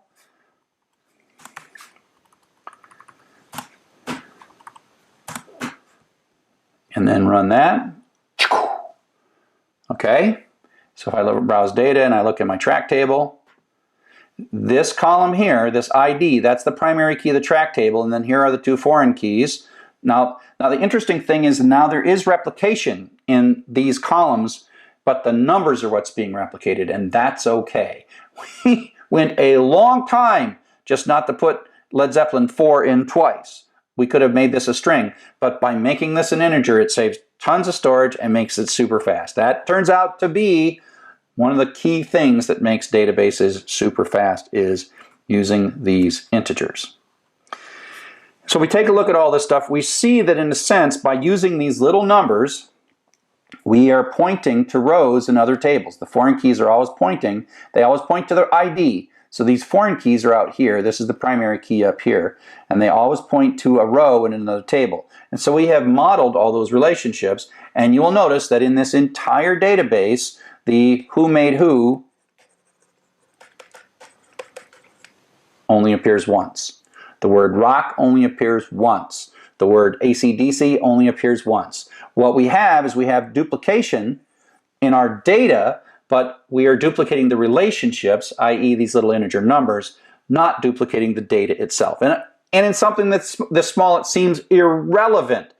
But if you have billions of records or hundreds of millions of records, it's very relevant. Very, very relevant. So the next thing we're going to do is take a look at how you actually reconnect all this stuff together once we've sort of blown it out in these, using these foreign keys and hand constructing all these relationships, now how we bring it back together to show the data to the user. So now that we've carefully constructed our relationships in the tables, we need to reconstruct the data to show our users. And you can kind of see how you would go pull this stuff together, but there's a wonderful capability in relational databases called join that brings this all back together. And so we have done this for efficiency of storage, efficiency of scanning, etc. But we do need to traverse these foreign keys at times, and the database software will do this for us automatically. So the join operation basically is a way to specify in a select statement that you want to pull data out of more than one table, and then specifying using what's called the on clause exactly how you want that data pulled out. And so here we go. We already have a table, an album table to the artist table, and the foreign key, and we want to, in effect, pull data from both the album and the artist, the album title and the artist name, and we want to show that. And so we're going to say select, which is the same select statement. Here's a little different syntax. This is the list of fields. This is table.field, so it's the album title and the artist dot name, comma there, from the album. And I always start with where the little arrow starts from, album joined with. So that is going to walk down this connection from album to artist, album joined with artist, don't say with, I just say it, on, and then this is the conditions upon which that join is going to happen. When the album's artist ID, which is this column here, album's artist ID matches, think of that as is equal to or matches the artist's ID. And so it only connects the rows here when there is a match between these two tables. And so if we look at this and we see that you know, this one matches this one and this one matches that one, and so it's the join connects conditionally, and it connects when the on clause is satisfied. And so when this whole join runs, this is what we get. So you select all this stuff. Now this is an abstraction. Are you writing a loop? Are you doing two nested loops? How are you exactly bringing all this data together? We don't care about that, because that's the beauty of SQL. That's the beauty of how we do this in a database. So now if we can just run this command. So let's grab this command. Select track title, genre name from track, join genre, that exact query. Case of keywords doesn't matter. And we go over here and we run this as SQL, and we run it. We get, oops, I got too far. Let's do this one. So let's do that one there. Select artist name. I have to add that one to my little cheat sheet. The next time you see the cheat sheet, it'll be right. So the title, so this is coming from one table and that's coming from another table. Okay? And so that's one. So here is something we can do that gives us a little more detail on that. We can say, so this is where the connection, and so you can think of the join as sort of spreading one table and connecting it to the other table. And so what we're going to show here is it's exactly the same. The only thing we're going to do is we're going to add these two columns so you can see where the match happens. And so this is one table, this is another table, and these are the kind of columns in common, even though they're not. They're the columns that match. This is where the on clause is happening, right? We have taken this table joined with this table on these two things connecting with each other. So you can almost, in some language, some variants of SQL, this would even be a where clause. So you connect these two rows, but only connect them when those two numbers match. So you can see, I mean, if we run this, I'll just run this.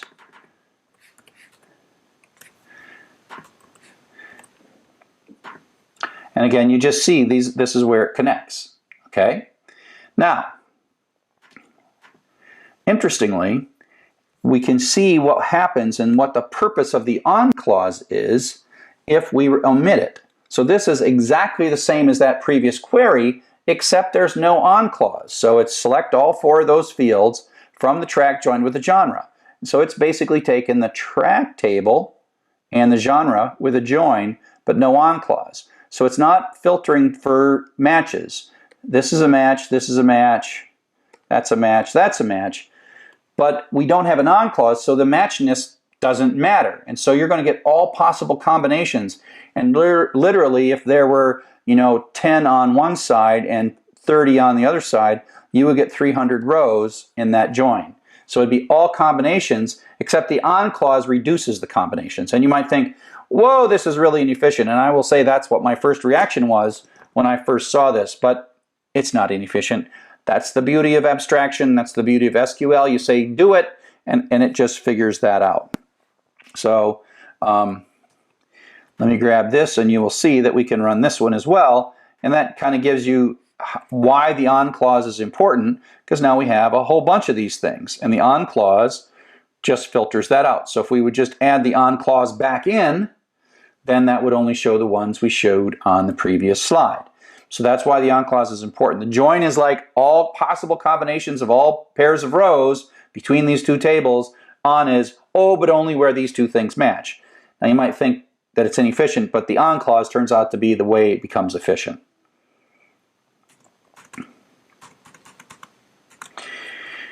Okay.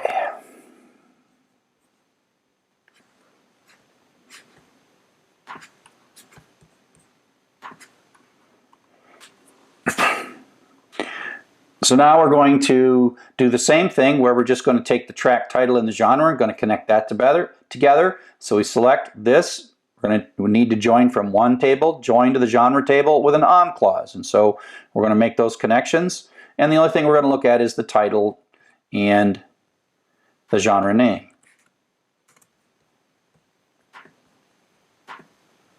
Oh, oops. And then run that. And so we got the title and genre name. Now the thing you'll notice is for the first time, we now have replication of string data in a vertical dimension. That's okay, because the data is not replicated in the database. The data is now replicated as a result of the join.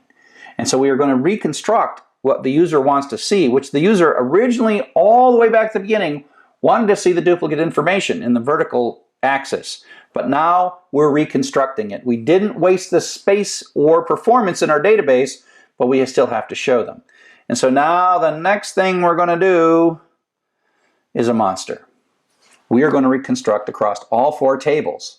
And you might think this is really hard, and sure, it's going to be a little tricky, but as long as you follow the naming convention and the naming convention makes sense, we're going to do a select from the track's title, the artist's name, the album's title, and the genre name.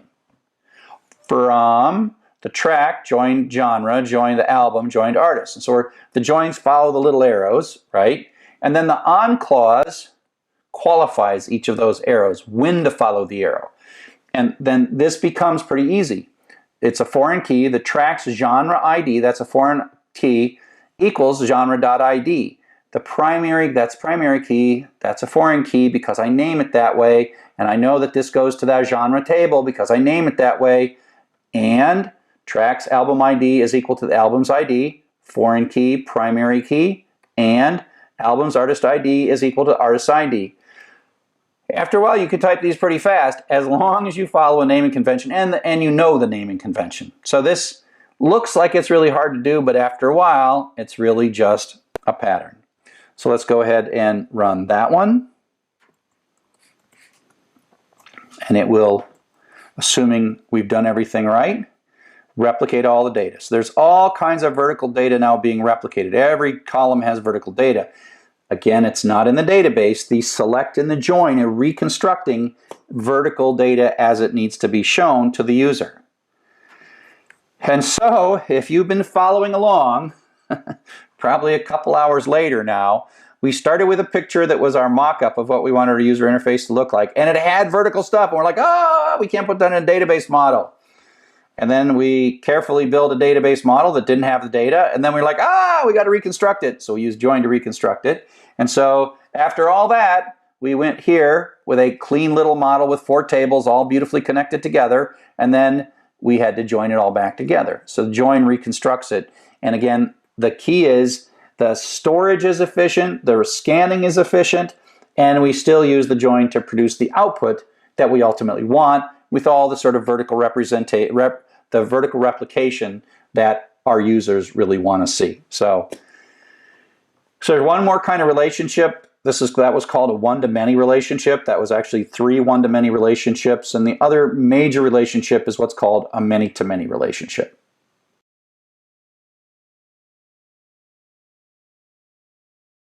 We're going to do some code walkthroughs, actually running some code. If you want to follow along with the code, the sample code is here in the materials of my Python for Everybody website, so you can take a look at that. So the code we're going to look at is from the database chapter, And we're going to look at tracks.py. So a lot of the lectures that I give in this database chapter are just about SQL. And this is really about SQL and Python. So I'll go through this in some detail. So the code that I'm going through is in Tracks. There's also tracks.zip that you can grab that has these two things. It's got this library.xml file which you can export from your, if you have iTunes, you can export this, or you can just play with My iTunes. And so this is also going to review how to read XML. So we're going to actually pull all this data. And this XML is that Apple produces out of iTunes is a little weird in that it's kind of key values, and so you see key value pairs, and it even uses the word dictionary. And so it's like, I'm going to make a dictionary that has this, then a dictionary within a dictionary. This to me would be so nice if it was JSON, because it's really a list of dictionaries. This is a dictionary, then another dictionary, then another dictionary, and then the key for that dictionary. And it's a weird format, but we'll write some Python to be able to read it. And so you export that from iTunes, and you can use my file or you can use your file. It might be more fun to use your file. So here's tracks.py. We're going to do some XML, and so we import that. We're going to import SQLite 3 because we want to talk to the database. And then we're going to make a database connection. And in this, once we run this, you'll see that that file will exist. And so right now, if I'm in my tracks data, that file doesn't exist. But what we'll see is this is going to actually create it. Now remember that we have a cursor, which is sort of like a file handle. It's really a database handle, as it were. And in order to sort of bootstrap this nicely, we are going, because this code is going to run all the time, it's going to run and read all of library.xml. In later things, we won't wipe out the database every time. And so I'm executing a script which is a series of SQL commands separated by semicolons. So I'm going to throw away the artist table, album table, and track table, very similar to the stuff we covered in lecture. And then I'm going to do the create table, and I'm doing this all automatically. And you'll notice this is a triple quoted string, so this is just one big long string here, and it happens to know that it's SQL. I'll thank you, Adam, for that. And so it creates all these things. Now, it's not quite as rich as the data model we built because there's no genres in here. And so it's artist, album, track, and then there's a foreign key for album ID and a foreign key for artist ID, which it's sort of a subset of what we're doing. And so when that's done, that actually creates all the tables, and we'll see those in a moment once we run the code. Then it asks for a file name for the XML, right? And so that's what that is. And we're going to, I wrote a function that does a lookup that it's really weird, because if you look at these files, like in this dictionary, there is a key, right? And so the key of this dictionary, this really should have been a key value pair. But so there's this weird thing where the key for an object is inside of the object. And so we're going to grab, we're going to loop through all the children in this outer dictionary and find a child tag that has a particular key. And so you'll see how this works. And this was something I was going to use over and over again. And so the first thing we're going to do is we're going to just parse the string, and this is the string. And then this, of course, is an XML ET object. And then we're going to say we're going to do a find all. And so this shows how the find all, we're going to go the third level dictionaries. We want to see all of the tracks. And so we have a dictionary and a dictionary and a dictionary. And so what we want is all of these guys, right? All those guys right there, right? Track ID. So we're going to get a list of all those. That'll be the first one. This will be the second one, because the find all says go to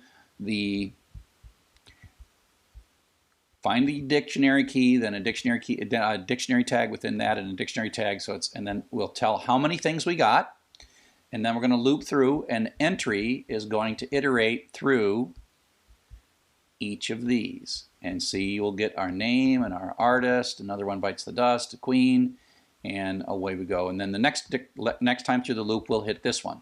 Okay?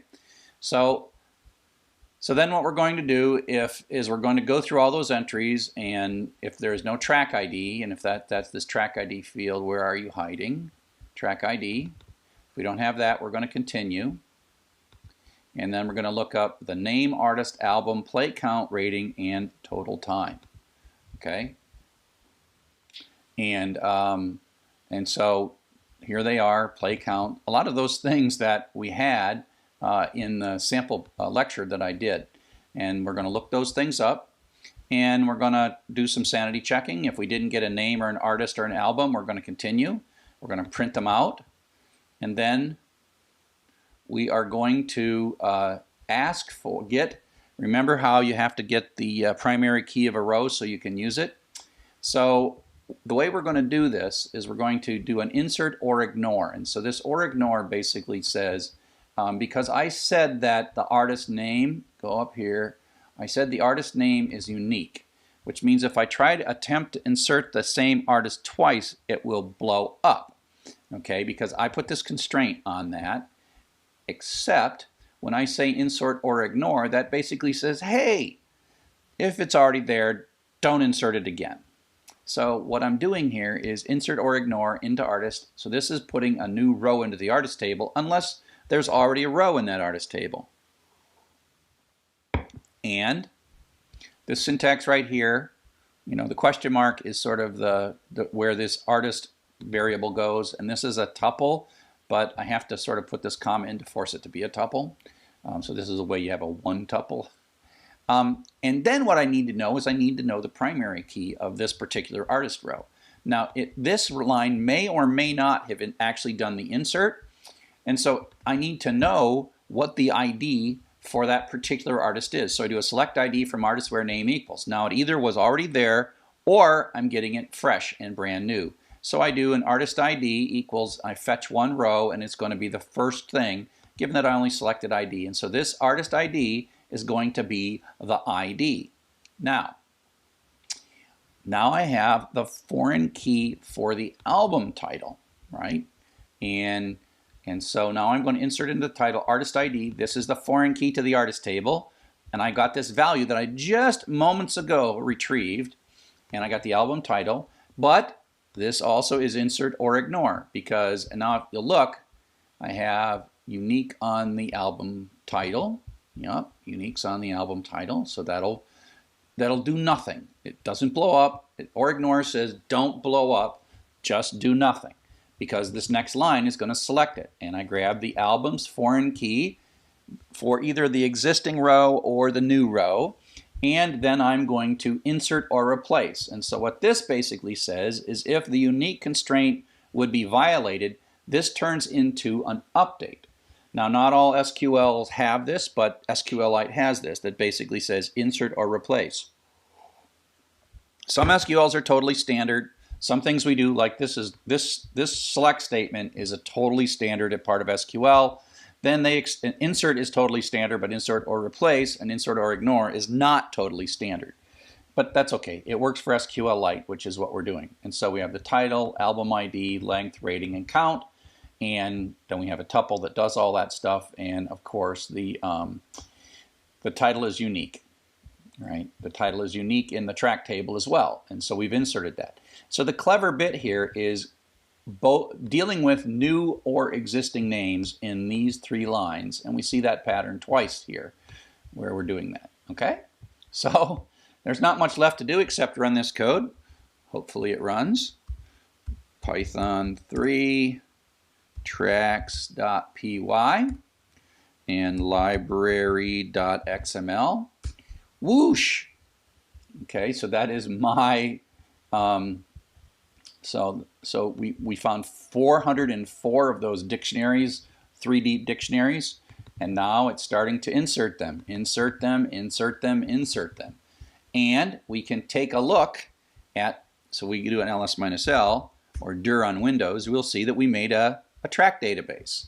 We extracted the data from this library and we made a track database, and we have all these foreign keys. So let's go and take a look at the SQLite browser. File, open database, TrackDB SQLite, and come on up. Where'd you hide? I got it minimized, so there you go. Let's look at the database structure. We have an album, this is the structure, artist and track, we have no genre, and this is all like we did it by hand, except Python did all this work for us. If we take a look at the data and we start from the outside in, we have the artist names and their primary keys. Right, there's the artist names and primary keys. And then we have the albums, and we have the artist IDs. See the artist IDs, how nice those are.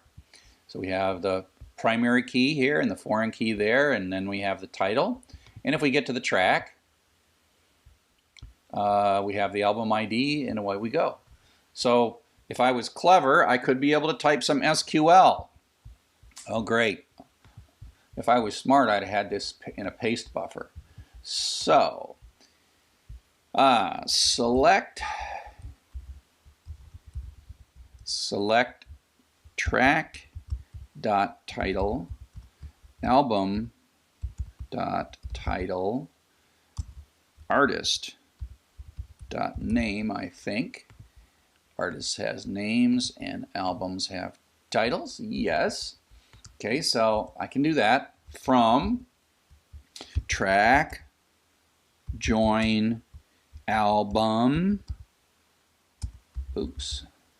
album join, let me make that a little bigger,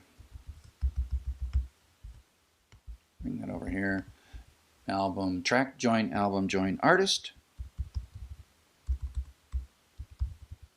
Now I need an on clause, and I can say track dot album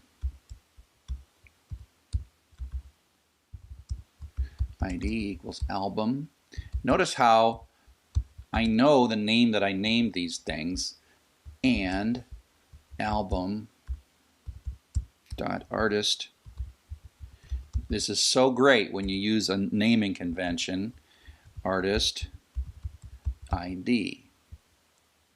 Golly, I think that might work. So let's just see what we get when we type that into the SQL box here.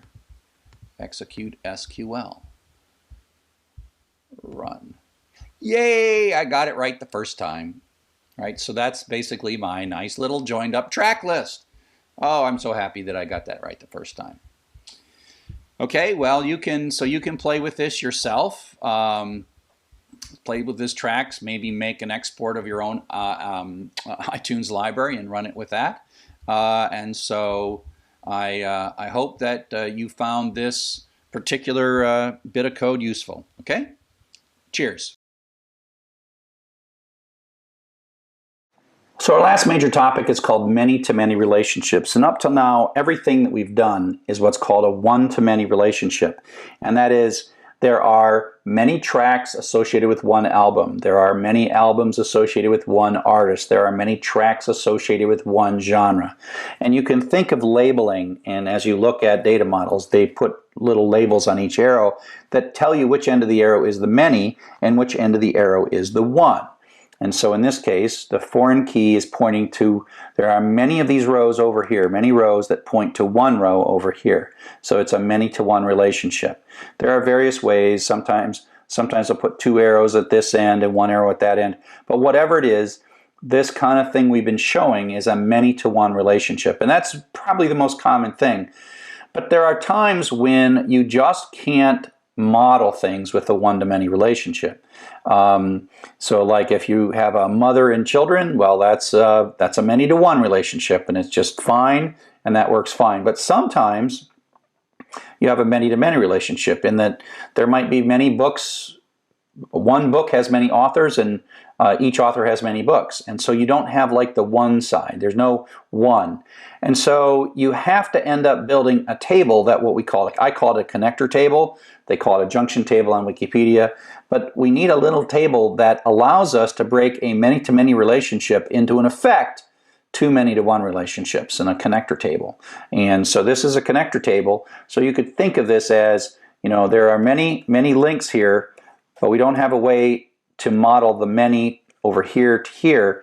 And so what you do is you basically say, oh, there's a lot of these things. There's many that go to the one, the many that go to the one, and then in here you sort of create that manyness that you want to create. So it's probably just as easy to look at a sample of this. So let's imagine a learning management system where you're taking a class, and there are some people that are teachers and some people that are students, and many students are members of many classes. A student can be part of many classes, and a class has many students in it. So you can't really find the one end. And so what we do is we make a table called membership. And in that table of membership, we actually often don't put a primary key in at all. We simply put in 2 foreign keys. And if we're going to put a uniqueness constraint, we put a combination of the 2 foreign keys as the uniqueness constraint. So we say there can be duplicate user IDs and duplicate course IDs, but there can only be, user ID, course ID combinations. That has to be unique. So you can make unique be more than one column. And so if you imagine a course table and a user table, there's a user ID, the name and email, and the course has a title and an ID. And then we have this little table that just is the connector table that shows the points out. And so we can expand this membership. So let's take a look at how that works. So we're going to create some tables, and these are very classic tables because these are the one end of it. So these are the one end of it. So it has a primary key, a title, a logical key, email. There's a primary key for course, and then there's text. So we add this unique to kind of indicate that it's a logical key. We're not going to allow ourselves to put any duplicates in here.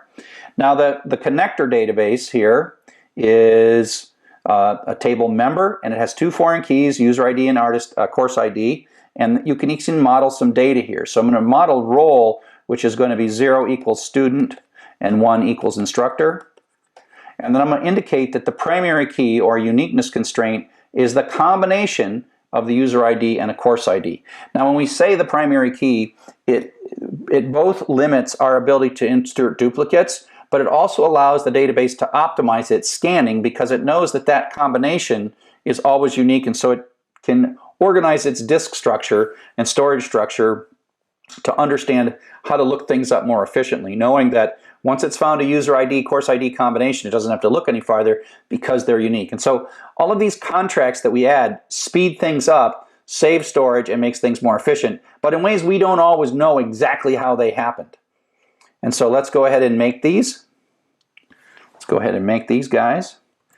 I think I will start with a new database. I'm going to call it LMS for Learning Management System. No, I don't really want to do that one. And so I'm going to not create the table. I'm going to do everything in SQL. And so let me see if it's in my cheat sheet. Nope, that's not in my cheat sheet. So I'll have to fix the cheat sheet again for you. By the time you see the cheat sheet, all these things will be in there. So I'm going to go in here and I'm going to grab create table user. Actually, I'm going to grab them all. Watch this. Grab them all. Highlight all these. Go over to SQLite browser. Blast them all in. And then I'm going to put a semicolon at the end of each one of the statements. And I'm going to run them. So does it look good? Yep. So I got a course, I got membership, 2 foreign keys, and I got user. So that all looks good. Okay, so now we're going to have to insert some data in. And we're going to insert from the outside in. And so we're going to just put the name and email. The ID will be automatically assigned for the users. And we're going to do the same thing, and the ID and the courses will be automatically assigned. So let me just grab all this stuff. Go into SQL. That has the semicolons at the end already for me. Thank you very much. Now I'm going to run it. And if I take a look at my data, now I've got primary keys for the courses, and I've got primary keys for the users, and I've got nothing in the membership table. And I of course have to remember what these values are because Jane is 1 and Ed is 2 and Sue is 3, right? And Python is 1, SQL is 2, is 3. And so when I go into membership, I've got 2 foreign keys here and a role, and they just have to be for the course person combination. And so it's a little tricky to figure all this stuff out. But again, these are just numbers. And if you look at these numbers, user ID, course ID, role, well, user ID 1 is in course 1. User ID is in course as the teacher. User ID 2 is in course 1 as the student, etc., etc., etc. So I'm making these connections by just putting these little numbers in. And once again, conveniently, I have all my semicolons perfectly in place. So I go to SQL, and then I run that. And then I take and I look at my membership data, and there it is. So 2 foreign keys and a bit of data modeled at the connection. That's the way we say that. The role is modeled at the connection. So now we build all this stuff up, we can write some queries that take a look at this. And so what we're going to do is we're going to look at who's in what course and what role are they, and we're going to sort this in a nice way. So let's just take a quick look at the code we're writing. We're going to do a select from 3 tables: the username, the member role, the course title. So in effect, we're not showing any of the foreign keys or the primary keys. We're going to go from the user table, join to the member table, join to the course table. This is pretty easy to write. You know there are 3 tables you want to go across. The on clause is also very easy to write, right? The on clause models each of these connections, where the member's user ID is equal to the user's ID, and where the member's course ID is equal to the course ID.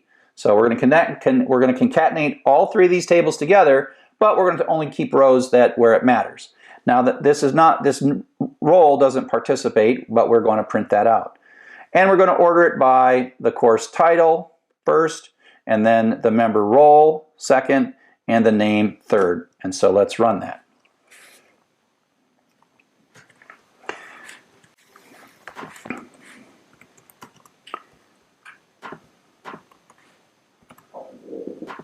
So we've reconnected it. So Ed's the teacher of the PHP class. Sue is the student in the PHP class. Jane is the teacher in the Python class. Ed's a student and Sue are students in the Python class. Ed's the teacher in the SQL class, and Jane is the student in the SQL class. And so we have many people there are many students in many classes there, and so we have modeled that, but we model that with this sort of table. And if you look at a piece of software that I've written called Tsugi, which is a standalone learning management system that's built with learning tools, you will see in anything we're in membership where we have a user table, we have a context which is also the course table, and then we have a membership table. And you look, here's these foreign keys. It's kind of like that's the many side, that's the one side, many to one, and so this is now in effect a many to many between these two, but then it's modeled as a series of many to one relationships. And you see this all the time in all kinds of things where membership or other kinds of things are necessary, many to one, or many to many. So, with all that, there's so much to learn. It's both easy and complex at the same time. It's easy when someone shows you how to do it, but at some point you will learn how to build database models and you realize, oh, it wasn't so bad. It takes a while to get used to them. This really just is a quick walk. But the bottom line is what we just did seems like it was, wow, that's nice. Do you really have to do that? And the answer is, if you're going to scale at all, you absolutely have to, because you simply can't read and write data sequentially. You can't read through, update one little piece of data in a file by reading all the way through and then writing a new copy of the file. That could take seconds. And in a system like an online system, you get 1/100th of a second to do something like that. And the databases make it so that happens in 1,000th of a second. So ultimately, you simply have to take advantage of this. You just can't, if you're going to modify data, you can read data from flat files, but even if you're going to read a lot of data, if it's big, it slows down terribly. So it might seem like there's a trade-off that you could debate whether this is worth it. But if you're going to deal with a lot of data, you've got no choice. It's really not as much a trade-off as you think. So this has been a quick romp through databases. We talked a little bit about indexes. There are constraints. We talked a little bit the not null stuff. We've talked about that. Uniqueness, that's a constraint. Another whole area is what's called transactions, and that's the locking of little areas, so you can read an area, then lock it, and then update it to make sure no one else reads it.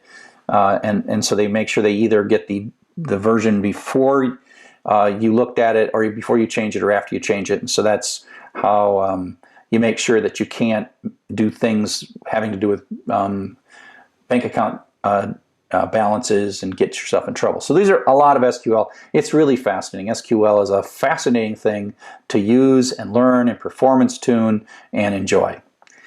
So relational databases are cool. This gets us started. The big thing is don't allow replication vertically of string data. Pull that out into a separate table, establish a primary key, and then have foreign keys that point to that primary key. It is not just how much data you store. It's sort of a compression way, as a way of compressing data. You might think strings take no data, but they do. Numbers take a lot less data, and it's both how much data that's stored, but also how much data has to be scanned. And that way joins work. That's part of the magic of why Oracle is such a successful company. It's a bit of art form, and it's something that you can work your whole life and always get better at.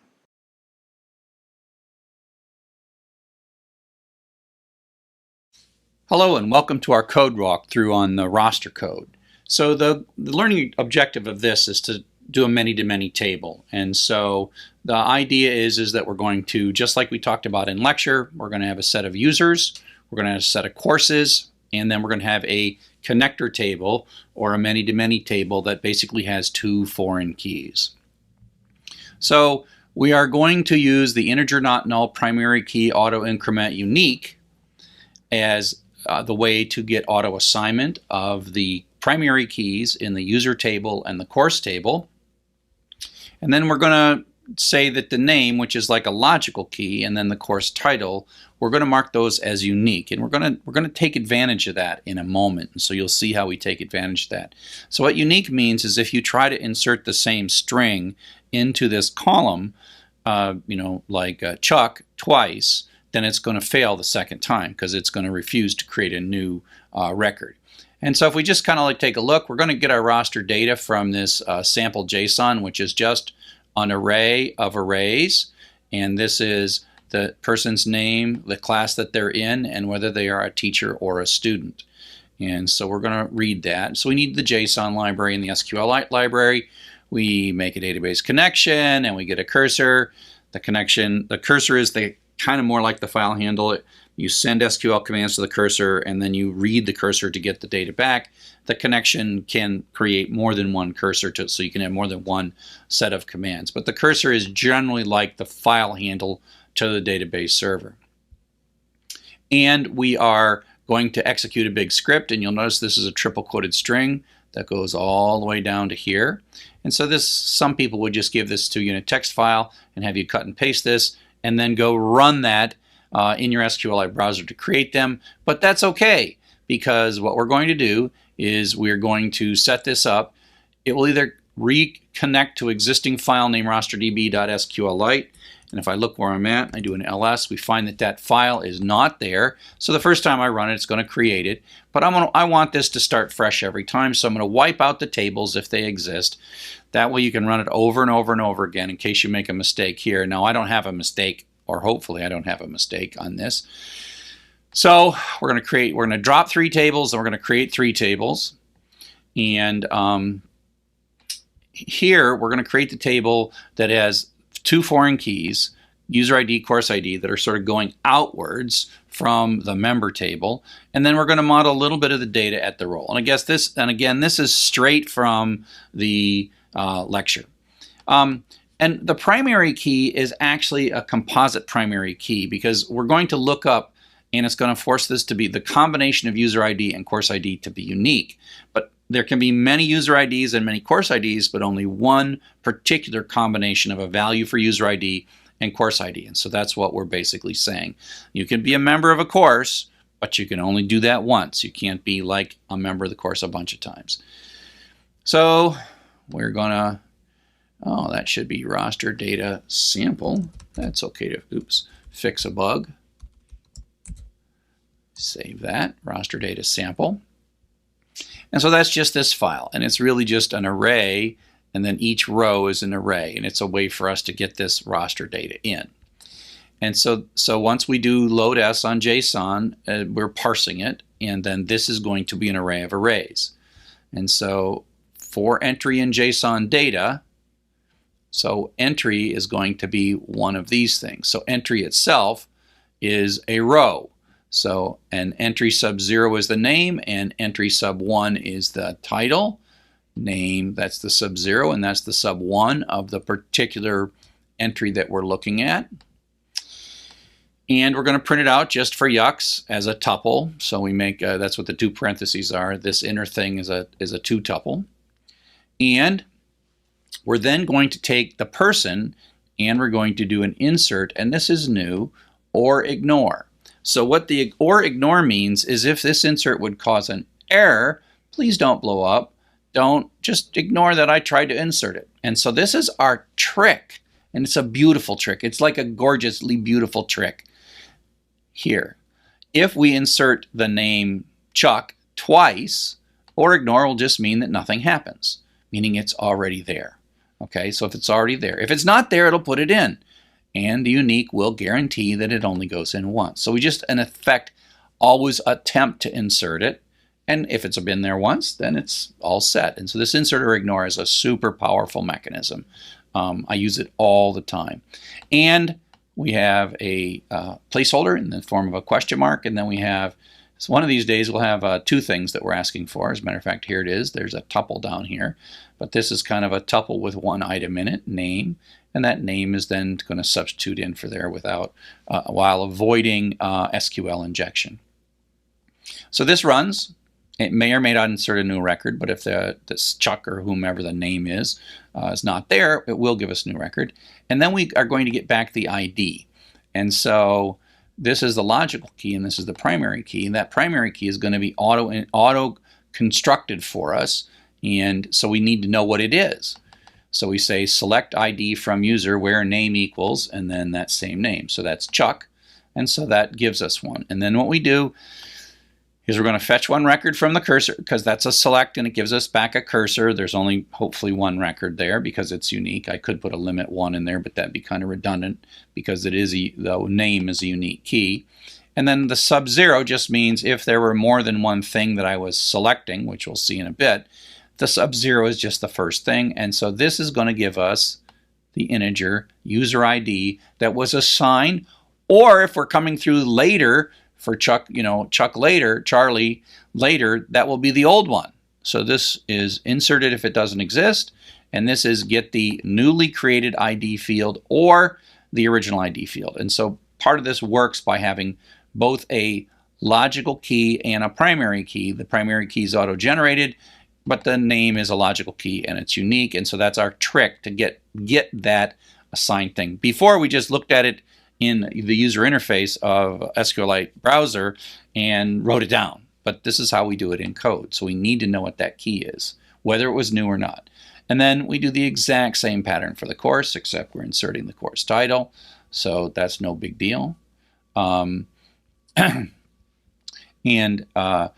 so we're going to get the user ID, course ID, and then what we're going to do is we are going to insert or replace. So this is it. Basically, remember that this user ID course ID combination is the primary key for this member table. If there is a duplicate, if this combination is already there, this becomes effectively an update statement. And we have these two number values. Now what's missing here is the role is not there. And so user ID, course ID, this is the SQL bit. And now we have a tuple with two items in it, and that's because we have two question marks.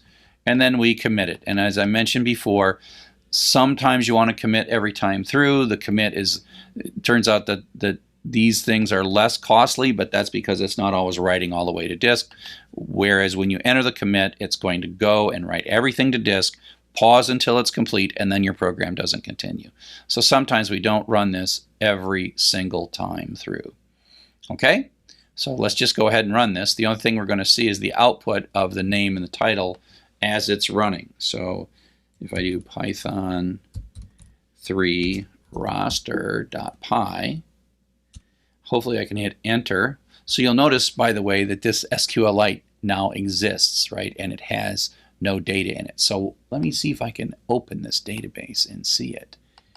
So you see that there's no data. So we're the code, we've run this code in effect up to this point. So we've done all the create tables and all that stuff. And so the create tables are there. So all this data is here. It did it. We haven't started putting any data into it yet, because if we look at browse data, we're not finding anything in here. Okay? There's no data to browse.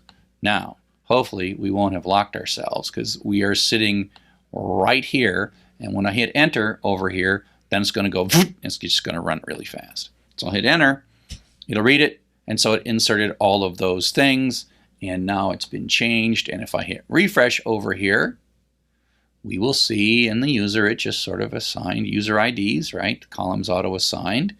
We will find in the course that those courses are all auto assigned. There's the courses, and there's no duplicates because this is unique, right? And so these are the newly created things. But then membership is user ID, course ID. And so again, the primary key, as it were, the unique constraint / primary key is the combination of these things. And I haven't put anything in role. And so if you scroll through these, you see all of the users who are members of the courses that they're part of. Okay? So there you go. And I'll leave it up to you to come up with the join. I'll leave it up to you to figure out how to put the role in, but I just wanted to kind of give you a bit of a walkthrough of this code base, and in particular, the tricks of the uniqueness keys, the auto increment keys, the logical key uniqueness, and then this kind of composite primary key, and then the trick of insert or ignore, and then the quick select that comes right afterwards to get the newly generated ID or to get the old ID. You can insert or sort, and then insert or replace, which is a combination of a insert and an update. So I hope you found this this example useful and can apply it and basically create many-to-many tables.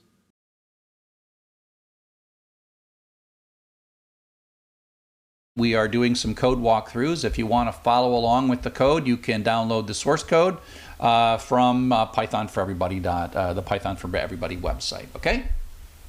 So the code we're playing with today is twfriends.py, and this is a step beyond the simple TW spider. It is a restartable spider, but we're going to data model things a little bit differently. We're going to have two tables, and we're going to have a many-to-many relationship, except that it's sort of a many-to-many relationship between the same table, which is okay.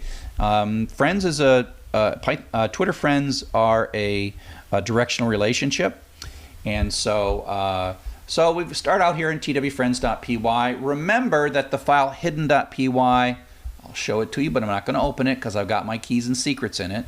So this hidden.py file, you got to edit that, and you got to go to apps.twitter.com and get your keys and put them in there. Otherwise, these things won't work. But if you have Twitter and you set your API keys up and you put them in hidden.py, then all these things will work. It's kind of fun, actually, and impressive. Not hard to do, actually.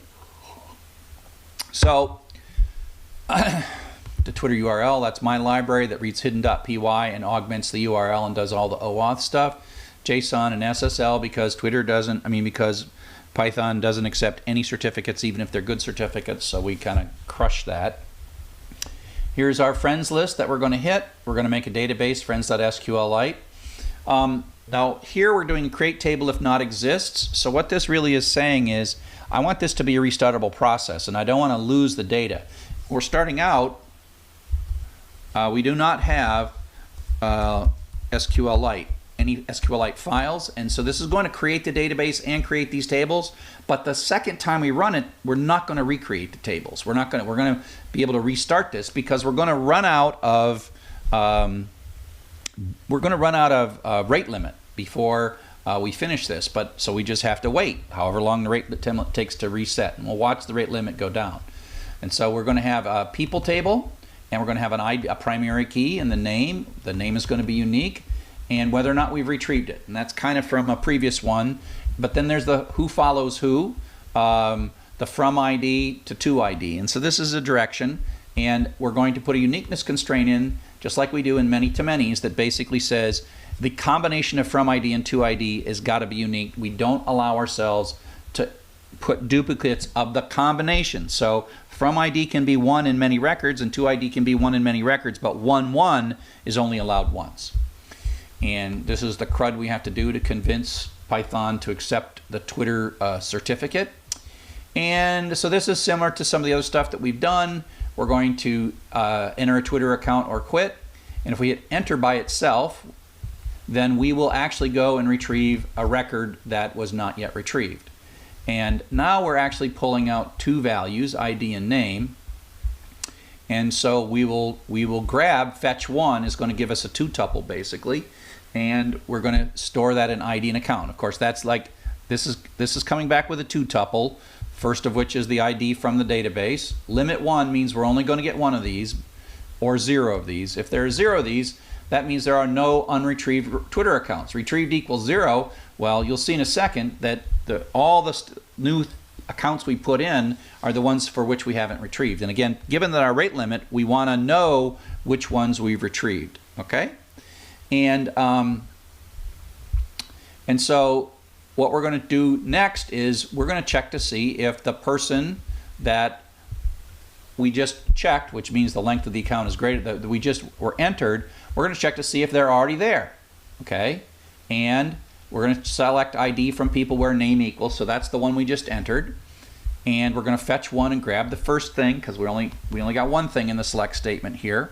And if this person that we just asked to see is not in the table, that means this is going to fail. We're going to do an insert or ignore. This or ignore is kind of redundant because we just checked to see if it was there, but we'll put that in just to be safe. And we're going to put the name in as the new account that we're looking at, and we're indicating that retrieved is 0, so that we will know that we haven't retrieved it yet. You'll see that we'll update that in a second. We commit it so that later selects will see this. So you got to do the commit. This later select wouldn't see the one we just inserted, and we're going to ask how many rows were affected, and if it's not equal to 1. Then we're going to complain about we inserted it, and we are going to do this thing. We're going to ask, hey, remember there was an ID up there? Right here, ID, integer primary key, and we did not insert this here, but we want to know what that ID is. And every time I was showing you that in lectures, I was saying it's really easy in Python to do this, and that's what we're saying. Is this cursor did the insert, but one of the things happens is after the insert, we're going to grab the last row ID, which is the primary key that was assigned by SQL. Okay, and so that means that one way or another, coming through this code here in line 45, one way or another, we're either going to know the ID of the user that was there before, or we just inserted one, and so we're going to know the primary key of the current user, and you'll see why we need that. So ID is the primary key of the current user that we entered right here. Okay? And now what we're going to do is do the Twitter URL augment with the OAuth and all the keys and the secrets and hidden.py. Instead, we're going to go through, let's count 1,000. Let's go count, what the heck, let's go 200, up to 200 friends. Save. No, let's do 100. We'll keep it that way.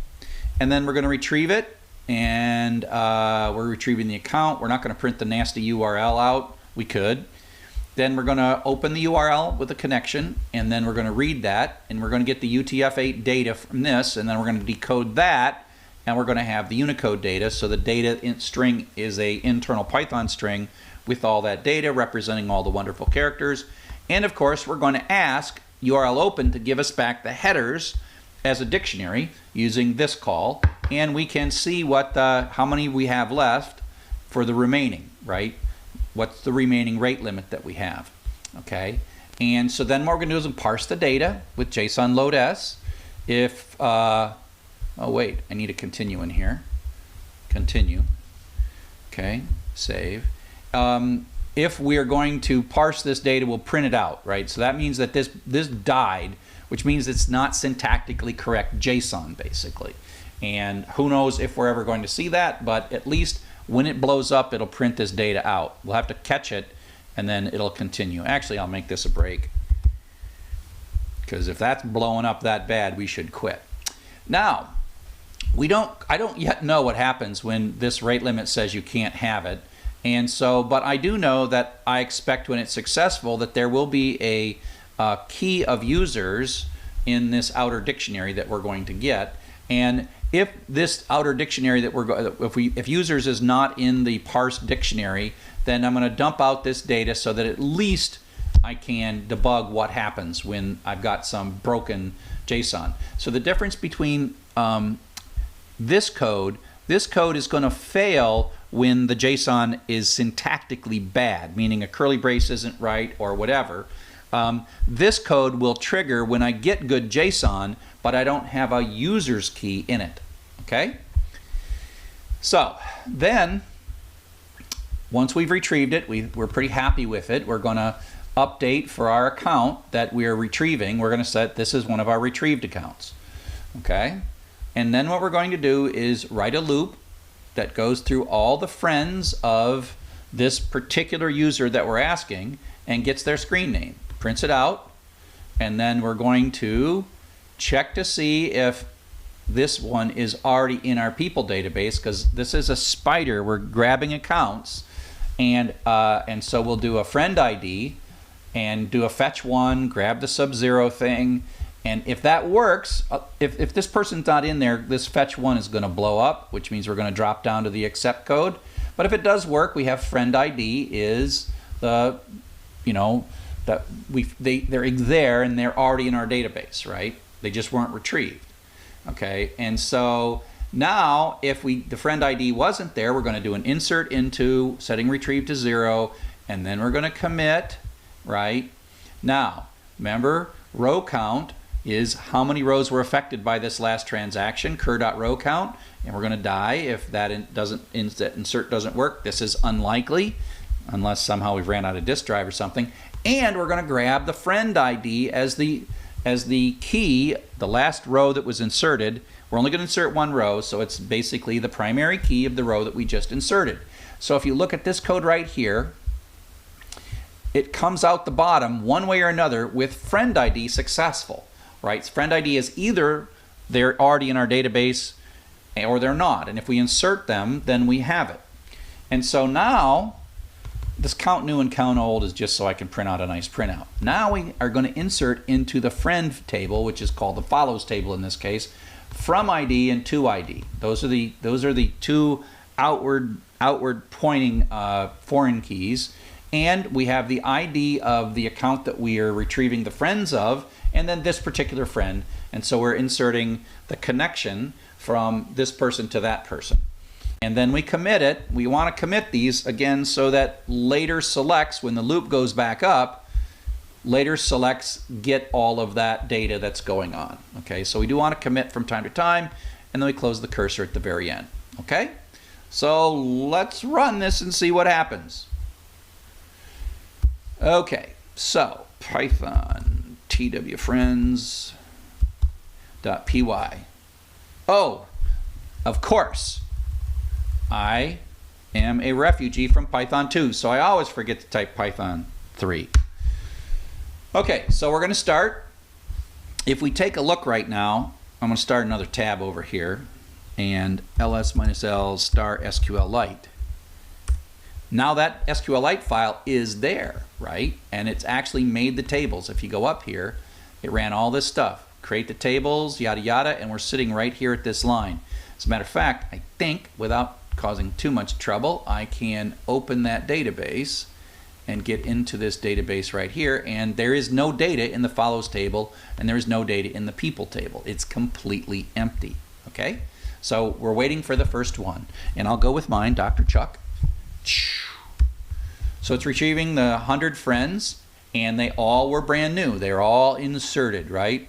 And so now if I hit refresh, we will see that Dr. Chuck is retrieved. Who follows? So these are all the people I follow. So one follows two. So if we look at here, we see that Dr. Chuck follows Stephanie Teasley. Because we grabbed the followers of Dr. Chuck, we're going to have a record in all of the follows for all the ones that I did, right? So these are all the people I followed, and we put them in. Okay, so we can go back and we can, let's see, grab somebody. Let's go grab Stephanie Teasley. And let's pull out her friends. So we grabbed 100 of her folks. I got 14 left. That's my X rate limit. So I did Stephanie Teasley. So let's go back here. So you'll notice there's 101. There's probably going to be, 182. That's interesting. So we've retrieved Dr. Chuck and Stephanie Teasley. And let's go take a look in the friends table, the follows table. Okay. So we have all of the people I follow. Now all the people Stephanie follows. Okay. So there we go. So let's go ahead and do somebody else. Let's see. I think we both follow Tim McKay. Where's Tim McKay?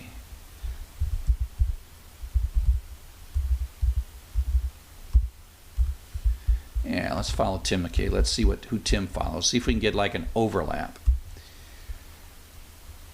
Oh, we revisited some. Let's see if we can see this in the follows. Let's see people. So we've got Dr. Chuck retrieved and Tim McKay's somewhere down here.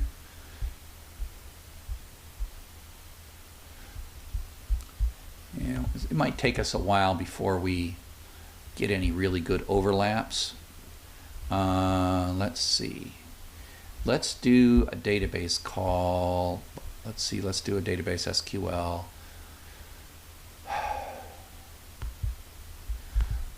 Select count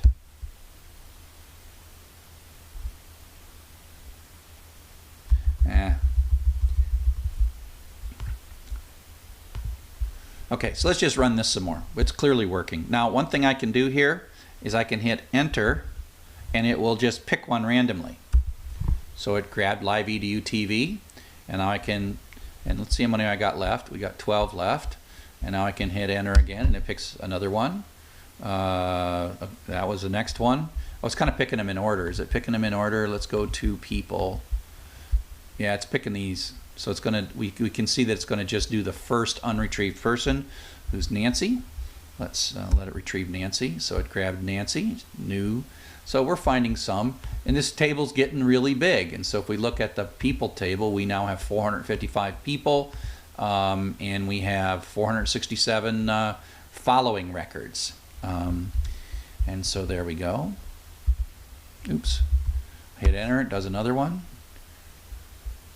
And away we go. So you get the idea. I can type quit to finish.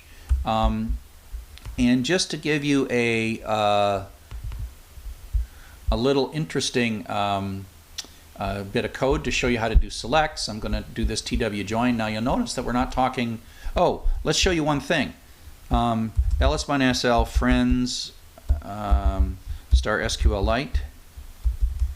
So this database has it, so I can restart this process and run it again, and the database is still there. And so we just grab swear trek and so we can keep doing this, and so this data, it keeps extending, and so this is a restartable process. I can run it and then tell it to grab the next unretrieved one, and so away we go, right? And so that's part of it. So I can, if I run out of my, I've got 8 left. Oh, how many do I have left really? Let's keep going.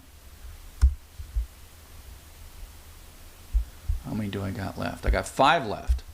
Okay, wait. Oh, I guess we'll just run it out. So I got 4 left.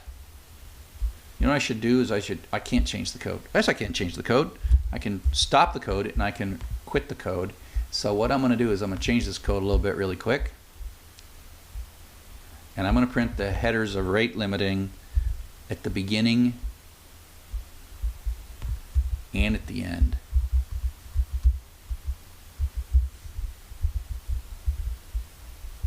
So now I can run it again. I changed the code. Hopefully I didn't make a Python error. Tell it to go get another one, and a Navarro. And so I got 3 left. Oops. We'll see what happens when I run out of rate limit. Run out of rate limit. So we have 1 left. Hit enter. Hit Control K. opensource.org. So we have 0 left. That worked. Now let's see what happens. I don't know what happens next. Oh, we blew up. Too many requests. Oh, we got an HTTP error 429. So that means that, going for Mark Cuban, that was in line 48. So the right thing to do would be in line 48. We should really put this in a try except block. Try except block, because it gives us an error.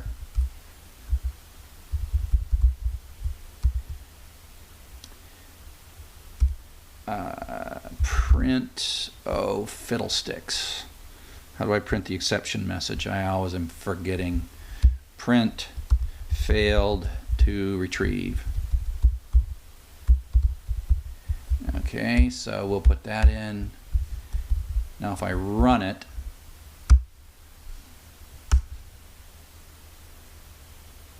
oh, and then I have to put a break here because that's not good. Break.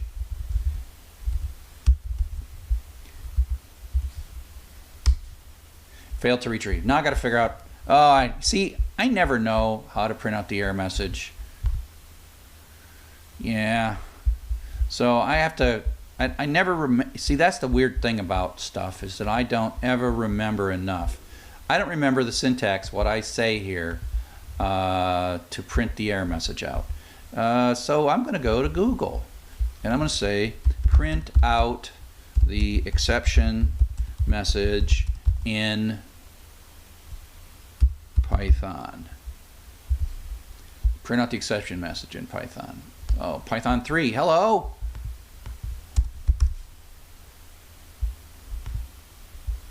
Okay, so let's go find it here in the documentation. Accept.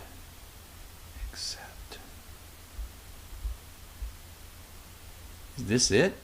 Is this what I say?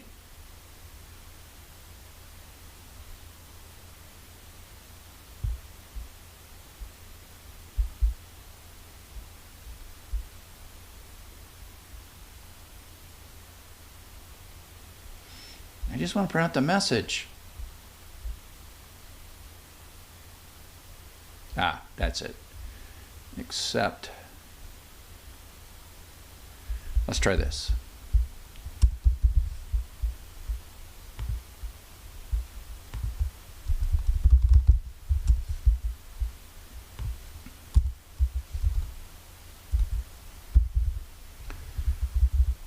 So this is part of Python programming, is like, for me at least, because I'm just not like a genius expert at this stuff. Ha! This is one thing I like about Python, is you can guess stuff, and sometimes you guess right. So there we go. We got the error, we got the nice little error message, and we see error 429, too many requests. So that cleans that up nicely. So we have run out of requests, and on that, it is a good time to say thanks for listening, and I hope that you found this valuable. Hello, and welcome to our final chapter, Retrieving and Visualizing Data. In this chapter, we are going to basically bring this all together. Databases, web services, code, loops, logic, and we're going to solve a problem that is a multi-step data analysis. We're going to find some data on the internet, might be HTML, might be an API or whatever, and we're going to write a relatively slow process that's going to pull data slowly, because these are all rate limited. This is a slow and restartable process. So you can start this, and what we're going to do is we're going to have a database that's going to hold the data that we're pulling, and so this might take several days actually, if you really have to do it. And then you'll build up your data in your database, and then what you tend to do is you tend to produce two databases. One is kind of a raw database that, you know, it's all of its data columns are aimed at helping you figure out what you've got to retrieve yet and what you haven't retrieved yet. So that's kind of a crawling, spidering process. And then you find that the data is kind of nasty and ugly, and you find that before you're going to do any analysis, you probably want to clean and process it. So in a lot of these, you're going to go from a raw database to a clean one. and this is going to be really large, and this is going to be really small. And you're going to do this sort of once but slowly, and you'll do this as many times as you need, changing this program, cleaning the data up over and over and over again, and then you'll end up with really clean data, and it's relatively small, and you might run programs that'll loop through this to do visualizations or analysis or some things or whatever. And so you'll actually sort of use this database as a source of information.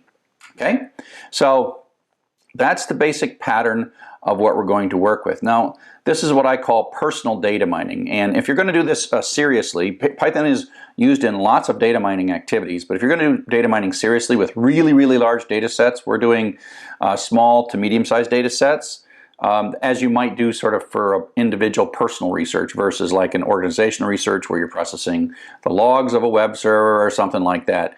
And there's lots and lots of wonderful technology, and what's really cool is this technology just keeps getting better and better because the whole data mining, data analysis, natural language processing field is just so hot right now. It's so awesome. We're going to keep it simple and do stuff for ourselves for now. And I gave you a bunch of sample code that's going to make it so that you can adapt this sample code to solve the problems that you need to solve. So like I said, this is more of a programming exercise. Data mining might be a lot more complex. If you're doing simple research, this might actually model what you do pretty well. So the first thing that we're going to do is what's called use the Google's JSON API for geocoding. And there are two versions of this. One version requires a key and one version doesn't require a key. Google used to make all this data available for free, but with just a rate limit, but now they're making increasingly requiring a key. So I give you code in this zip file that kind of does both. If you really wanted to do something in production of taking user entered places and names and getting precise latitude, longitude coordinates, so you can produce a nice little Google map like this.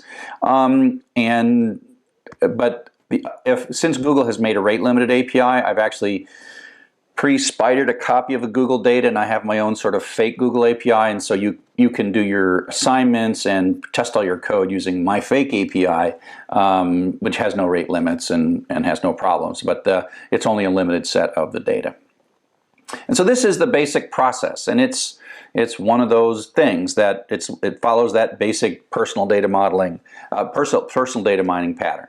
And so here's this API, which is either Google or me. I've got my own Dr. Chuck version of this, drchuck.net version of this, and there is an input queue of the location. So this is the user data where they just put in the name of where they think they live, University of Tübingen or something.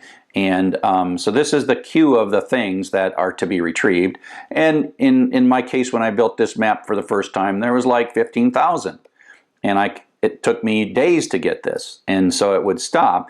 And so what I would do is I would, read the first one into this geoload.py, check to see if I already had it in my database. If I didn't already have a database, I would go into the API, I'd pull the data down, and I would put it in the database. And then I would go to the next one, the next one, the next one. And so, I might get 1,000 in my database, and then it blows up, or I'm told I can't go any further. So I wait 24 hours, I start it up, and it reads the first 1,000 and says, oh, they're all in the database already. And then it starts at 1,001. And then it adds that, and adds that, and then until it stops. And so it took me several days of processing to get this data right. Now, I didn't have a separate cleaning process because this data is pretty simple. I was pulling out the JSON, the latitude and longitude, etc. And so I didn't have to do two separate processes to clean this data up. It was clean enough right as I pulled it. Because I was talking to an API. If you're talking to the HTML, sometimes it gets nasty and ugly. And so then I wrote this program that just reads through it. It just does a select and reads through the stuff, and it prints out some summary information and tells you what to do. It also prints out, and you'll see this pattern because I'm visualizing using browsers, HTML, and this happens to be using the Google Maps API. And putting all the data in a little JavaScript file. So these end up being assignment statements in JavaScript. You can take a look at that file. And all the data shows up as assignment statements in the JavaScript. And then when this HTML loads, it reads this file and puts up all those pins as long as you have access to the in-browser JavaScript API. So the next thing we're going to talk about is PageRank, which is spidering now HTML. We talked a lot about this. Spider HTML, get some links. And so up next, we're going to actually build a real database, full-featured search engine using PageRank.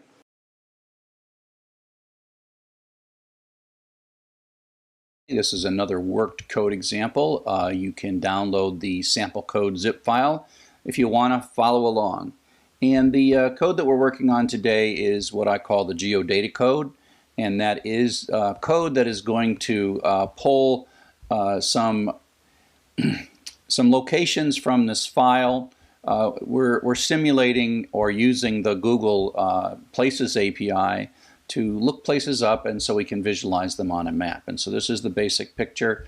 If we take a look at this where.data file, it's just a flat file that has a list of organizations, and this actually was pulled from one of my MOOC surveys. We just let people type in where they went to school, and this is just a sample of them. So this data is read in by this program geoload.py. And if you recall, this Google Geodata has rate limits. It also has API keys, which we'll talk about in a bit too. And so the idea is this is a restartable spider-like process. And so we want to be able to run this and have it blow up and run it and start it and not lose what we've got, right? And so this is unlike some of those. So we're not now using a database as well as an API, but in order to work around the rate limits of this API, we're going to use the database with a restartable process. And then we'll make some sense of this, and then we'll visualize this. But in the short term, let's start with geoload.py code. Geoload.py, take a look here. So a lot of this hopefully by now is somewhat familiar to you. URL-lib, JSON, SQLite. And so I mentioned that the Google APIs, these used to be free and did not require an API key, but increasingly they're making you do API keys for especially new ones. And so what happens, you can go to your Google Places, go to Google APIs and get an API key, and you can put it in here. It'll be this long, big, long thing that looks like that. And then if you have an API key, you can use the Places API. And I've got a copy of a subset, not all of it, a subset of it here at this URL. As a matter of fact, you can just go to this URL in a browser, and it will tell you a list of the data that it knows about. Okay, and I made it so that that does the same basic protocol with the address, address equals as the Google Places API. So this will just change how we retrieve the data. Either retrieve it from my server. Nice thing about my server, it's got no rate limit. It's really fast, and you're not fighting with Google all the time, and it means that perhaps if you're in a country that Google is not well supported, you can use my API. I mean, that's really strange that somehow my API is more reliable and available than the Google one, but it's true. So we're going to make a database. We're going to do a create table if not exists, and we'll have some address, and we're really just caching the geographical data. We're going to cache the JSON.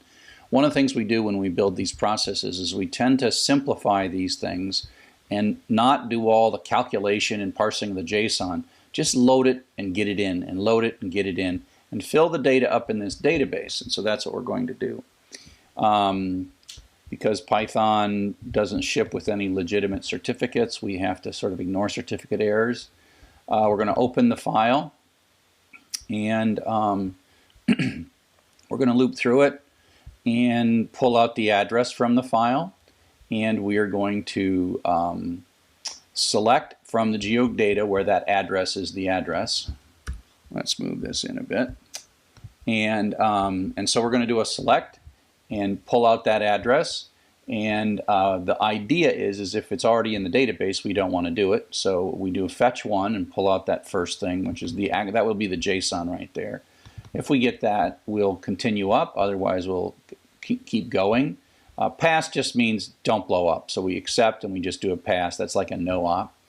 And we're going to make a dictionary, because that's what we do for the key value pairs. Everything you've seen so far, I've used constants here, but because we may or may not have an API key, query equals, and then that's the address, and then the key equals, and then the API key. If you recall, URL encode adds the pluses and question marks and all that nice stuff.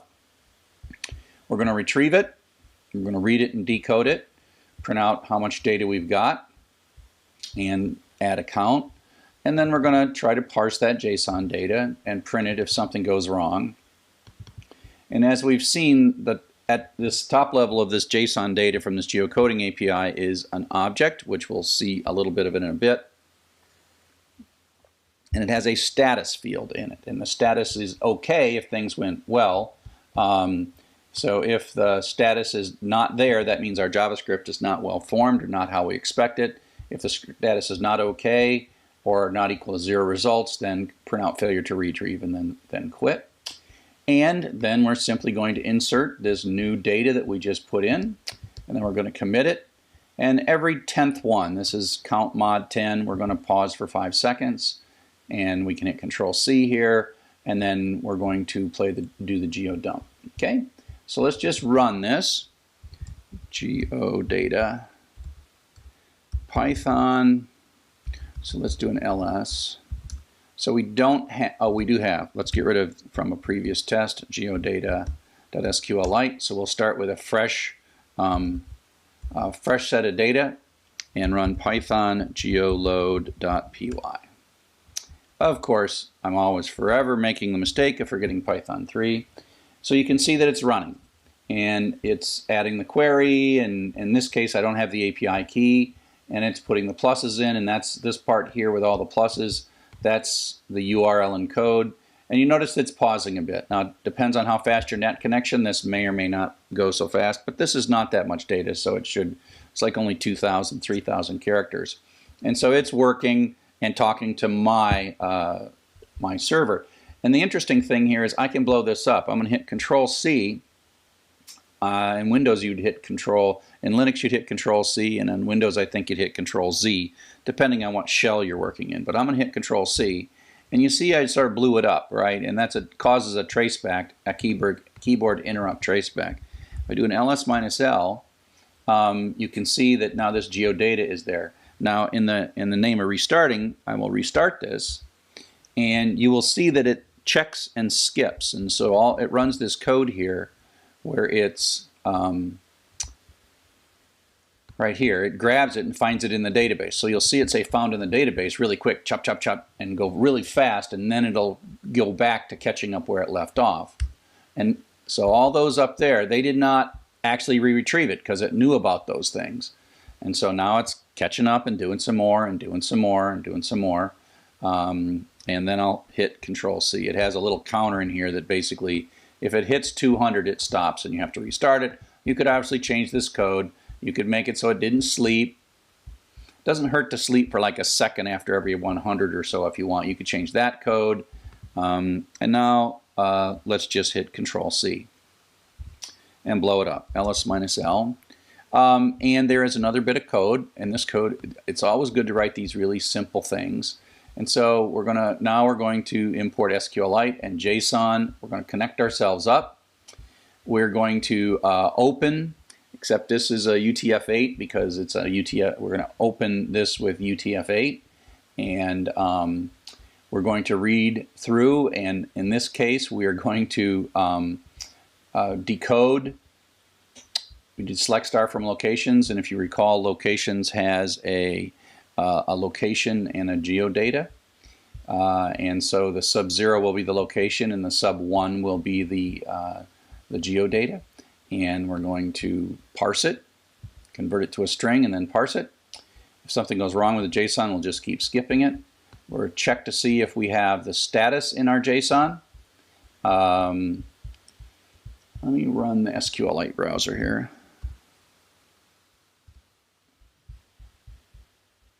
File open database. Let's take a look at what's in this database.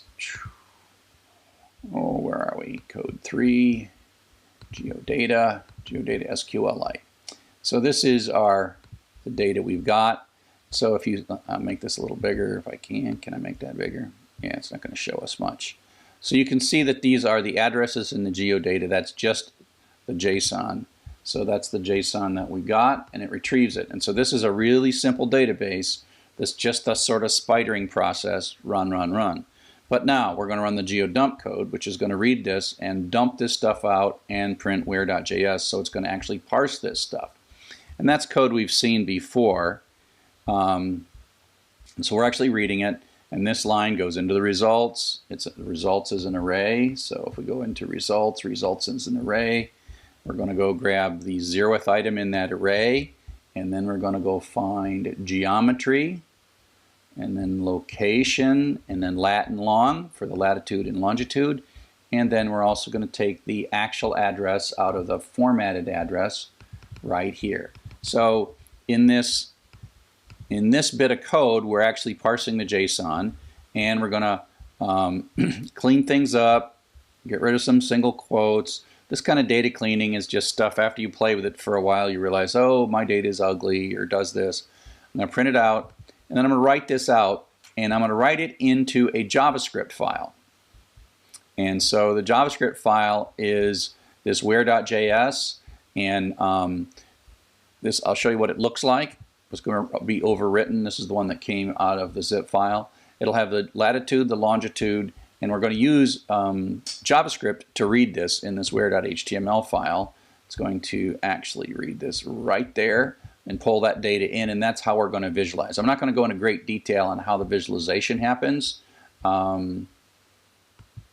but that's what's happening, and so we're going to write that. So we're going to actually write this to a file. So let's go ahead and run this code and say Python 3 geodump. Okay, so it wrote 120 records to where.js. So if we look at where.js, this is now the new data that I just downloaded moments ago. And it says open where.html in a browser.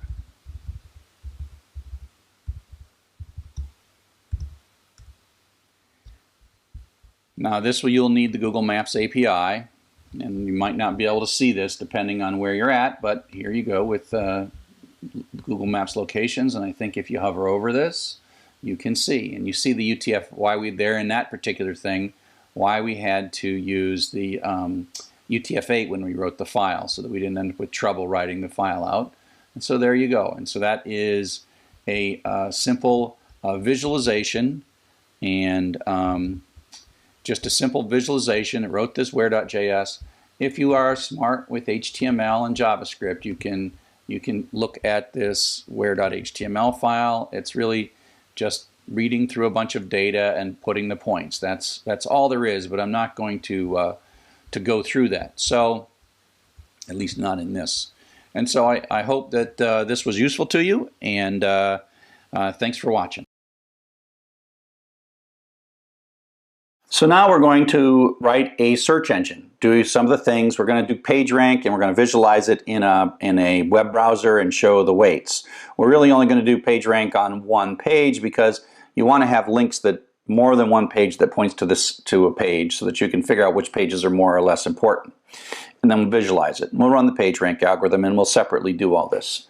So at this point, we're going to do pretty much the web crawling, the index building, and the searching. We're not going to really search it. We're going to visualize the index. But you could write a simple program to do searches for keywords and figure out which page was the most likely page for a keyword. And that would be a fun additional thing to do.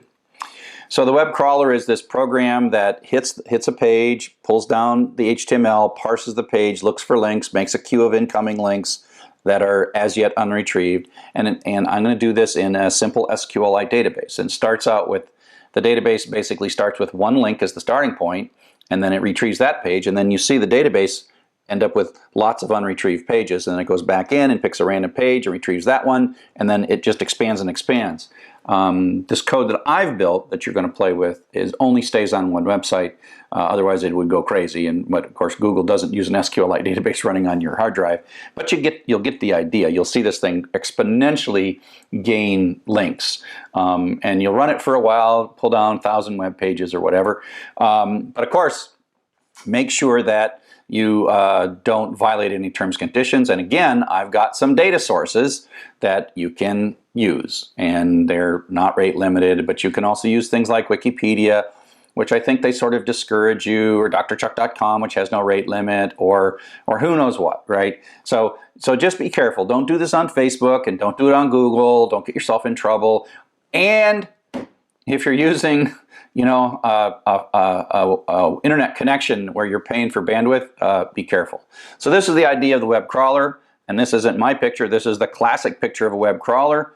Read a page, parse it, take all the URLs and stick them in a queue, grab again and again. So for us, the scheduler is going to do it as long as you'd say, oh, do 100 pages, or it runs until it blows up. I mean, and again, these processes that have the network in the loop, it's really important that they behave well when they blow up. And that's why databases are so useful, because you can be writing along to the database and some random thing happens and blows your data up and you start over. So you're reading these things, you're storing each page, building up your storage, etc., etc. So you just keep on doing that. And with this program, you'll be able to retrieve some stuff, then run the PageRank, then you can retrieve some more, and then you can run some more PageRank, and you can kind of see how Google sort of evolves its index over time. Of course, we're so much simpler. And like I said, be careful when you crawl. You're going to run a crawler that just goes as fast as it can, but Google doesn't do that. It's careful not to overwhelm any websites. It's trying to be smart about the use of your bandwidth on your website. There is a file. Our code won't bother looking at this. But there's a file called robots.txt that real web crawlers look at, and it gives a list of the things you are allowed to look at and not allowed to look at. And so if you go to Google and you see a search that says, we are not allowed to show you the summary text of this page because of the robots.txt, it's there, and you can go and you can actually see a robots.txt. Like on, just go to any website, it's at the top root, blah, blah, blah, blah, blah, /robots.txt. It's not a path, it's not slash this, slash that, slash something else robots. It's at the very, very top of a website. The index building uses the PageRank algorithm, and the whole goal of the PageRank algorithm is to figure out which pages have the best links. So having the most links is really easy. You can just say how many links go to this. But the problem is you got to figure out the value of those links. And then you have to, how do you figure the value of those links? By looking at how many good links come to it.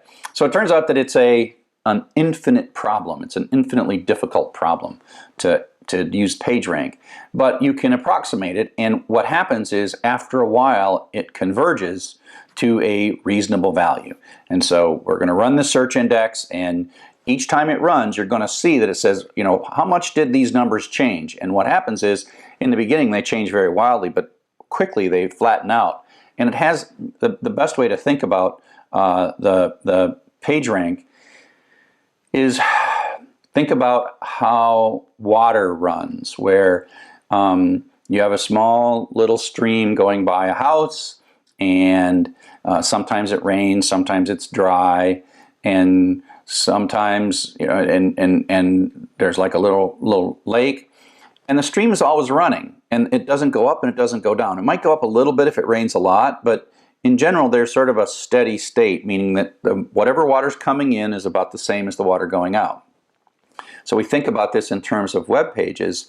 The value of the links coming in is roughly the same as the value of links going out. So when that starts to balance the in and the out value from each of the nodes, then you've got pretty stable. And so what Google does is they have a really relatively stable assessment of goodness and value of pages, and they use that to compute PageRank, and then they throw a few more pages in, and it kind of has to adjust for a while, but it reconverges. And so this is a calculation that generally converges, and it doesn't vary wildly. And that's why Google's pretty good at kind of arriving at the true value of something. So let's take a look at what we're going to do in this application. Again, we have a file that is going to spider the web, and we only have one database. Again, in this one, we'll have two databases in the next one. And so this is spider is the restartable part. And what we actually do is we put one URL in, the starting URL, and then spider walks in and asks, are there any unretrieved pages? And it does that randomly. It sort of picks among the unretrieved pages and says, okay, great, I'll go retrieve that page. And then I'll parse that page, and then I'll put in a bunch of new unretrieved pages, okay, as well as the text of that page, and then a bunch of unretrieved pages. And then it'll go back up and it'll say, oh, give me one of the randomly non-retrieved pages, and it'll grab a next page and pull that page down and then add to it. And so this is like there's a page and then a to-do list. And then this one becomes a page and then adds a few more things to the to-do list. And so the to-do list, or the unretrieved URLs, grows very rapidly. And the retrieved ones grow sort of as you retrieve them one at a time. But you've always got this long list. If you have a really short site that only has like 2 links, if you start at drchuck.com/page1.htm, it'll go to page 2 and then go back to page 1 and it'll be out of things. It'll have retrieved all of the pages. And so if you have a website that has no external links or has very few pages and they point to each other, this will run out of things to do. But if you go to a page like my blog or the code that the sample stuff that I have up for you to spider for testing on drchuck.net, it'll run for a very long time, and you'll have far more pages to retrieve than pages that you retrieve. But that's okay. At some point, you can stop this. Maybe it stops because you ran out of bandwidth, or maybe your computer went down, or who knows what, right? But it's okay. This is a restartable process because it always has some pages that are retrieved and some unretrieved pages. You start it back up, it picks randomly from the unretrieved pages. Your database is the sort of persistent state of your spider rather than a bunch of dictionaries or lists inside the Python, which go away when the program dies. And so at some point you have, let's just say, a few hundred pages in here and a few thousand unretrieved pages. You can run the PageRank algorithm. And what the PageRank algorithm does is it loops through all the pages and figure out which pages are linked to which pages, and then reads the numbers and then updates the numbers, and then does that some number of times. And so this is where the numbers, all the pages sort of start out with goodness of 1. I think this printout is showing that goodness of 1, and then it changes, and then the goodness goes to some of the goodness goes up to 2, some of the goes to 7, and whatever. But then it does this over and over, and then it uses these numbers, and then they change again. And so there's a number of time steps that this PageRank runs, and you will see as the PageRank runs, when I show you the code, you'll see the average sort of change in these numbers across all these things, and you'll see that the average goes down very rapidly as you get through. And so usually with a few hundred or even thousand pages, like 100 plus times running this algorithm, and these numbers have converged. And that's when you sort of can begin to trust the numbers. Now there's this one program called SP Reset, which sets all the pages back to 1, so you can start this over. So if you were to spider for a while, run SP Rank for a while, play around, and then you wanted to spider some more and start it over, you could say, oh, let's start the PageRank completely over. Or you could simply take the new pages and watch it adapt. Either way, this is just a way to reset all the pages to have sort of their initial value of a goodness of 1.0. So at some point you run this. This part here runs really slow. This part runs super fast, like in the blink of an eye. This one is pretty fast. And then at some point you've got these pages that have, numbers on them. They have values on the pages. And there's a couple of programs that allow us to visualize that. One is the dump, which just reads it and checks to see. It shows the new PageRank, the old PageRank, and various other things, and shows just a way to dump it. And then there's this thing that reads the whole thing. You say, I'd like to do 25 of the best. It sorts it by PageRank and then produces a JavaScript file that has just the numbers in it. And then there is some HTML and a visualization library called d3.js, which you can read about, that when the HTML starts, it reads this and has this nice force-directed layout of the PageRank. And you can hover over things and you can see what PageRank you've got. And so that is the PageRank algorithm that we're going to do. And up next we'll do the largest and most complex of these things, and that is the email. We're going to spider some email, which is about 1 gigabyte of data. Okay?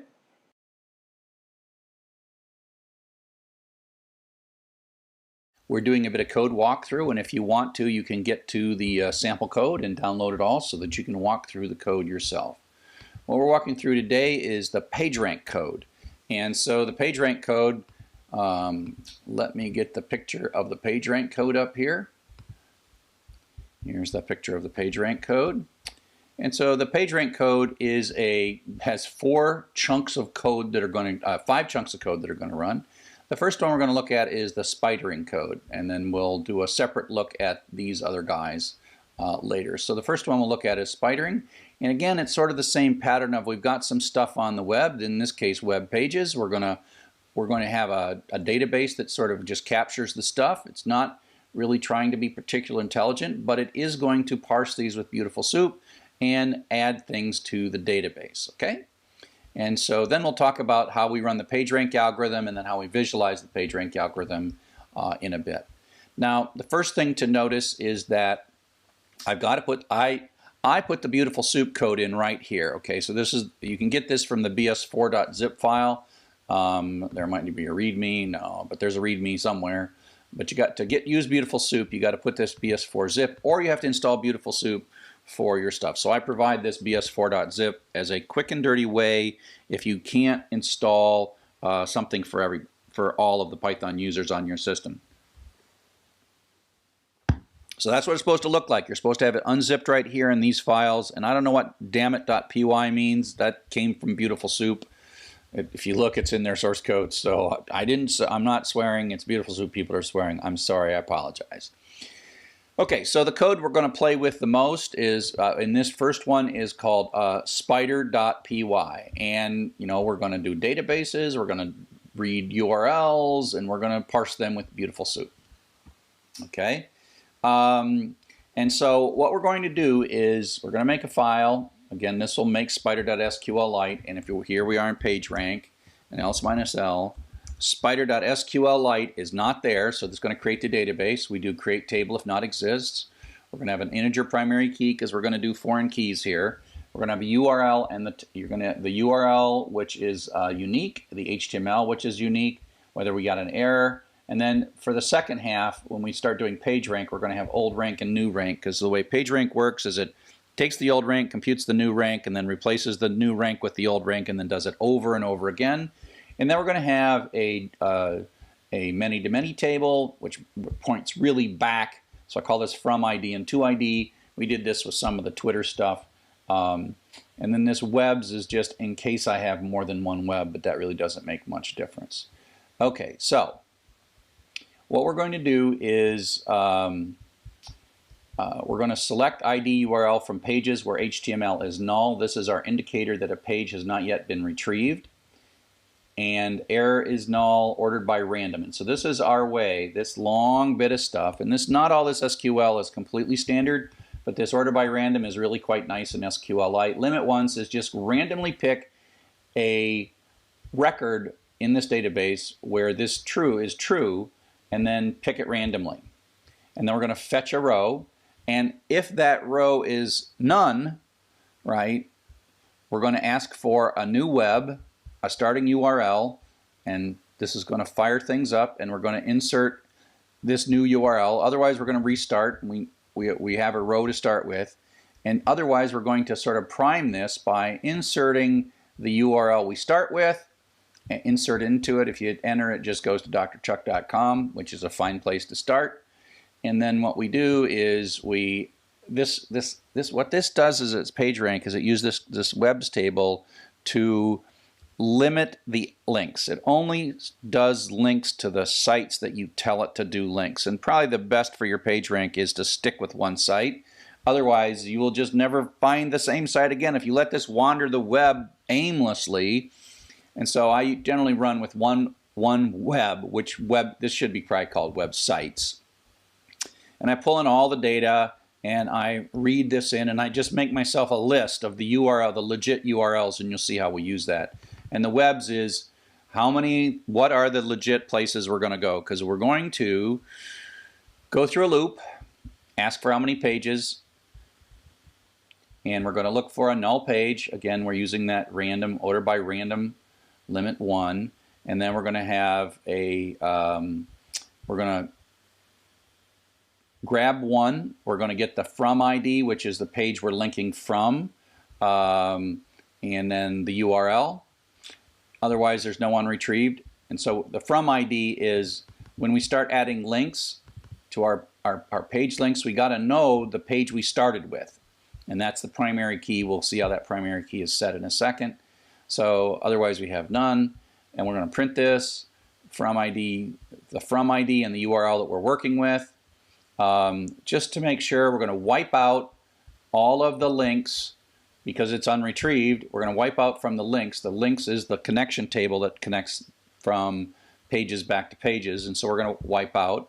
So we're going to go grab this URL. We're going to read it. We're not decoding it because we're using Beautiful Soup, which compensates for the UTF-8, and so we can ask. This is the HTML error code, and we checked that 200 is a good error. And if we get a bad error, we're going to say this error on page. We're going to set that error. We're going to update pages. That way we don't retrieve it ever again. We basically check to see if the content type is text HTML. Remember, in HTTP you get the content type. We only want to retrieve, we only want to look for the links on HTML pages, and so we wipe that guy out. If we get a JPEG or something like that, we're not going to retrieve JPEG, and then we commit and continue. And so these are kind of like, oh, those were pages we didn't want to mess with, and then we print out how many characters we got and parse it. And we do this whole thing in a try except block because a lot of things can go wrong here. It's a bit of a long try except block. Keyboard interrupt, that's what happens if I hit Control-C at my keyboard or Control-Z on Windows. Some other exception probably means Beautiful Soup blew up or something else blew up, and so we indicate with the error equals -1 for that URL so we don't retrieve it again. At this point, at line 103, we have got the HTML for that URL, and so we're going to insert it in, and we're going to set the page rank to 1. So the way PageRank works is it gives all the pages some normal value, and then it alters that. We'll see that in a bit. So it sets it in with 1. We're going to insert or ignore. That's just in case this pages is already the pages is not there, but and then we're going to do an update, and that's kind of doing the same thing twice, just sort of doubly making sure if it's already there, this or ignore will cause this to do nothing, and the update will cause us to retain it, and then we commit it so that if we do selects later, we get that information. Now this code is similar. Remember, we use Beautiful Soup to pull out all the anchor tags. We have a for loop. We pull out the href, and you'll see this code's a little more complex than some of the earlier stuff because it has to deal with the real nastiness or imperfection of the web. And so we're going to use URL parse, which is actually part of the URL lib code, and that's going to break the URL into pieces. Come back. We use URL parse. We have the scheme, which is HTTP or HTTPS. If it's this solves relative references. This solves relative references by taking the current URL and hooking it up. URL join knows about slashes and all those other things. We check to see if there's an anchor, the # at the end of a URL, and we throw everything past, including the anchor, away. If we have a JPEG or a PNG or a GIF, we're going to skip it. We don't want to bother with that. We're looking through links now. We're looking at all the links. And if we have a slash at the end, we're going to chop off the slash by saying -1. And so this is just kind of nasty choppage and throwing away the URLs that we're going through a page and we have a bunch that we don't like or we have to clean them up or whatever. And now, and we've made them absolute by doing this. It's an absolute URL. This is just, you write this slowly but surely when your code blows up and you start it over and start it over and start it over.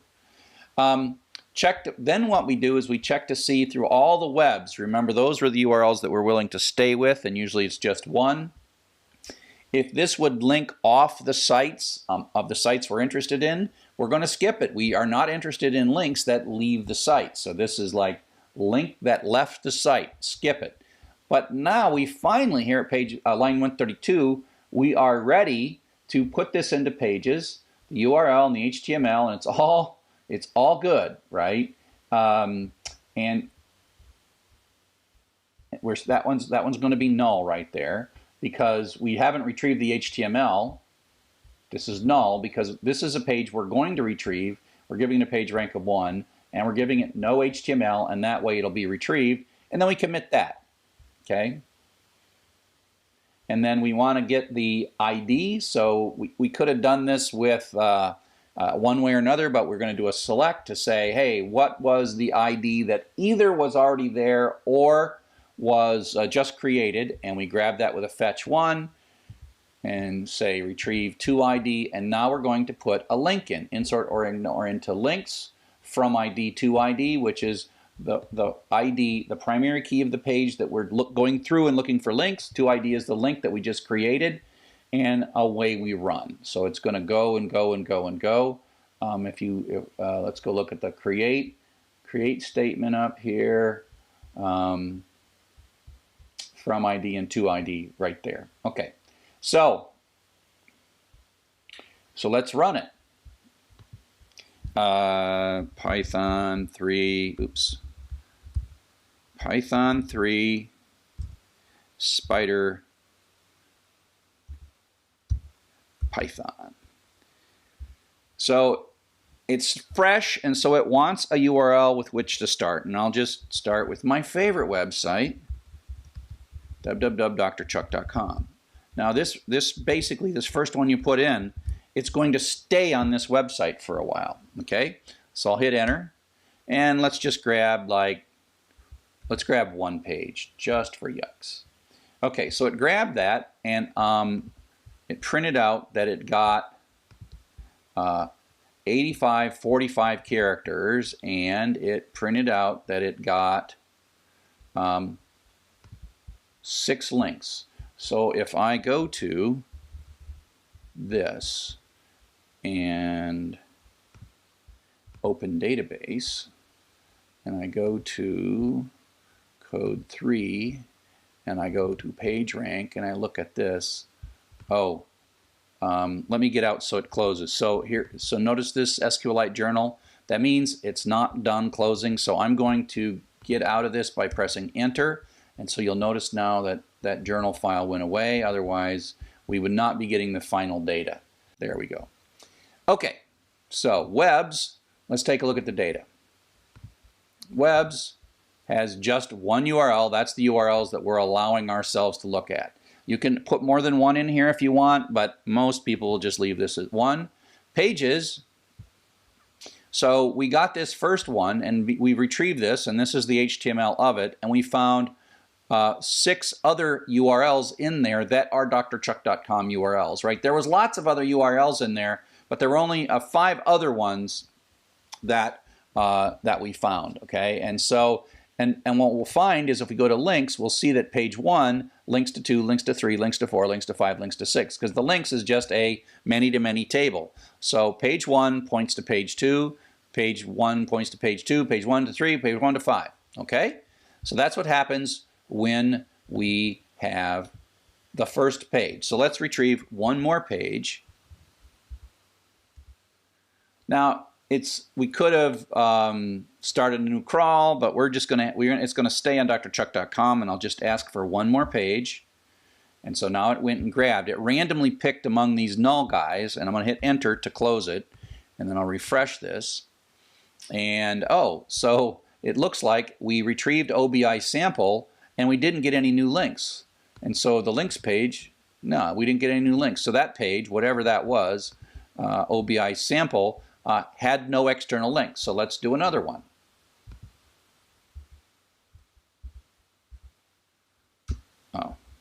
One more page. So that one had 15 links. So let's take a look now. So now we have 15 pages. It picked this one to do, right? And now it added 15 more pages. And then if you look at links, you will see that page 4, which is one it just retrieved, links back to page 1. So now we're seeing this is where the PageRank is going to be cool. 4 links to 1, 4 links to is whatever, away we go, right? 1 goes to 4, 4 goes to 1. I should have probably put a uniqueness constraint on that. It's not supposed to, that duplicated that. Okay, so let's run this a bunch of times now. So let's just run it 100 times for 100 pages. It'll take a minute. So you'll see it's like freaking out on certain pages and not parsing them. You know, it's found its way into my blog. It's finding like 27 links. This table is growing wildly at this point. It's going to take us a while before we get to 100. It's kind of slow. Now the interesting thing is I can hit Control-C at any point in time. Right? And so that blew up. But it's okay because the data is still there. And so if we go back to Pages, for example, and we refresh our data, we see we got a ton of stuff. And this will restart, and all the things. So if we search this, that I sorted that by HTML, you see that there's lots of files that we've got, and it's never going to retrieve those again because those have HTML. So then I can run this thing again and start it up. And when I say Control-C, your computer might go down, your network might go down. There's all kinds of things that might happen, and you just pick up where it leaves off. It just picks up where it leaves off, and that's what's nice about this. Okay, so that's pretty much how this works. We've got this part running. We're seeing it flow into Spider.SQLite. We're seeing that we can start this and replace this. And so what I'll do is I will come back in the next video and show you how all these things work together, and then how we actually do the page rank. So thanks again for listening, and see you in the next video.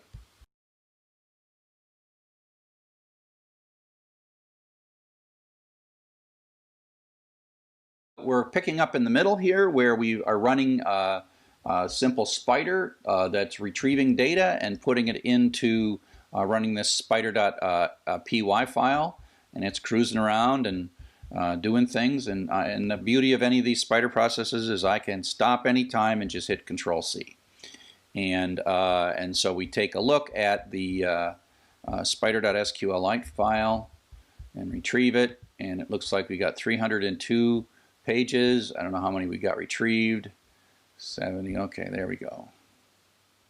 We got about 100. Oh wait, I'm looking for the wrong thing. No. Yeah, we got about 107 pages. So what we're going to do now with 107 pages is we are going to run the PageRank algorithm. Okay, so let's take a look at that code. So the idea of PageRank, we're going to run this PageRank algorithm. The SP reset just resets the PageRank, and SP rank runs as many iterations of PageRank. So the basic idea is that if you were to look at the links here, you know, we think of page 1 pointing to page 2 gives some of page 1's love to page 2. Page 4 has some value that it gives to page 1. You go on, and page 2 gives love to page 46, over and over and over again. And so, but the problem is that how good is page 1, and how much positive karma does it give to page 2? And so what happens is we start by giving every page a rank of 1. We say, look, everybody starts out equal. But then what we do is we divide up in one iteration of the PageRank algorithm. We divide up the goodness of a page across its outbound links, and then accumulate that, and that becomes the next rank. Okay, and so let's take a look at the code for the PageRank algorithm. So this is pretty simple. It only imports SQLite 3 because it's really doing everything in the database, right? It's going to be updating these columns right here in the database. And so so we're going to do some things here to speed this up. This rank runs, if you're thinking of Google, this rank runs slowly, and it's going to run continuously to keep updating these things. So the first thing I do is I read in all of the from IDs from the links. Select distinct, throws out any duplicates. And so I have all the from IDs, which are all the pages that have links to other pages, because all the pages are in pages, but in links to have a from ID, you have to also have a to ID. Okay, and so we're also going to look at the pages that receive PageRank, and we're kind of pre-caching this stuff. Okay, and so we're going to do a select distinct, a from ID, and to ID, and loop through that group of things. And we're making a links list here, and so we're saying If the from ID is the same as the to ID, we're not interested. If the from ID is not already in my from IDs that I've got, I'm going to skip it. If the to ID is not in the from ID, meaning that this is a to ID that's not also, we don't want links that point off to nowhere or point to pages that we haven't retrieved yet, and that's what this is saying. So this is really going to give us, it's a filter on the from IDs and the to IDs from the links table so that it only are the links that point to another page we've already retrieved. And then we're going to keep track of the entire superset of the to IDs, the destination IDs. And I'm just putting these all in lists so that I don't have to hit the database so hard. Okay, so this is getting what's called the strongly connected component, meaning that any of these IDs, there is a path from every ID to every other ID eventually. So that's called the strongly connected component in graph theory.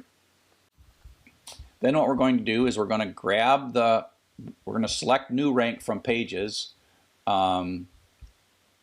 where for all the from IDs, right?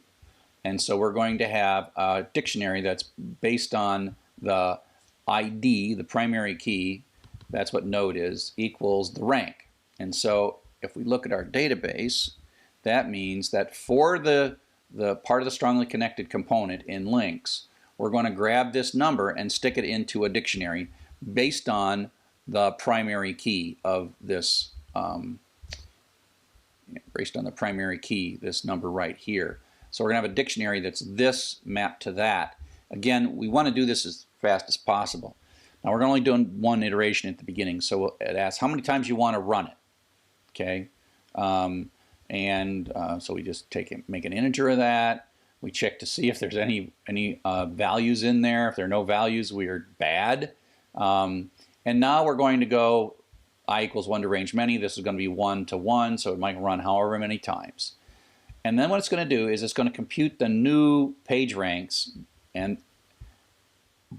so what it's really going to do is it's going to take the page rank, the previous ranks, and loop through them, and this is the previous ranks is the mapping of primary key to old page rank. Okay, and for each node, we're going to have total equals total plus old rank, and then we're going to set the next ranks to be 0. Okay. And then what we're going to do is figure out the number of outbound links for each page rank item. So node and old rank in the list of the previous ranks.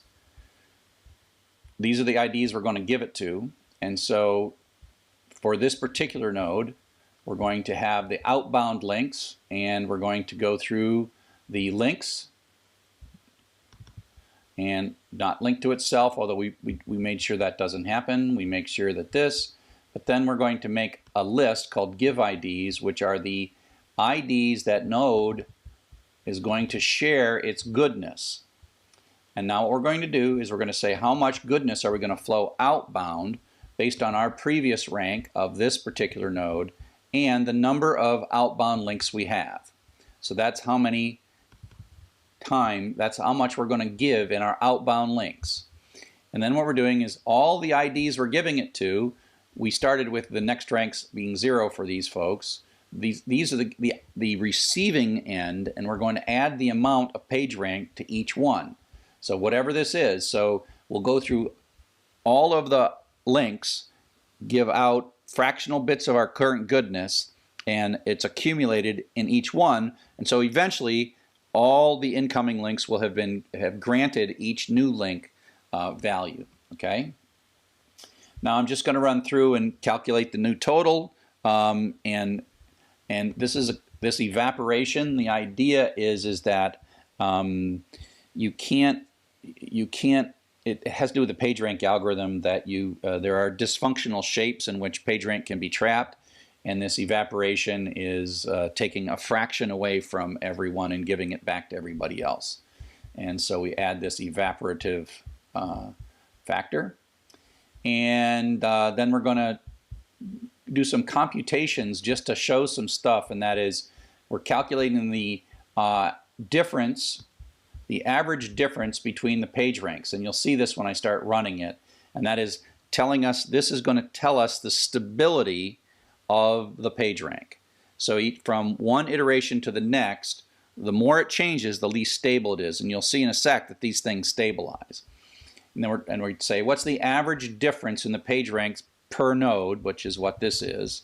And that's what we're going to print. And now we're going to take the new ranks and make them the old ranks, and then run the loop again. So I'm not actually updating the database each time through the PageRank iteration, but then at the very end, I am going to do the update for all of these things and update all of the rankings with a new rank. So I'm doing an in-memory calculation so that this loop here runs screamingly fast. Even if I want to do like this loop 100 times or 1,000 times, it's really all just in-memory data structures. Okay, so it's probably easier just for me to show you this. It'll be very, the code runs quite simply. Python 3 sprank rank.py. And so I'm only going to run it for one iteration, and that means that this loop here is just going to run one time. And so it's going to start with the PageRanks of the new rank of 1, and it's going to just run one iteration and put the rank there, okay? And then update this as well. So let's go ahead and run that once for one iteration.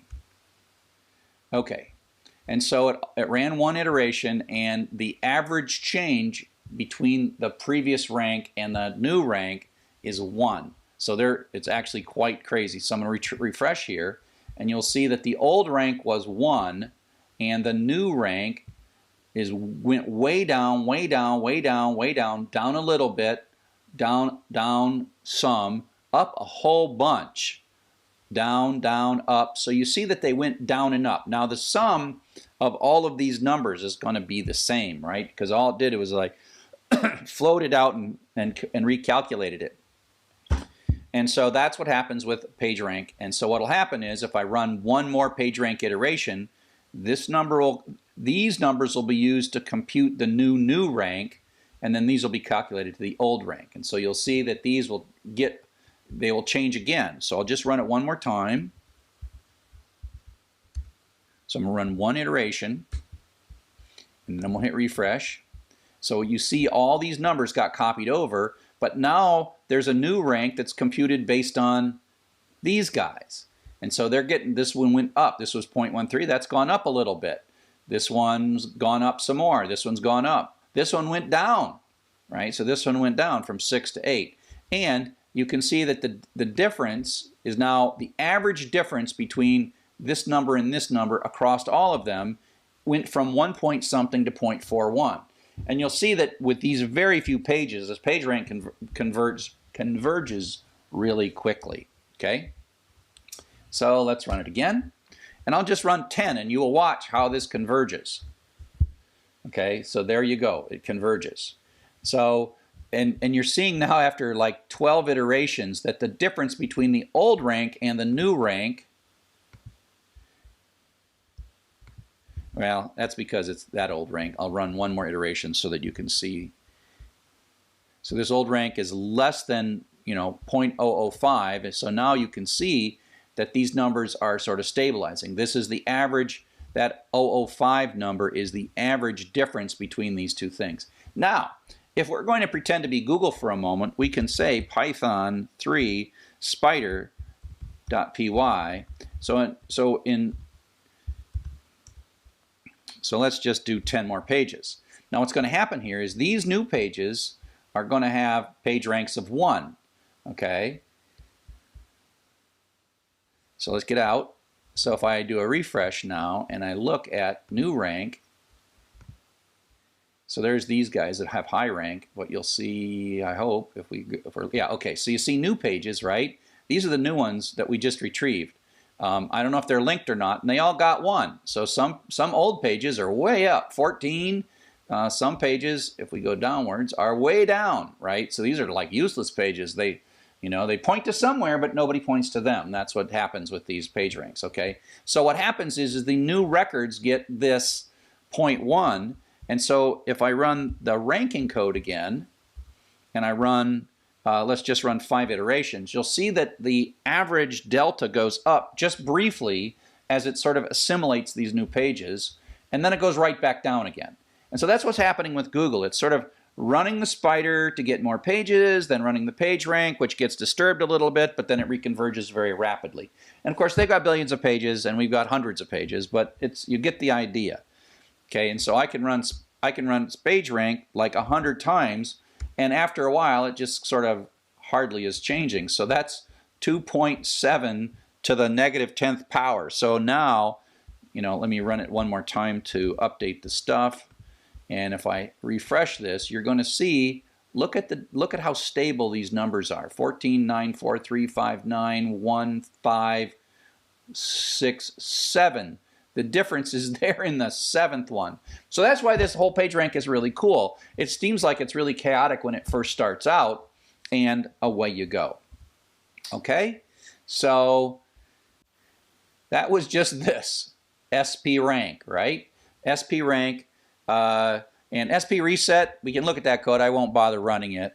It just sets the old rank to 1. That's it. That's as much code as you got. It just restarts it and lets it rerun. So I'm going to stop now, and I'm going to start a new video where I talk about this phase here where we're actually going to visualize the PageRank data.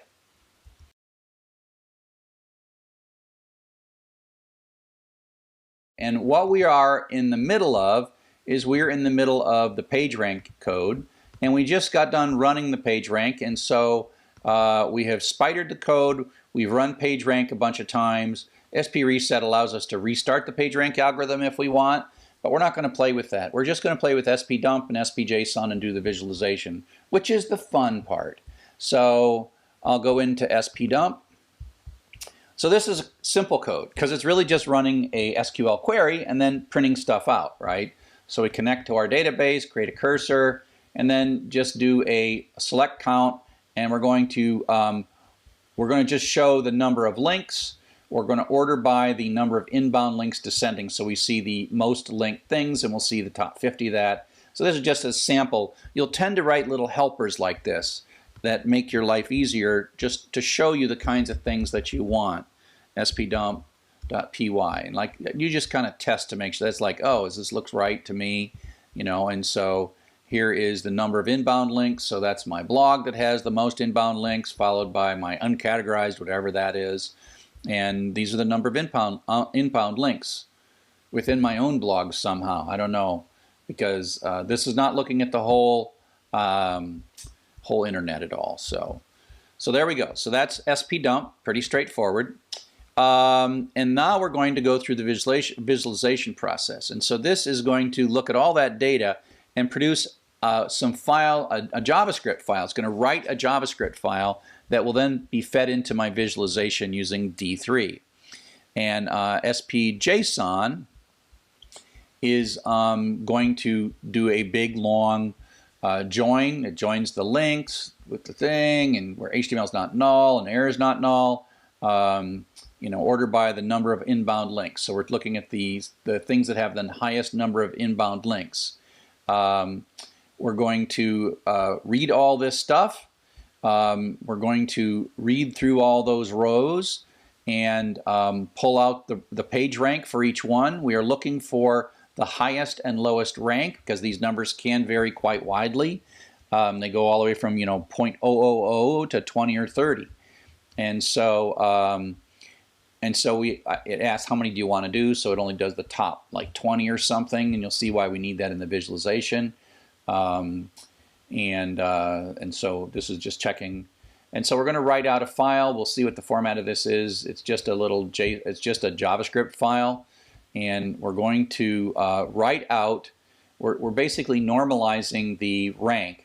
We're subtracting the minimum rank, and because we're going to turn this into line weight, the thickness of the line, and so we're dividing by, we're normalizing the rank to be the thickness of the line and the size of the ball.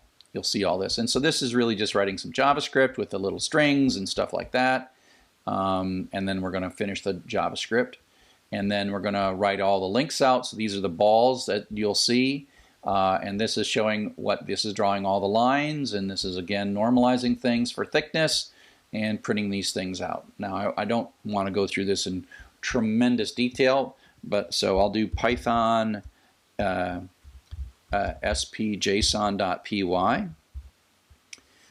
Let's do the top 20 nodes. And if I take a look at this file, spider.js, you can see that it's some objects that basically put the page rank in, which ID it is, and that's a way for me to be able to link back and forth. Weight is how big the little circle is, and then I have the links. And I only asked for the top 20, right? And then this is the thickness of the line, where the line starts, where the line ends, okay? So this is read by this HTML file, and it's going to read somewhere this force.js file, and my own spider.js code. This is some JavaScript. I mean, no, the force.js is the visualization code, and this is D3, the visualization library. So I'm using this d3.js, which is a really great visualization library. And this is just drawing the circles and making the circles colors and making the circles bigger and smaller, and then connecting all the lines in between it. So this is just there. This data feeds that thing. And so when we're all done, you simply say open. You don't have to do anything. Open force.html. And so all this beautiful JavaScript stuff is like, oh wow, that's really cool, because you can move these things around. Whoa! You can see the circles are bigger. If you hover over it for a while, it shows you the big ones. You know, you can see these things, and it's kind of cool. So I gave you all this force.js and force.html, and so that kind of visualizes the page rank. And you could, you know, use this to visualize quite a bit of stuff. You know, it'll take you a while to pull down enough data from a real website, but after you pull down 400 or 500 pages, if you have some time, and then the visualization is quite interesting. But you can see why we had to pull down several hundred pages just to get this much page rank information. Okay, so that gives you a sense of how to run the page rank code in Python for everybody. So thanks for listening.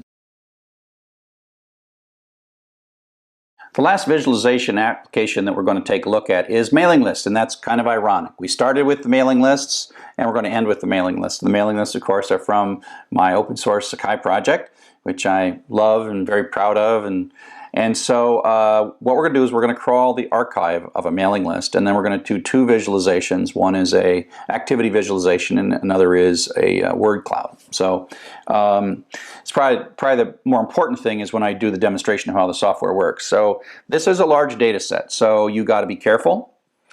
This could spider gmain.org, which is a very free and friendly archive.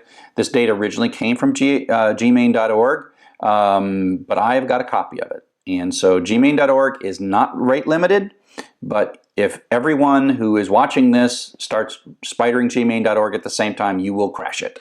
It just doesn't have the horsepower to give you this data as fast. And so I've got something that can give you the data super fast and has no rate limit on a really good server, and it's cached all around the world using a technology called Cloudflare. So please, please, please don't point this at gmain.org. Point this at the URL here, mvoxdrchuck.net, etc., and then you can run this as fast as you like. Now, another thing to worry about is if you have a metered connection. So don't do this on a cell phone connection, because you'll pay thousands of dollars perhaps. Make sure you run a no-cost connection before you start running this, because this is going to pull a lot of data down. If you just start this from scratch and you let it run, it on a super fast connection, downloading the whole thing is probably about 4 hours. On my home connection, when I had like about a 10 megabit connection, it took several days. And so just understand that in this one, it's both fun to deal with a ton of data, and it's scary to deal with a ton of data. So this one is big. This one is you'll see the process in action because it'll run for a while. The things will take a long time. So here's basically the flow of the data in this particular one. You are going to have the restartable spider that talks to the API, mbox.drchuck.net, which has a scalable copy of all this information. And again, it's going to do kind of a raw database, not a very clean database. It's sort of a mess. It's just enough columns to keep track of whether or not we've got this page or not. And so this has, the ones we've retrieved so far. And so what Gmain does is it sort of scans down to see where to retrieve next, gets that, and then starts scanning and then adding things here. So it just adds it, and then it blows up, and then it comes in again and says, okay, I'll start here, and then it starts retrieving stuff and fills this in, fills this in, fills this in. And sometimes you put like a delay in this so you don't overwhelm networks or don't overwhelm servers. But basically this is pretty much a raw retrieval of the email messages. And this file can get rather large. This is the one that's greater than a gigabyte. Now this data is actually really nasty. It's email data. The date format's changed. This is data that lasted from 2004 to like 2012 or 13. And so this data has got a lot of things wrong with it. It even has things where people's email addresses changed. And so it has this mapping file. This comes along with it. This mapping file that says, here's this one person, and here are the 6 email addresses that they used throughout the life of the project. And so there is a relatively complex, and so this part here is super slow, very slow. This part here is slow, but it'll take, like, depending on how fast your computer is, somewhere between 2 minutes and 10 minutes. This first part will take days, perhaps, depending on the speed of your network connection. And so what Gmodel does is it reads through this, it actually recreates, it wipes this out and recreates index.sqlite every time it runs, so that you can change any number of things, you can respider things, you can do whatever. And often the cleanup, this is one of those cleanup processes, and you have to tweak the cleanup process. You like look at your data like, oh, the cleanup missed something, so I've got to run it again. So this produces index.sqlite every time it runs. So this is like 2 to 10 minutes. Gmodel is 2 to 10 minutes. And it like maps names, and when it's all said and done, this is a very small, highly normalized, it's a nice data model. This one here had the Content SQLite has an ugly data model. Index.SQLite has a pretty data model. It's got foreign keys, it's got all this stuff, and all those things we talked about in the database where it's efficient. And so in your mind, keep track of how fast it is to scan all the data in a database with a bad model, and then watch when you run like GBasic, which is a scanner, or GLine, which produces line data, or GWord, and watch how fast they run. They run in like a couple of seconds at the most, and this runs in 2 to 10 minutes. And the difference is that's because the data is efficiently modeled in index.SQLite. So you can take a look at that using SQLite browser and take a look at the data model, and you'll see it looks just like the stuff we talked about in the database chapter. It's got foreign keys and all those things. And so that runs, and you got this, and then we do our visualizations and our analysis from this clean version of all the data. And so GBasic just loops through and prints some stuff out. It's a great way to test things. It's a pretty easy to understand program, and you could take a look at it. GLine does some bucketing and makes some histograms to produce a line graph. And then GWord does a different histogram. It does a histogram of word frequency and then produces that as the word frequency ends up in gword.js. And then we have 2 HTML files that use the d3.js visualization to produce a line and a word chart. And so, in another video I will show you how this code works, which is probably more useful than this picture.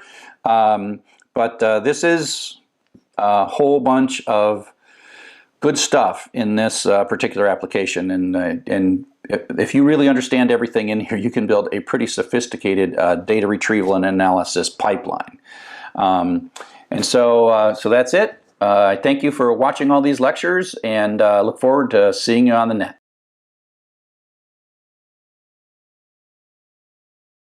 We're doing some code walkthroughs. If you want to get the source code, you can take a look at the sample code and download it and work through it.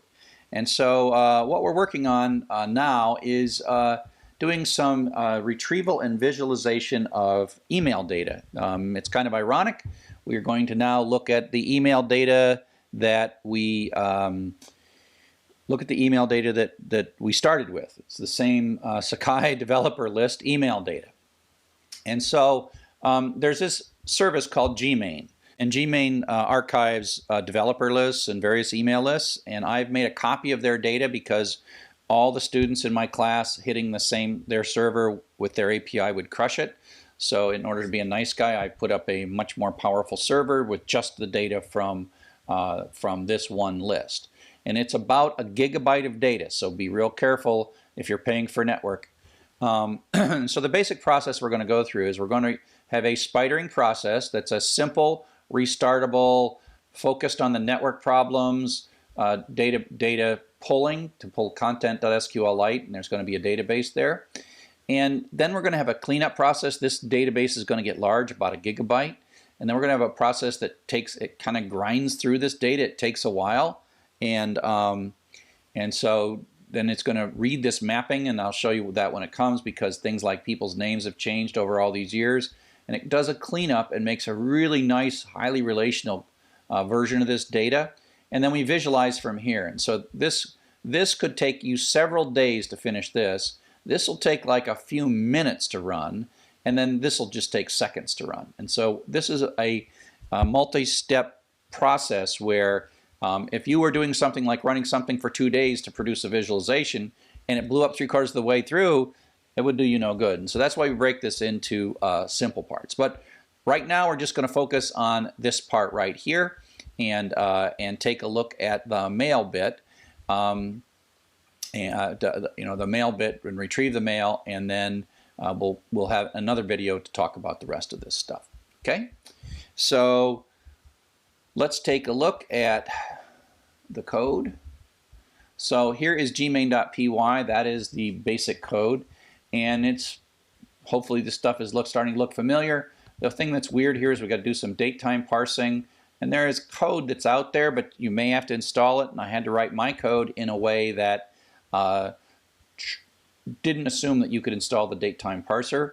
And so it has, even if that's not there, it uses my own datetime parser, and that's what this code is. Don't worry too much about that. And of course, we have to deal with the lack of certificates inside of Python. And so we start things out. And this is really a simple table. We've got a messages table that's got a primary key, the email itself, when it was sent, what the subject, and the headers and the body. Okay? And so what we're going to do is, because we have to pick up where we left off, we're going to select the largest primary key from the messages table and retrieve that. And then we're going to go to the one after that, okay? And so we know what the ID is, and we're going to pick up where we left off. And so we have a starting point, and it starts either 0 or 1, and we're going to ask how many messages to retrieve. We've got some counters, and so we're going to say, okay, see if select ID for messages where ID equals whatever that starting is. It's the highest number we've seen so far. And if row is not none, that means we've already retrieved this particular email message. Otherwise, we're going to keep on going, and we're in good shape. And this is one that we want to retrieve. And we're subtracting that so we don't. And so this is the base URL. This is the URL of our API, the one that I copy. I have a nice copy of all this data on a server that's accessible worldwide and won't crash. So the format of this is, you can say I would like the email address for from 1 to 2, or from 100, from 102, 101, message 101 to 102, and we can just kind of walk through these things. So that's the message ID. And so if we're going to make the URL, we're going to take the base URL, add the starting address, and then add +1. So we got the slash at the end of the starting address, and so that's how we form those. And we're going to retrieve that, and we're going to decode it. And we've seen this in some other ones. We're going to check to see if we got legit data. If not, if I got a 404 not found or something else, we're going to quit. If someone hits Control-C, or Control-Z, we'll get the program interrupt and we'll stop.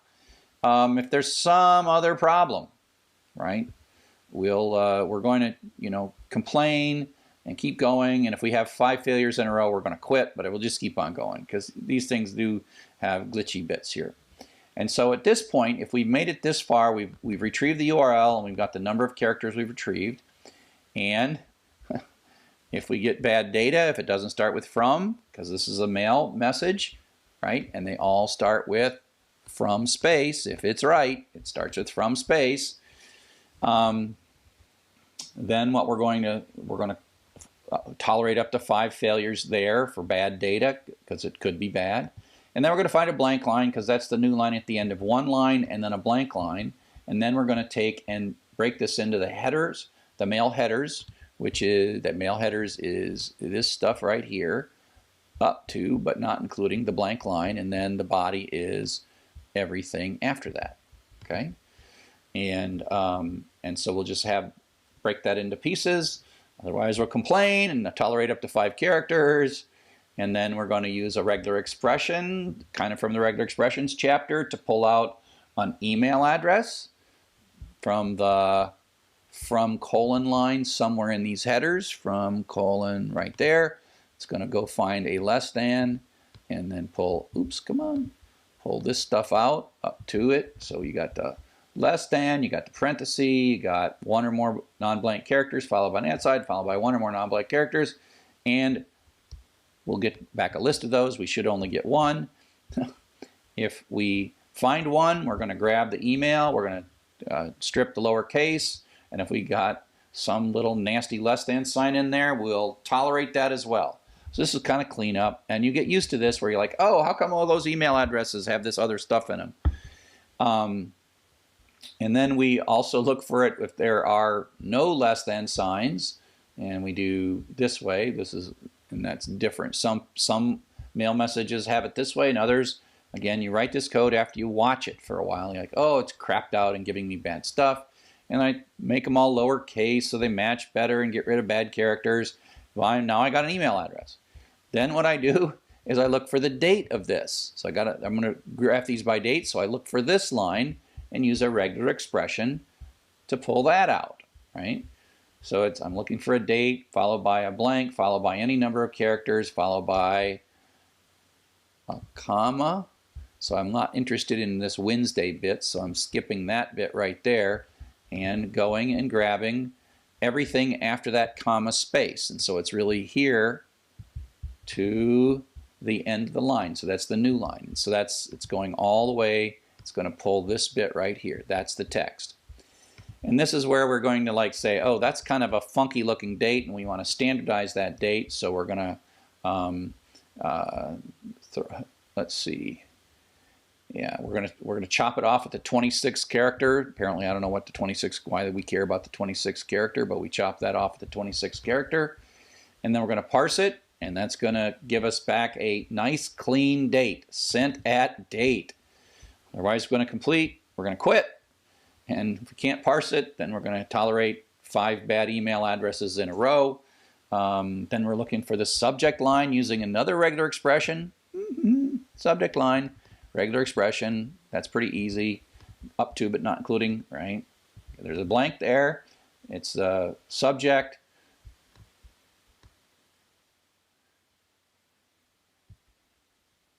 And we pull that out. We get the subject. Now at this point we parsed it and we got good stuff, so we reset the fail counter because I kept saying if you fail 5 straight times you quit. And we're going to print it out, and then we're just going to insert that stuff. We've got the ID of the message, which we've got the email address that it came from, the time it was sent, the subject, and then basically the headers and the body, and we're just inserting it. And now we're going to say every 50th we're going to commit it, so that speeds things up. And every 100th we're going to wait a second. So that's, count is going up, up, up, up, up, and every 50th you'll see it pause, and then it will, every 100th it'll pause for a second. Mostly that's to let me hit Control-C or to not overload any server. Okay, so that's the simple one. The problem is this data just gets ugly, and so you'll find yourself wanting to reset this and start it over. This one's going to work, of course, but these are hard to build, and that's why it's a good idea. Oops. Python 3 gmain.py. How many messages? Well, let's just do one. Okay, so it went and grabbed, oh, do I have this already running? 51 through 52. Let me start over. ls-l star SQLite. Okay, rm content. I must have run it to test it. So let's run it again, python gmain.py, and ask for one message. Okay, so there we went and got message 1 from 1 to 2. We got 226 characters. And we printed out the email address, the time we got it after all that hacking, and the subject line. And that's what we got. So if we take a look at the database and we go into the Gmain, every time you see the content SQLite journal, that means it needed to run a commit. And it hasn't run a commit, but I'll hit enter and that will do the commit. And you see that vanish. So now I can open it and I take a look at. How come there's no messages? Did that one not get stored in there for some reason? Just refresh. Huh, well, let's run it again. Maybe it didn't commit. Maybe I got a bug in it. Let's make a change to the code.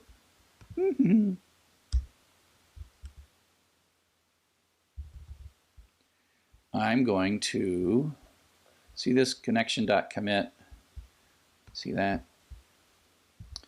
Connection.commit. I'm going to commit there.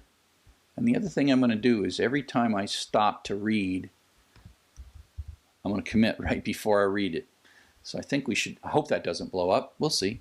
So the idea is that if I want to stop, I want it committed. So let's do this. Let's do one message. And now I should hit, is it committed? Now that I've put the commits in, I think that it will look better. And I can't refresh, and so there it is because I committed it. And I don't have the journal file, so that's good. So that's a good idea to put those commits there. So I'll just leave those commits in. When you download it, it'll have those commits in there. So again, I put a commit here and a commit at the very, very end. To make sure, and then I missed that. But now we get one, right? And so let's just run it again, and you'll see how by selecting the max of the ID, it's going to select the max of this and then add 1 to it, so it doesn't do the next one. So if I run it again, I say give me one message, so it goes 2 to 3, and give me 2 messages, right? So I hit enter, and I can do refresh, and now you see we've got 4 messages. Okay, and so let's just fire this baby up. Tell it to get 100. Run. Right? It just goes and goes, and it pauses once in a while to do a commit. And if I made a commit every time, it just paused there. Now it finished. So this will run, and we will get a bunch of data. The problem is if I just run this, it'll take about 5 hours, okay, to run this and get this all. And I've got a really fast connection. So I have got a file that you can download. Let's go find it. Let's see if I can, let's see how long it'll take me to download this. I've got a file that you can download and save. Now I'm going to use the command line curl, or wget is another command that we Linux and Mac people can use. I don't know, you might have to use your browser to do it. Let's see how long this is going to take. It's retrieving. Minute 30. Okay, well I'll just wait when this comes back.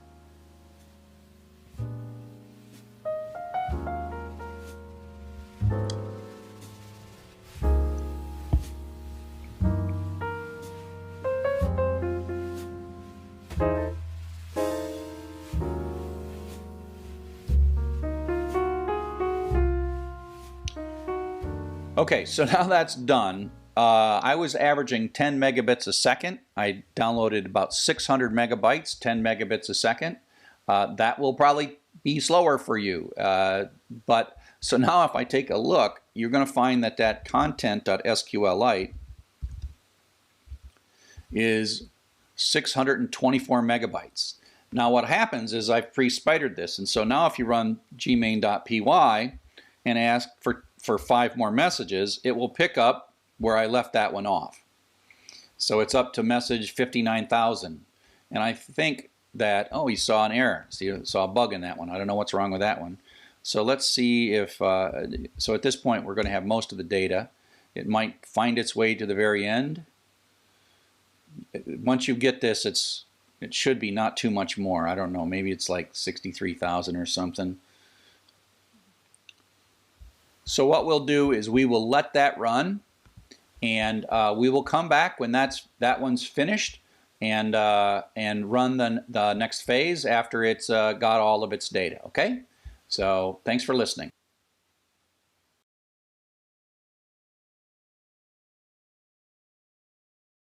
The work that we're doing right now is we are in the process of building a spider and visualization tool for email data that came originally from this website Gmain, but I've got my own copy of it. And so what we've done before is we ran gmain.py, and I grabbed a URL.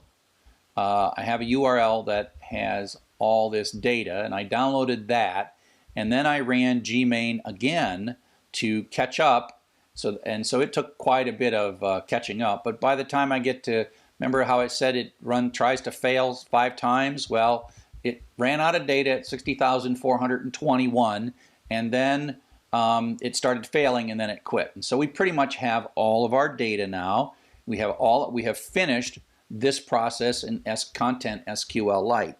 Okay, and if I take a look in the database browser, we can see we got 59,823 email messages. And so if I look at any of these things, you see the headers, you see the subject line, you see the email address, you see the body of it. So remember, I split the body in half, and the headers, and so I made this as raw as I possibly could, because as you saw, I had to spend so much time in the Gmain just getting the data successfully retrieved, and so I don't like cleaning the data up too much. And so what we're going to look at next is the data cleaning process. Okay, and so this is gmodel.py is the code we're going to take a look at now. So let's get rid of those guys and look at gmodel.py. I don't think I need URL lib in this code. Do I have any URL lib? No. So I don't need that. Sorry. Fix that. Okay. So it's going to read from the database. It's got to call. It's going to use regular expressions, and zlib is a way to do some compression. And so I'm going to do in this one. I'm going to compress some of the data to make it so that I have less data. Some of the text fields are going to be compressed. I wanted to keep these fields uncompressed inside of messages, so we have some just cleanup messages and cleans things up. And it turns out that the way email addresses in this particular mail corpus, they changed over time, and there's certain kinds of things. Sometimes the gmain.org is the email address when people want to hide their address. And I made all kinds of stuff, and I split it and checked to see if it ended with this, and I cleaned up things, this, that, and the other thing. And so I have all kinds of cleanup stuff going on in here.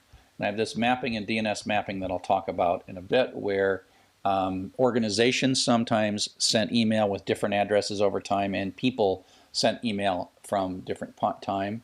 And we're going to do the parsing of the date, and that is the code for that. We're going to pull out the header information. This is sort of borrowed from the other code. We'll clean up the email addresses and the domain names, and we'll pull the date out, pull the subject out, pull out the message ID, various things. So here's the main body of the code. we're going to go from content.sqlite to index.sqlite.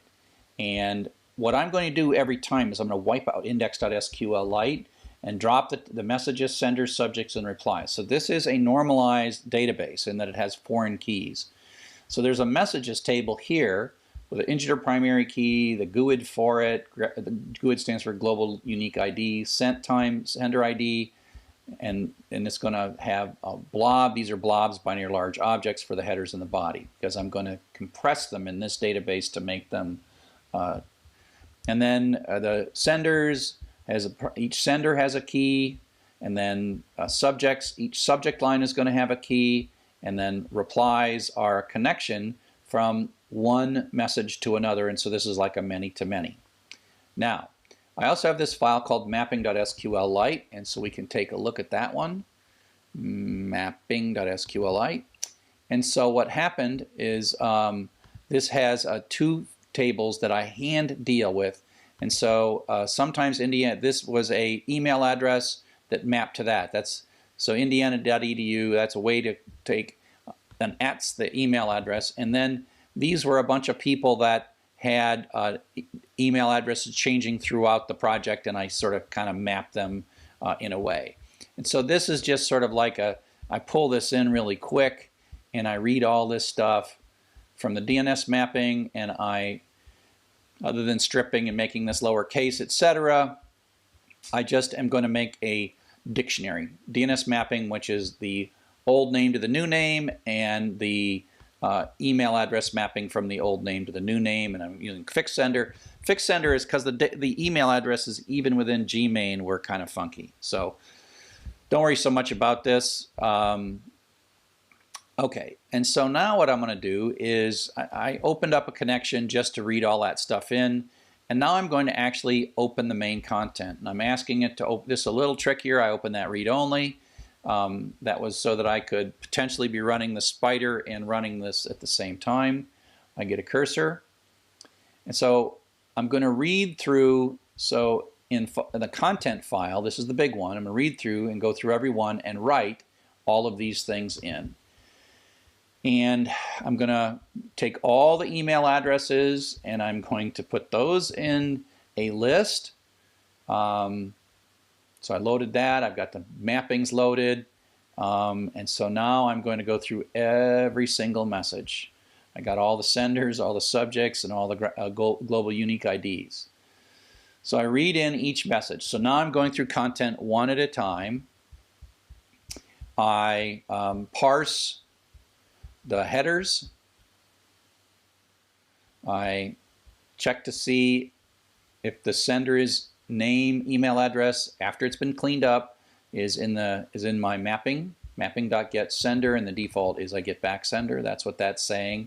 Look up sender. If it's in there, give me the entry of that key. Otherwise, give me sender back. We're going to print every 250 things we do. We'll complain if this is true. We're going to go get the mapping between the senders, which is a way to look up the primary key. I could have done this with a database thing, but I wanted it to be fast. So that's part of the reason I read all these things in, so I could have those mappings to be really fast. You'll see this takes a little while, even though it, even though it's I got all this stuff cached. And so then, if I don't have a sender ID, meaning that I haven't seen it yet, then I'm going to do an insert or ignore into senders, and then I'm going to do a select, and then you've seen this where I grab the row back and I'm really just trying to look at the recently assigned ID, and then I'm going to not only set the sender ID for this iteration of the loop, but I'm also going to store it in the dictionary, and so that builds this dictionary up. And you'll see the same thing is true for subject ID. I'm going to insert it into the subjects table and get a primary key if I don't know what it is. And then I'm going to put it into, not only am I going to put it into the database, but I'm also going to put it into my dictionary. And the same thing, I guess I didn't do it for the GUID. Okay. So now what I have is the sender ID and the subject ID, which are foreign keys, into the sender table and the subject table. And I'm going to insert the message with the sender ID, subject ID, the sent at, headers, and body. And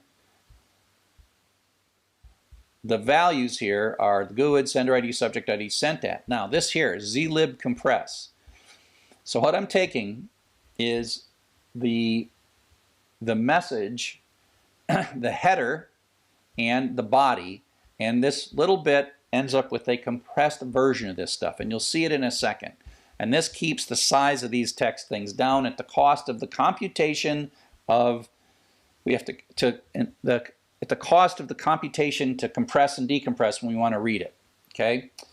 And then I pull the GUIDs out, the ID, which is the GUID, and I pull out the primary key for this thing based on the GUID, and I update this dictionary, okay? So let me run that code. It is doing a lot of cleanup, and I'll tell you, it took me a long time to make this work. So this code that I'm running now, oh, don't forget to take a Python 3, Chuck.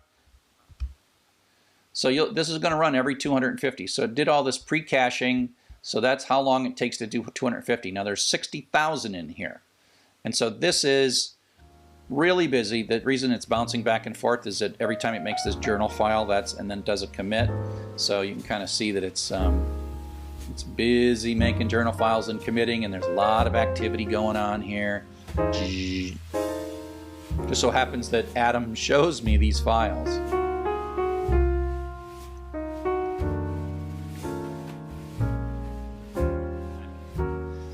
Okay, so it finished. It took about 3 minutes to finish that, right? And so if we take a look at the size of the files,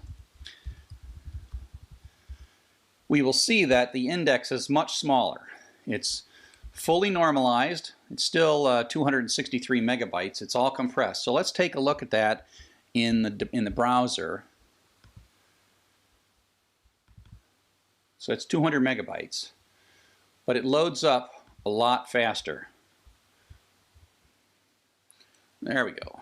So we have a senders table, right, which is just kind of a many-to-one table. We have a subjects to table, which is a many-to-one table. And we have messages, which has foreign keys. It takes a little bit to load that up. Okay, and so we see the foreign keys for sender and subject, and that saves us. All those foreign keys save us. And so we have, you can kind of see that I can't see the headers in the body because now they're compressed. That saves me a whole bunch of stuff, right? It saved me a whole bunch of stuff. You know, and so that's what's in that file. And that we've finished this process, okay? And we've finished modeling the data and making it really clean, and we'll pick back up, and the rest of the stuff we will do is actually visualizing, pulling data out of index.SQLite. The idea is this can be restarted, this can be run over and over and over, even though it takes like 3 minutes to run this. That's way better than 5 hours to run this. So 3 minutes, 5 hours, and then we'll see now reading this is in seconds because we got it all nice and normalized in a quite pretty way. So I hope this has been useful. In the next one, we'll actually do the visualization.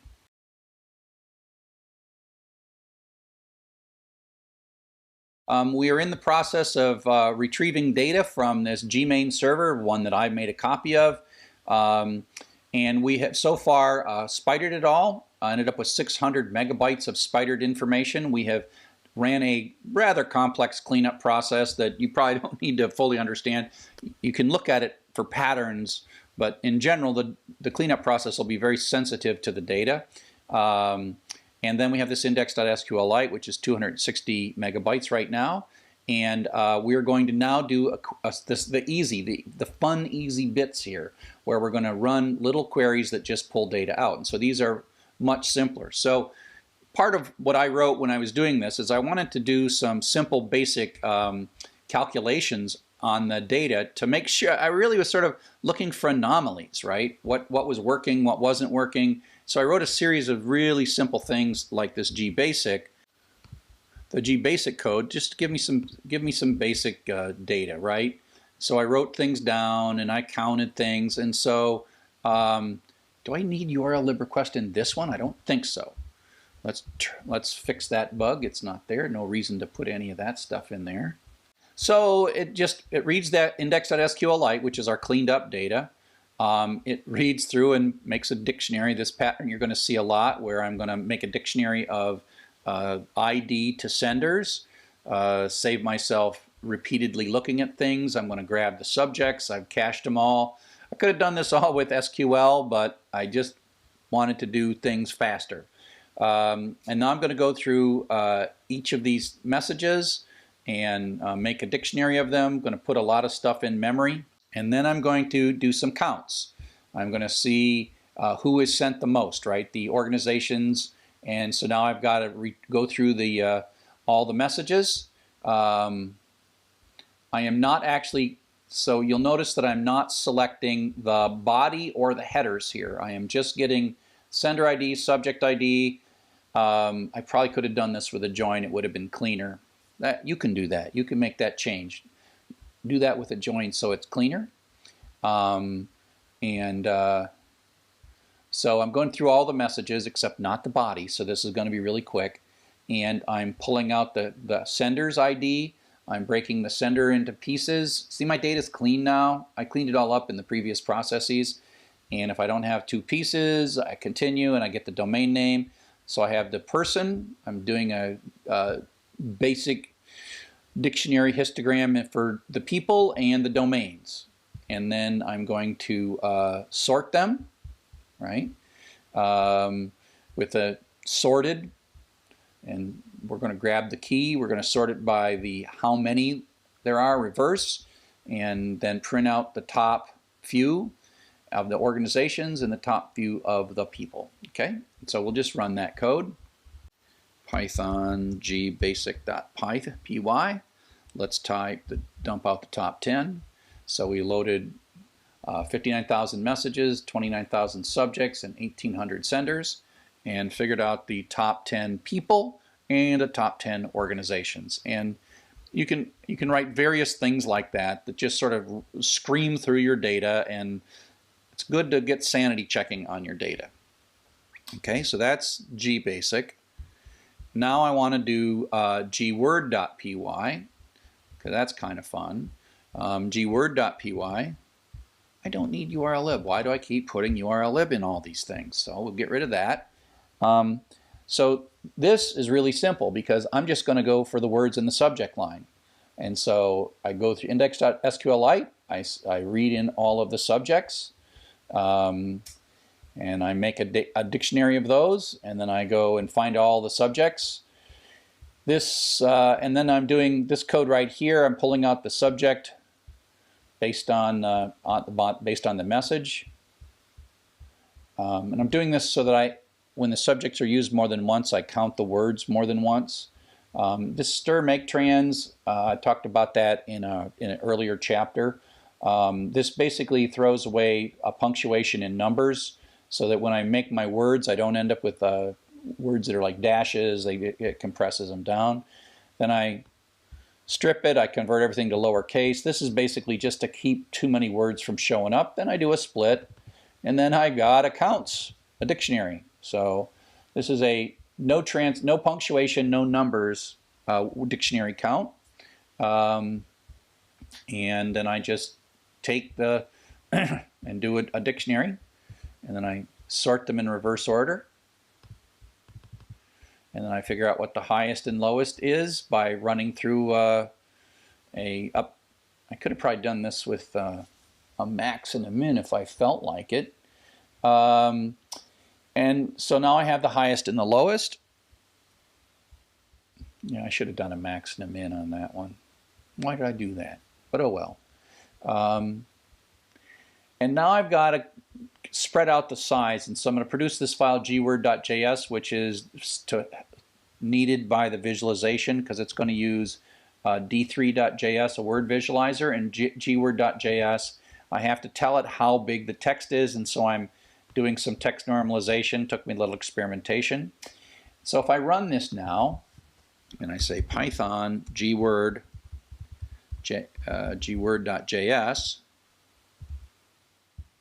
and I say Python 3 gword.js, which is a lot better. Oh, not Python. Okay, so now I can go look at the gword.js, wherever that is, gword.js, yep. And so this is basically, it normalized all the frequencies and made it font size. These are font sizes now, okay? And so this is just the data that's needed by this gword.jm, which uses this D3 visualization word cloud code. So this pulls in all my data, and then this is just some JavaScript that draws the picture in on the page, okay? And so the easy part now is to just open gword.htm in a browser. It just so happens on a Mac I can do this. And so that gives me a word cloud based on that data. It kind of randomizes it and shows different stuff, but it's using this, oops, it's using this data to generate how big those things are, and then using a bit of randomness and simulated annealing to lay it out. That's not stuff that we actually have to worry about, okay? So that's how we get to the point where we're seeing a word cloud from this. Now we're going to do another visualization, and this time we're going to do a line visualization, and we're going to create a thing called gline.js and produce with another HTML file. We're going to use D3 and produce that output.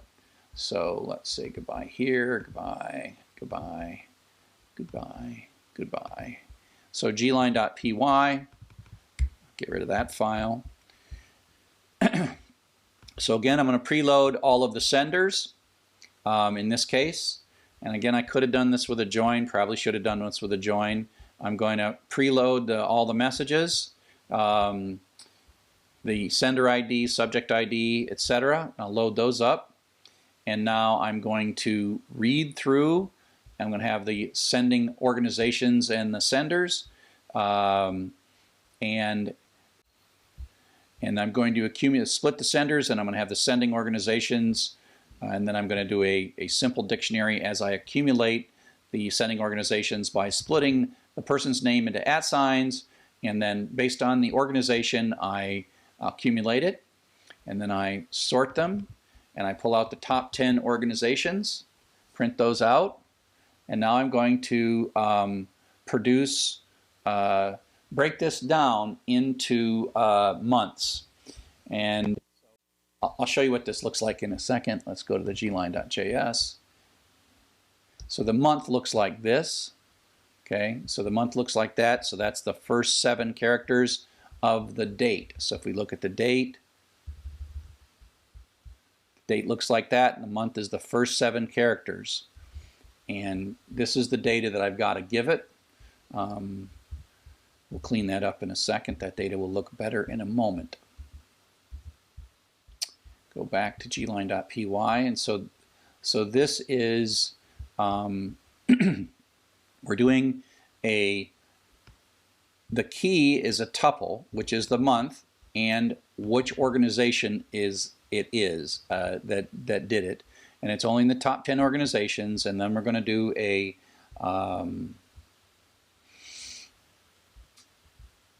we're going to basically do a dictionary where the key is a tuple. And then we're going to sort it. Sort by key in this case, not by value. That's in the months is going to sort that. And then we're going to write all this data out into gline.js. So let's go ahead and run this. And again, this is just the data that has to be written in a way that the JavaScript can understand it. Python gline, Python 3, gline.py. Okay, so top 10 organizations. So now let's take a look at that JavaScript. So this is what it looks like. So it just so happens that you got to tell it these are the data points. These are the lines. So this is the year, the line for University of Michigan, gmail.com, swinsburg.com. So this first column is that line points, and the next line points. So all this code was to get the data in such a way that I could produce this JavaScript file, because if I look at gline.htm, I need that data in that particular format, and I I've got all this stuff. I make a line chart and I draw it with this data. That data, I had to go read all the documentation on how to figure this stuff out, right? And that's the data that I'm going to use. And I had to figure this out, and I had to transform it and make it pretty. It took me quite a while to get this to work. And this is not a JavaScript class, nor a how to visualize in D3. But basically, we pulled all that stuff in, and here's the G line that came from the JavaScript, and then it makes an array to data table, and then that data table is what G line draws. So with no further ado, let's open gline.htm to show that data.